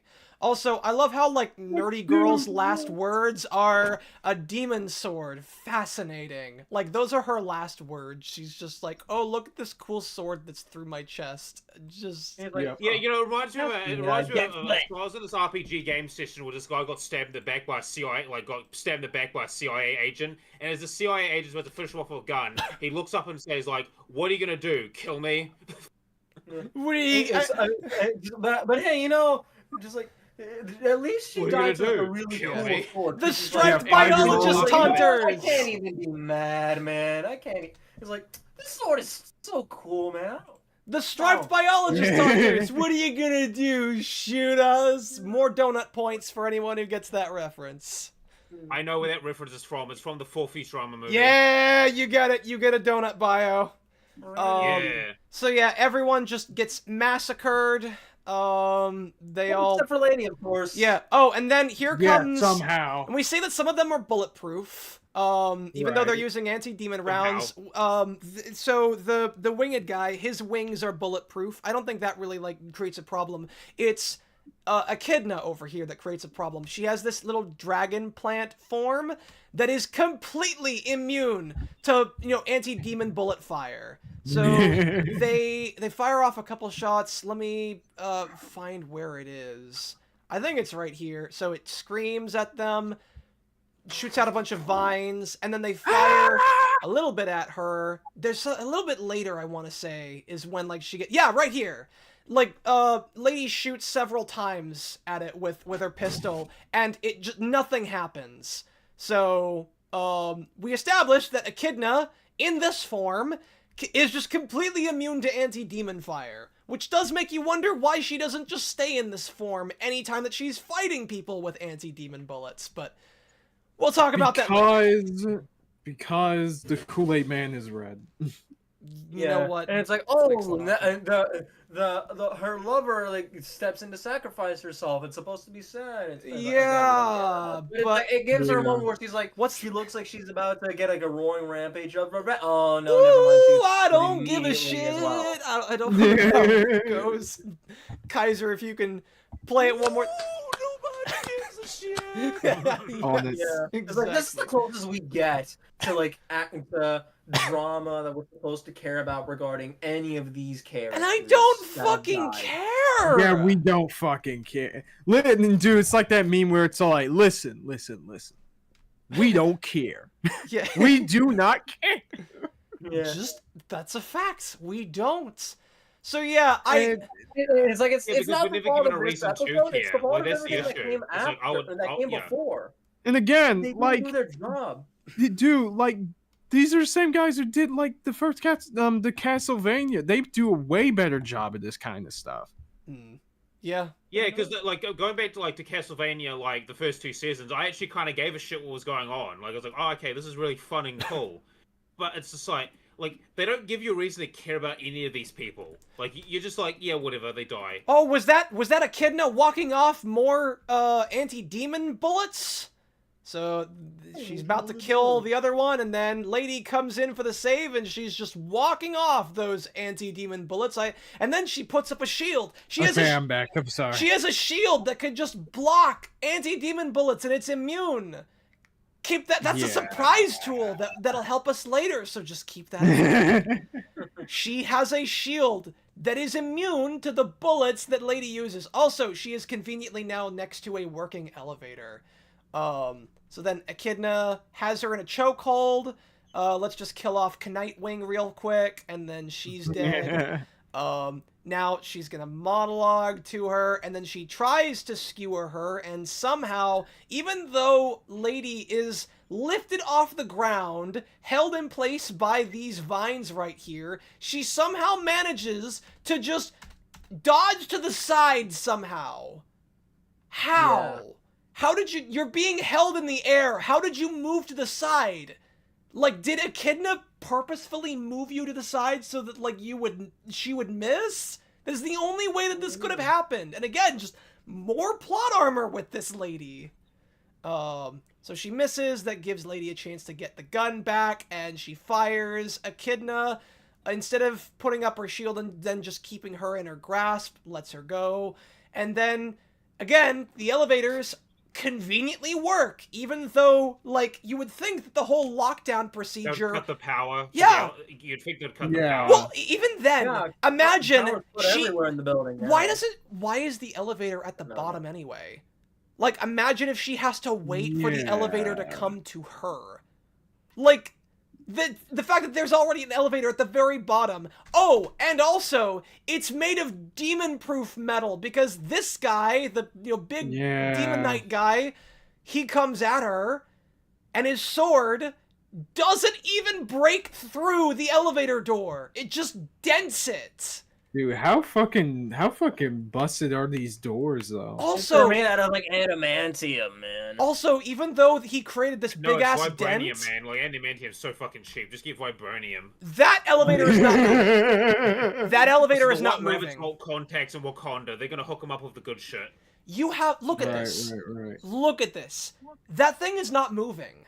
The outside door is embedded into the inside door. The elevator is stuck. I don't give a shit. That thing would not move. I don't care how much plot armor she has. That thing is not moving, but apparently it is. So. No, but like, listen, those... That elevator is made out of plot armor. Okay? It's all coated we get some PTSD from her here, Trev Mageddon. Trev Mageddon is completely right. Dead Space elevator doors. Yeah, maybe he got them off of the they got all these metal doors off of the Ishimura, which got transported to hell probably, and sent back in time. It explains it. Shut up. So yeah, number one rival has said that, like, I know it sounds weird, but the White Rat being sponsored by Wakanda seems to make sense.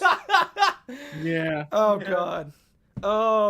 I never realized how, like, fitting this was for an Easter stream with like the rabbit main Yeah. demon hunting. This has been an amazing It's like poetry, it rhymes. Yeah, exactly. And then you have like Dark Knight guy, whatever, just looking at the elevator, pondering, why the fuck did we install the demon-proof walls into these things? I have a question. Why isn't he bursting through the roof? Why isn't he bursting through the top floor? It's like... Yeah, what? He's gonna take the stairs. Which, honestly, should be faster. Like, let's be honest. Yeah. Have any of you... We've all been in hotels, right? Like, a lot of us, if we're really running... we can like beat the elevator to whatever floor that we're going to. Elevators do not. Yeah, and then we're talking about superpowered demons who, at their base, should be around as fast as Dante. Yeah, at least on these super fast. Yeah. Oh, but I guess maybe the only thing, and maybe the only reason, is that he doesn't know what floor she's going to. But like, it shouldn't be hard at all to find out. So yeah, she escapes, she trips an alarm, and she gets gassed with fear toxin, I think. I say I think because it doesn't really do anything that actually hampers her abilities. She just gets some little visions every once in a while that go blah, blah, blah, blah. I mean, it makes her like even more like wanting to kill people she took hostage. Which we'll get to later. Well, that right. Yeah. But it really doesn't play like a whole lot later. But yeah, we will get to that. So meanwhile, back at 9/11, then we got the rabbit who is talking about how much he hates Sparta because he was aristocracy and he was privileged. And again, it's just that much more reason why... I'd like to mention that in the original Devil May Cry, there is an aristocracy. It's an aristocracy. I'm stronger than you and I can do whatever the fuck I want. Like they don't have an aristocracy. It's might makes right. I'm sitting here and I'm still thinking, who thought that like Devil May Cry fans want to see this? That they want to like see a story where like the father of the main character was actually a dude who betrayed his kind and betrayed a bunch of innocent people, and we'll never know why until season 2. He was apparently the second time this has happened. Every time an American wants to, every time like an American or like someone doing it from working with like an American studio or whatever wants to do something like this, they do this kind of shit. Like the reboot was like this as well. Like the tone, the presentation, everything. Like none of it felt at all in the spirit of Devil May Cry, like whatsoever. Here's the thing, and it was just as like vulgar and juvenile and dumb and annoying, and even more bland, weirdly enough. And like, gay and lame. I can understand if someone wants to like do something, if a writer wants to do something drastically different with an existing IP that they are familiar with. But like, you have to realize at some point the differences that you want are not what the fans would want, and you have to realize. Here's the thing. That's what fan fiction is for. And this show feels like official fan fiction, but not even good fan fiction. I am not. It's pretty mid. I am not a fan of Pokemon. I don't think I will ever be a fan of Pokemon. I have Black and White on my playlist at some point, and I will get around to them on stream at some point on Saturday evenings, Eastern Standard Time. Follow me as I periodically play video games. So, check. But Gen 4 is the best one. But I am not really a fan of like the Pokemon universe very much. I don't think it's bad, but like there are just some things that You're just not into it. Yeah, there are just things that irk me about like the biology of like certain, or like the evolutionary, like literal, like scientifically evolutionary, like stuff. Digimon's better, so.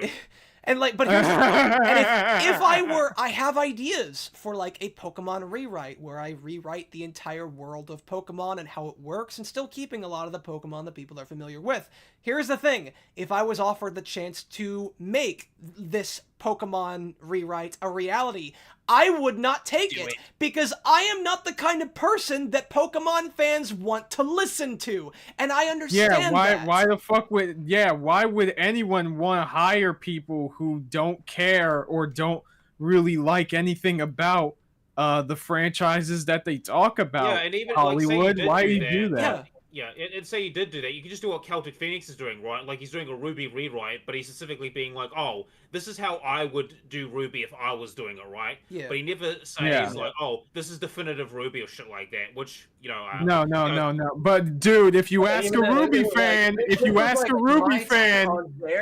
on their Ruby, and he's specifically like, if I wanted to do my own Ruby, Ruby, it would not be like this at all. Well, this it's not even, sprucing up their Ruby, basically. Yeah, basically, like it's doing a once-over and trying to maximize what is already there instead of replacing it with something else most of the time. There have only been like a few times where he actually like goes against the grain, and I'm gonna be honest, that's probably him at his worst. And not to be fair, Volume 5 is just really bad in general, so I don't blame him for not being able to do that. From what I've read ahead of it, like, I can see why he struggled with, like, I don't even think I could fix that shit.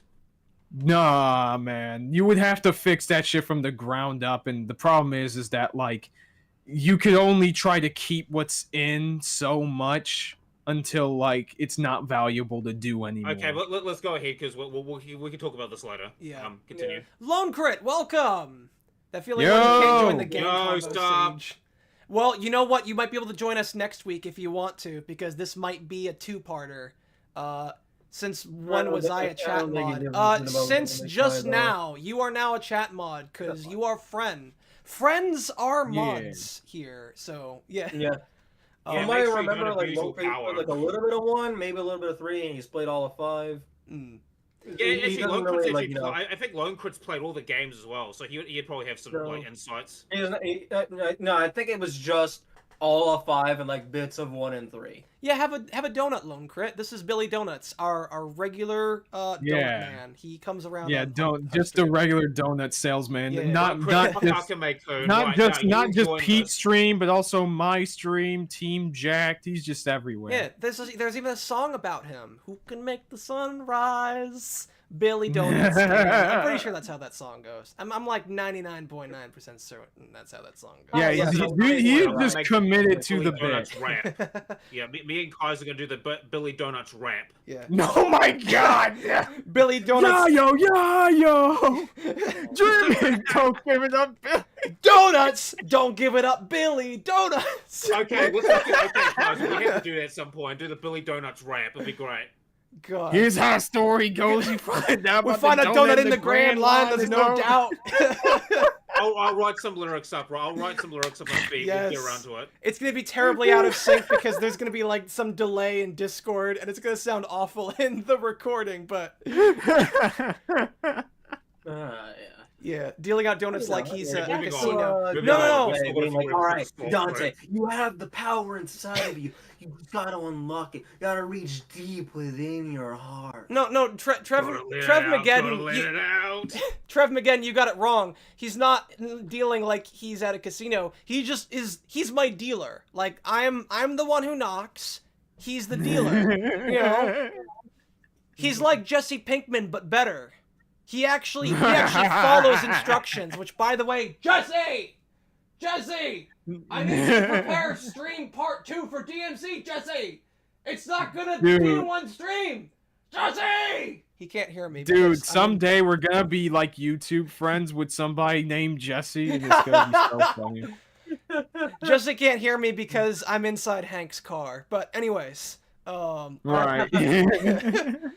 Oh, something else. There was a line, I think I passed by it earlier, but it's in my notes, so I just want to, like, before we move on. One of the lines when he was going off against how, privileged Sparta was, the White Rabbit said, Sparta rebelled against a tyrant, then locked us up. So he's referring to Mundus as the tyrant. Yeah. So yes. Then does that mean that, like, Adi is acknowledging that, like, people were oppressed by Mundus and that he's not that great a guy? Because, like, there was a tweet that he sent a while back saying that Mundus was actually the good guy the whole time. Let me see if I can...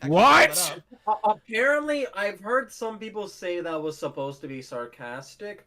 I don't know how much I believe All right, that. no, yeah, that sounds like a joke. Like that can't be. There were that can't multiple. be Well, there were ironic. multiple tweets where he said it. Not like a whole lot. There were two. I only have one Oh my right now. god, dude. Hold on. Let me. I think it was a tweet chain. Let's see. I Know Nothing sent a couple of them to me. Or I think he only sent the one that actually showed. Okay.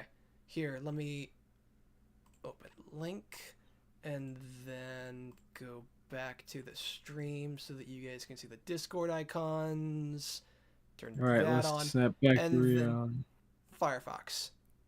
So, I'm on Team Mundus. Mundus was just a misunderstood visionary. He only wanted to reunite humanity with their true overlords. Mundus was the real victim here, just trying to save us from ourselves with a little cosmic tough love. Honestly, the guy wanted to streamline. And there was at least one other tweet where he said something kind of similar. And it's hard to know if he's joking or not. I feel like it's a joke. I feel like it's a joke. I don't know. God, I hope so. I mean, with how much he's saying that Sparta is the bad guy here, like, maybe before the series came out, maybe. But, like, now, when, like, he is introducing, you know, good demons and basically writing Sparta to be a guy who was not so great after all, I don't know. And then especially by the end, when Virgil comes and rescues all the demons on behalf of King Mundus.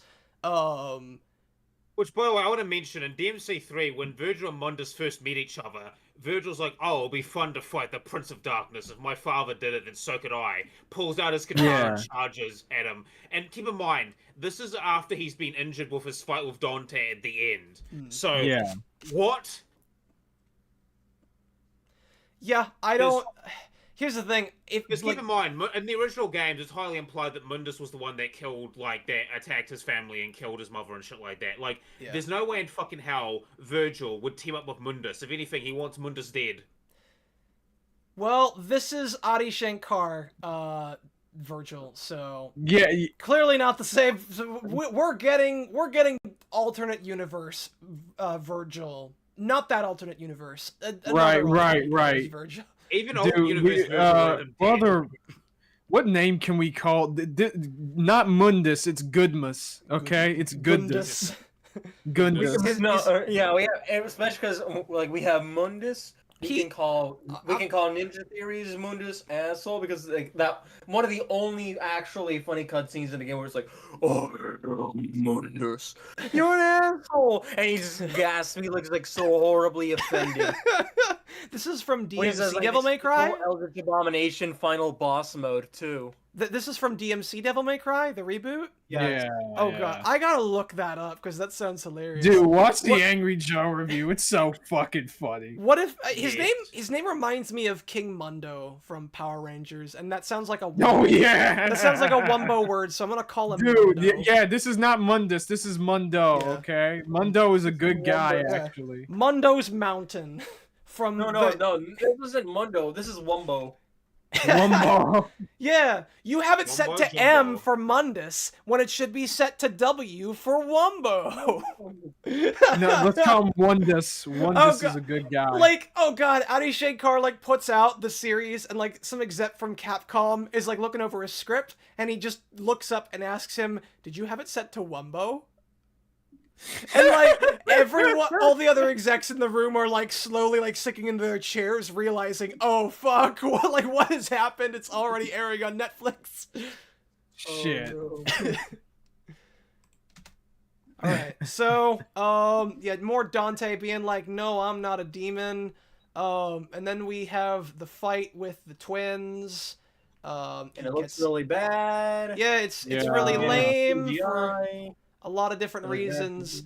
He has PTSD all of a sudden from like all the fire, but I think that's when we cut back there. Now we're gonna cut back to Lady, who is still huffed up on the purple goo. And she's seen a bunch of stuff, but apparently she's able to see just fine to know like what's real and what's not. So again, I'm not sure how much of this really affects her.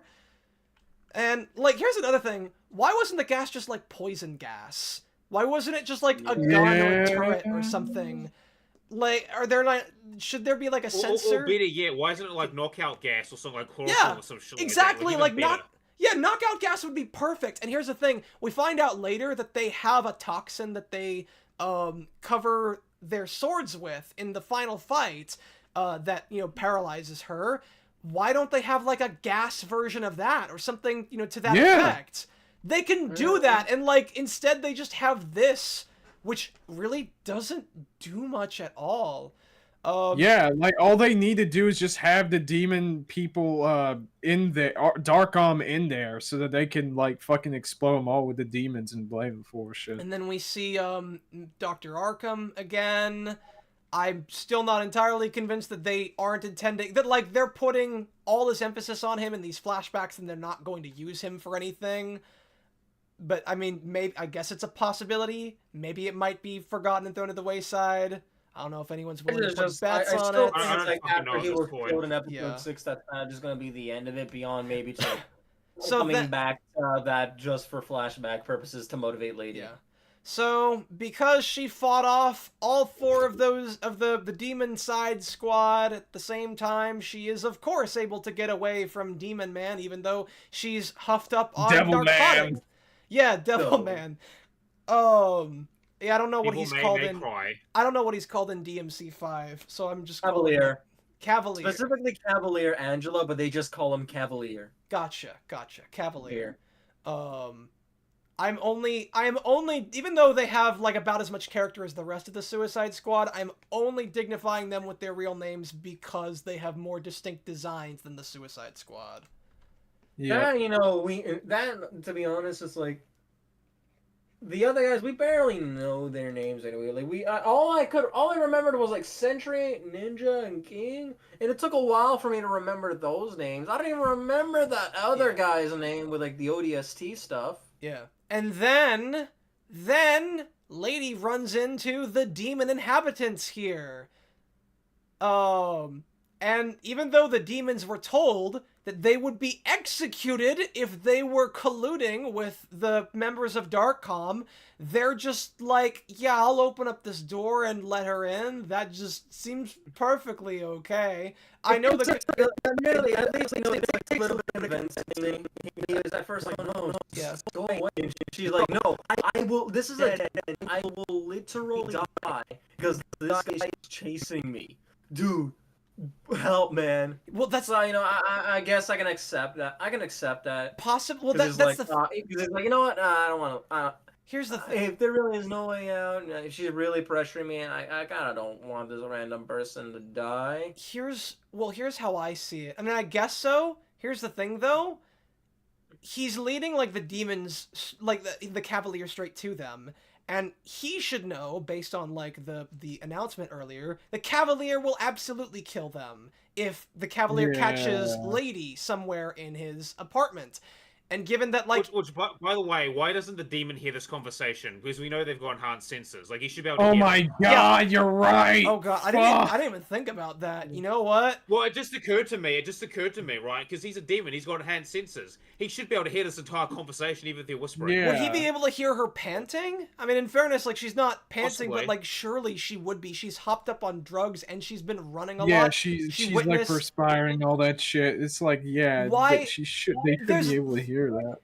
And, like, I love how there are just conveniently human-shaped lockers in this room. He thinks that she's in here somewhere, but he doesn't think to check those ones. He just smashes the table and is like, okay, I'm out. I'm done. Yeah. Fuck this shit, I'm out. More plot armor. The Sue, what do the Sue critics give her out of 10? What do they score her on plot armor for this feat? I'm seeing... Oh my god, for this one, I gotta give it a 10 out of 10. Alright, that's... And she's like, alright, no, I'm gonna maybe kill you now. Yeah, like, that's all it says on your card, not even a number, it just says, I kill you now. Nah, but it's the Hero Yui brand of I'll kill you, which means it's not gonna happen. So Dante's fighting these guys, and again, like, they're punching... Let me ask you guys something. If you got, like, punched by one of these two guys, You think that would, like, hurt you? You think that would, like, you know, maybe break some bones or something? You think that would, like, break the skin or maybe even just, like, punch a hole through you? What do you think? I can take it. I could take it. Well, yeah, you're a Reploid. What about CBF and Bio Gundam? I mean, I have biomechanical life form that can like regenerate and adapt. So I'm fine on that department. All right. Well, normal. I can transform. Well, by the way. normal people would like get like a hole blown. Oh yeah, through them. fleshies will get fucked. Yeah. So if you're telling that's me a skill issue. That's a skill issue, man. He can tank Yeah, this, but like a prick from like the friggin' COVID Louisiana. vaccine, that's like just a little shot in the neck. That's enough. COVID Yeah.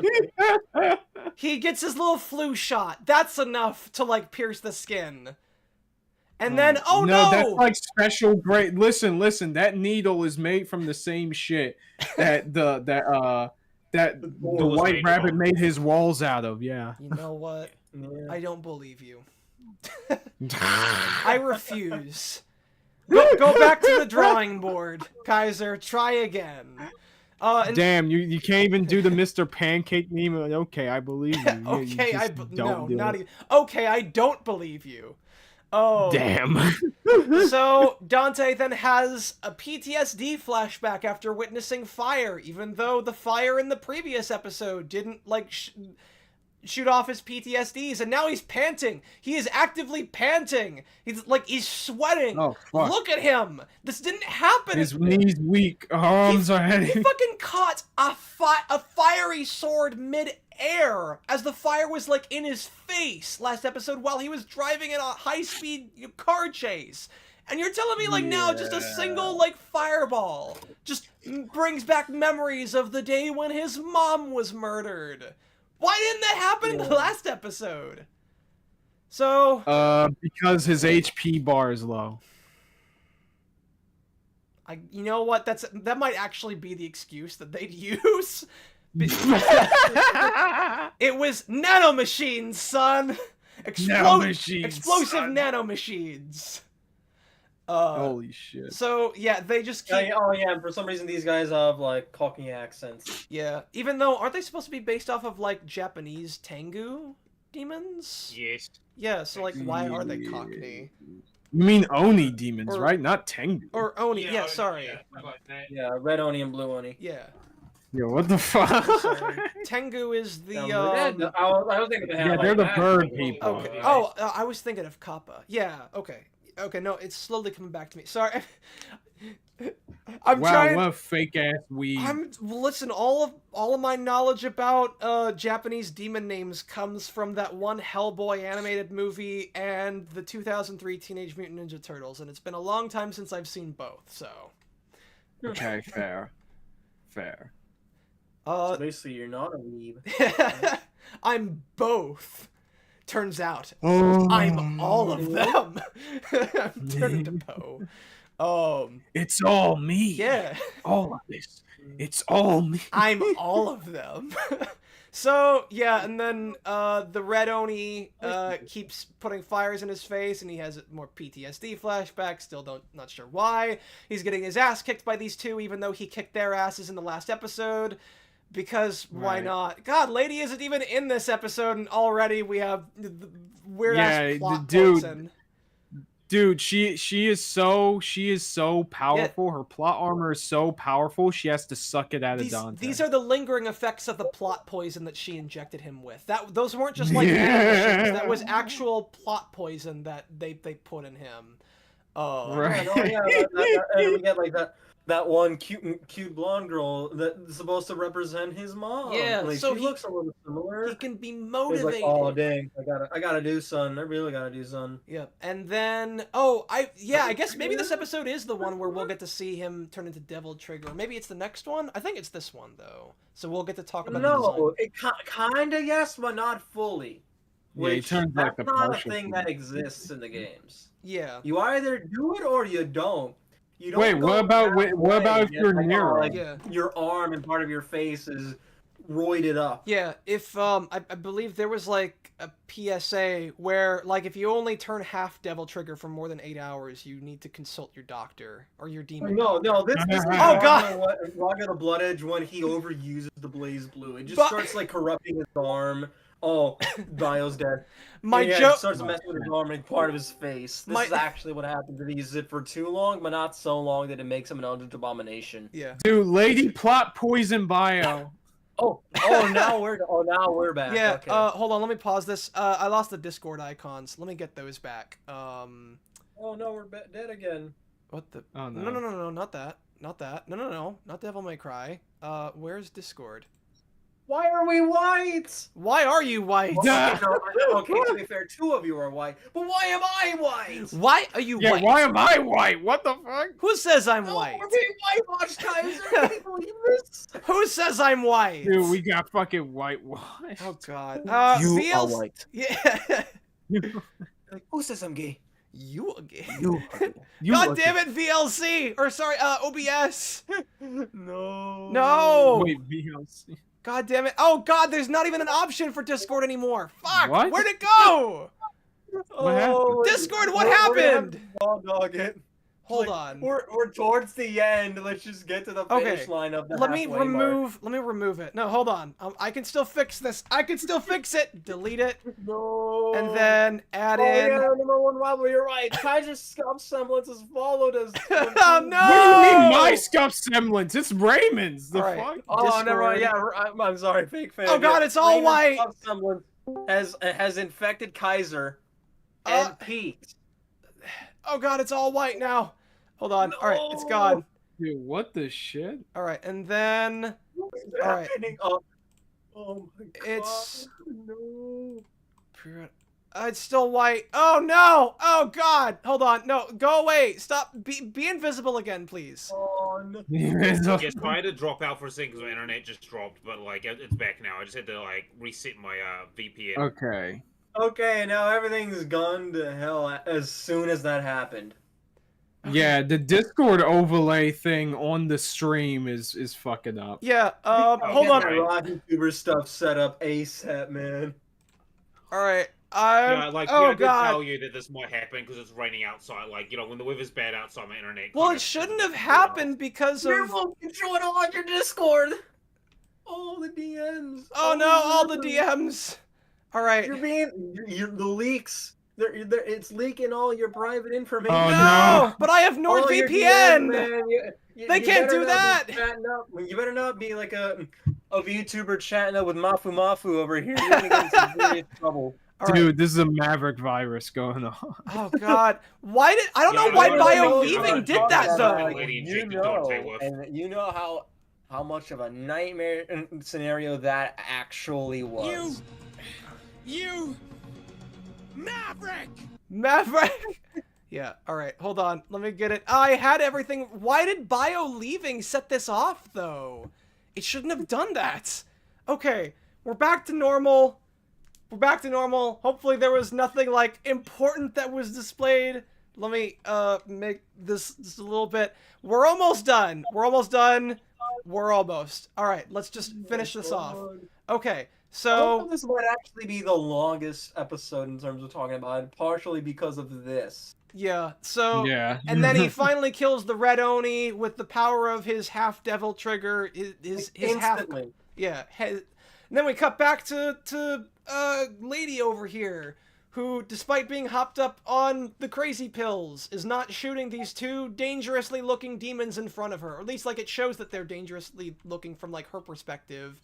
Yeah, because like she can tell like they're not actually that, but it's kind of messing with her. Yeah. So she's like no, and even he is like, dude, what the fuck? We just saved you. You know, you're threatening us, me and my wife and kids. What is wrong with you, woman? Yeah, what the shit? What's wrong with you, lady? At the same time, you have to be like, they're demon hunters. What did you expect? I mean, and she's like, well, they're demons, though.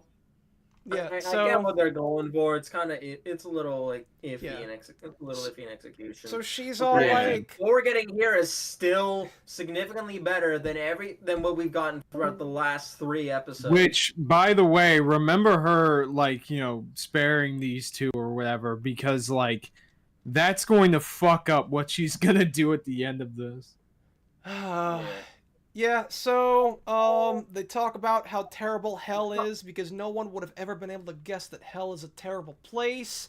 But they don't quite like the White Rabbit either. And I don't think we see yet just why, but like later we see that yeah, he does those little experiments on them. I don't think we see them in this episode, but because the episode Yeah, I think it's the next episode. yeah, and God, there's so much to talk about there. God, I want to talk so much about the White Rabbit because I feel like he's a close second to like the worst character in the series behind Lady, just because of how. A shame because like again, that introduction was kind of baller, and we have like a legitimately good backstory for him and Lady, but honestly, especially him, and then. Again, like so much about him doesn't make much sense. And then, if there was any hope we had left, episode 7 it fucking killed it. That in a trash fire. Yeah. Yeah. So she decides maybe hashtag not all demons after all, and decides. No! Dude, Demon Slayer. I mean, the Doom Slayer would be ashamed of him.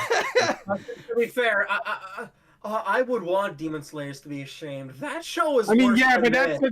that's for a different reason. Worse Yeah, than this. that's for a different reason. CBA. Yeah, true. All right, so then we except for 1 or 2 arcs. 1 or 2 arcs are actually kind of decent and better than this. And then we cut back to Dante, who thankfully his half-devil trigger goes away. So since it didn't happen for 8 hours, it means that he's in the clear. Game over. Yeah, it has a cooldown, you know. Also, again, I don't know why that thing happened earlier. Bio got like disconnected again, and this time OBS didn't freak out. Yeah. So. I think they just hate Australians. Maybe. No, I thought he was New Zealander. Oh right, he is from New Zealand. Oh, I thought. Yeah, you don't want to get the Aussies and the Kiwis confused. They don't Oh my god! Yeah, they're gonna. Oh god, they're gonna come after me, guys. All the Aussies, the New Zealanders, people from Australia. He didn't mean it. The PeriodicPete does not endorse racism towards the New Zealanders and the Australians. Please don't come after us with your spider cavalry. Like we will reprimand him for his microaggressions. We're not. Listen, I will check my privilege. We have not yet secured the Floridian gator riding cavalry, so we're kind of not in a good spot in case a bunch of spider riders come up to our door. We didn't mean it. Please, please just don't. Hey, he's back there. Everything's cool. Woo! Kaiser called you an Aussie. No, by mistake. By mistake. I know you're from New Zealand. My brain just fucking got fucked because we've been at this for a while. Yeah, sorry. Just if I'm quiet, my internet just drops. Then just assume my internet. But we're almost done anyway. Yeah. So they all get the flung out. explosions in the fire here are cool. Yeah. The explosions. This is a decent cliffhanger. Like we have this episode has an actually solid cliffhanger for both sides of the story. Yeah, and then we're gonna everyone's blown up and they're falling out of the plane. Yeah, and then Lady is about to become an IDF soldier. Yeah. Oh, so she'll become a Hassan fan. Got it. No wait. Hassan's for Hamas. My bad. Yeah. Okay. So that's gonna have to do it because it's pretty close to 9 where I am.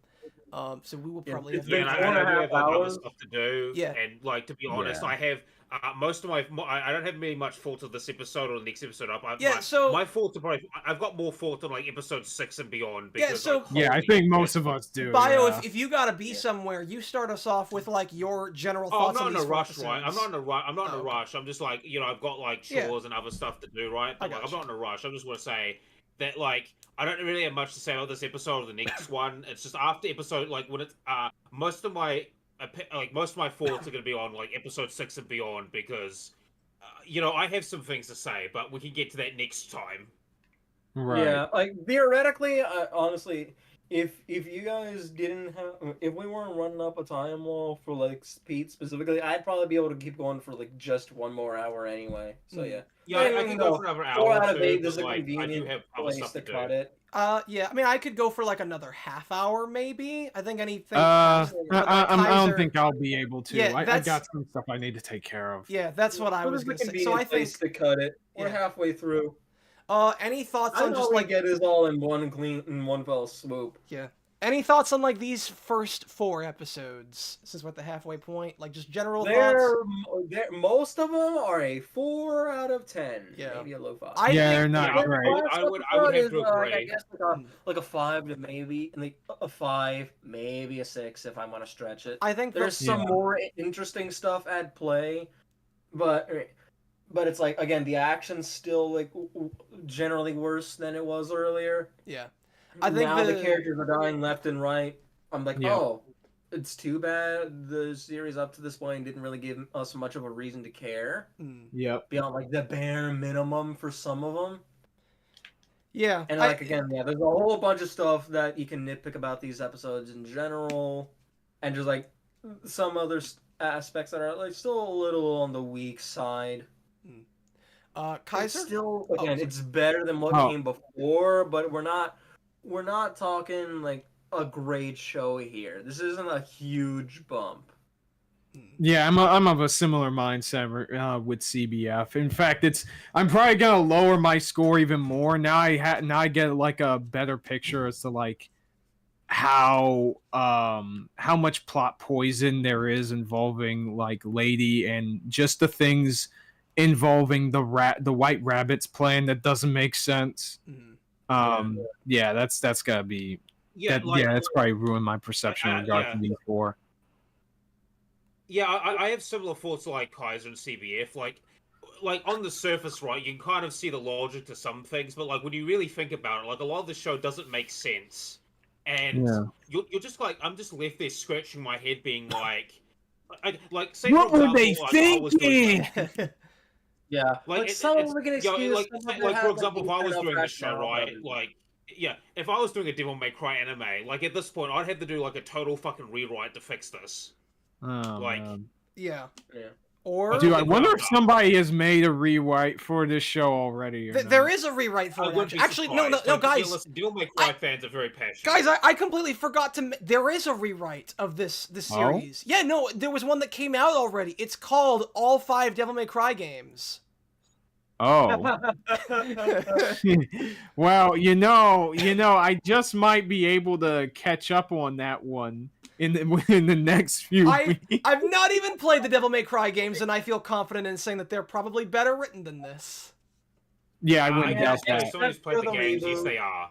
By leagues. Except for the reboot. Yeah, so... But again, roll bar. I'd say you can play 1... Don't bother with 2 unless you're really curious. 3 is great. 5's great. Wait. 4, I mean, I guess you gotta play it. It's a bit mid. Yeah. 4's a bit mid. 2 is the 4. I am mixed, leaning honestly a little negative on 4. You said that 2 was the worst one? 2 is unanimously considered the worst one. Like, it is the shortest one, but it's also just boring as hell. So, wait, isn't that the one that you said the villain at the very end credits was from? The guy from Ouroboros? So they're taking the villain for season 2 is going to be the villain from the worst game of Devil. Oh wait, yeah, that's what's his name? Ah, shit. Arius. I forget his name. Arius, I think. Yeah, that kind of does look like Arius. Okay, well, I'm looking like his voice acting in 2 is so funny. Oh. Well, then I guess. I want to become king. What the fuck? I'll have to look this up because this sounds hilarious. All right. Well, so if there isn't anything else that you guys want to say, yeah, this is Devil May Cringe. There you go. Yeah, Devil May Cry, more like Devil May Cringe. Then Devil May Cry, baby. Anything my to promote? Anything for you guys to promote? Kaiser, let's start with you. For me, I'm still working on a new video, which is gonna be a highlight of the stream I did responding to that guy talking about free run and power scaling. Oh yeah, that guy! Holy shit, that was. Yeah, that was a really bad fucking video. Yeah, So I'm I gonna be commented in like the fucking comments, right? And he didn't say anything back. He just left the one comment, and everyone dogpiled him. I'm like, what? No. You're talking about sometimes Eli, right? You're I'm not. Sorry, I'm thinking of a different guy then. Sorry, my Yeah, bad. you're talking. It's okay, man. I wish that guy responded, but no, I'm gonna make a highlight of me responding to the free run video, and I hopefully I can get it done by the end of this month. I am dealing with a lot of shit just so I can graduate from university with my bachelor's. So hopefully that goes well. Nice. All right, CBF. Do you wanna? I am also working on a brand new video. This one is I wanted to get this one out by the end of last month. That didn't work out. It's a video basically using the whole like kind of disappointment of Sakamoto Days' animation as a jumping off point to just sort of like talk about like different aspects of like visuals to show that, you know, animation isn't everything. I get to talk about stuff like editing and post-production. I get to talk about like colors, like atmosphere, art direction, just to show like the different core tenets to show why, and to apply that to why, you know, people can be disappointed in the show's visuals. They are inconsistent. The color palette is kind of ugly, but you know, this doesn't have to look like JJK or a Ufotable. Yeah, show you don't have to do that in to order for be it like to be good. better and more like effective at capturing the manga. Better. And last but not least, Bio. Outside the Devil May Cry anime review, that I've been kind of like philandering eyes on it because I've been busy with other creative projects. I got that. I got the Sonic video that me and Pete did, and hopefully at some point me and Pete will get around to releasing our reactions to Devil May Cringe. Yeah, because you know, just outside of that, I'm just working on like, you know, a sword and sorcery series. I've got like a short story planned as well, unrelated to it, called like The History Teacher, which is the daily life of a history teacher from Philadelphia, as he goes on rants about people pronouncing water as water as water. You gotta have your drink of water. It's not water, you savage. It's water. It's water. Proper English. Black Widow. Yeah. Black Widow. And yeah, you gotta have your glass of water. We watch the Eagles. You gotta have your water. Your water. And I am working on a video talking about interpreting a text versus writing for the writer. It is going to be about, it's going to have some arcane stuff in it, but it's also going to have some other stories that I want to talk about. And I just got to talk about, like, identifying what writing for the writer is and what that is and how to fix it and how it is done well, that kind of stuff. Then one last person who I have to... I also do Saturday streams in the evenings, Eastern Standard Time, generally around like 5:30, sometimes 6-ish, but it sometimes varies. I like to stream. Right now we're going through Kingdom Hearts 3 58 Days Over 2, and I'm also trying to 100% complete Sonic Unleashed or Sonic Recompiled. At some point I might also return to Metal Gear Rising Revengeance DLC at some point. It's just kind of whatever I feel like.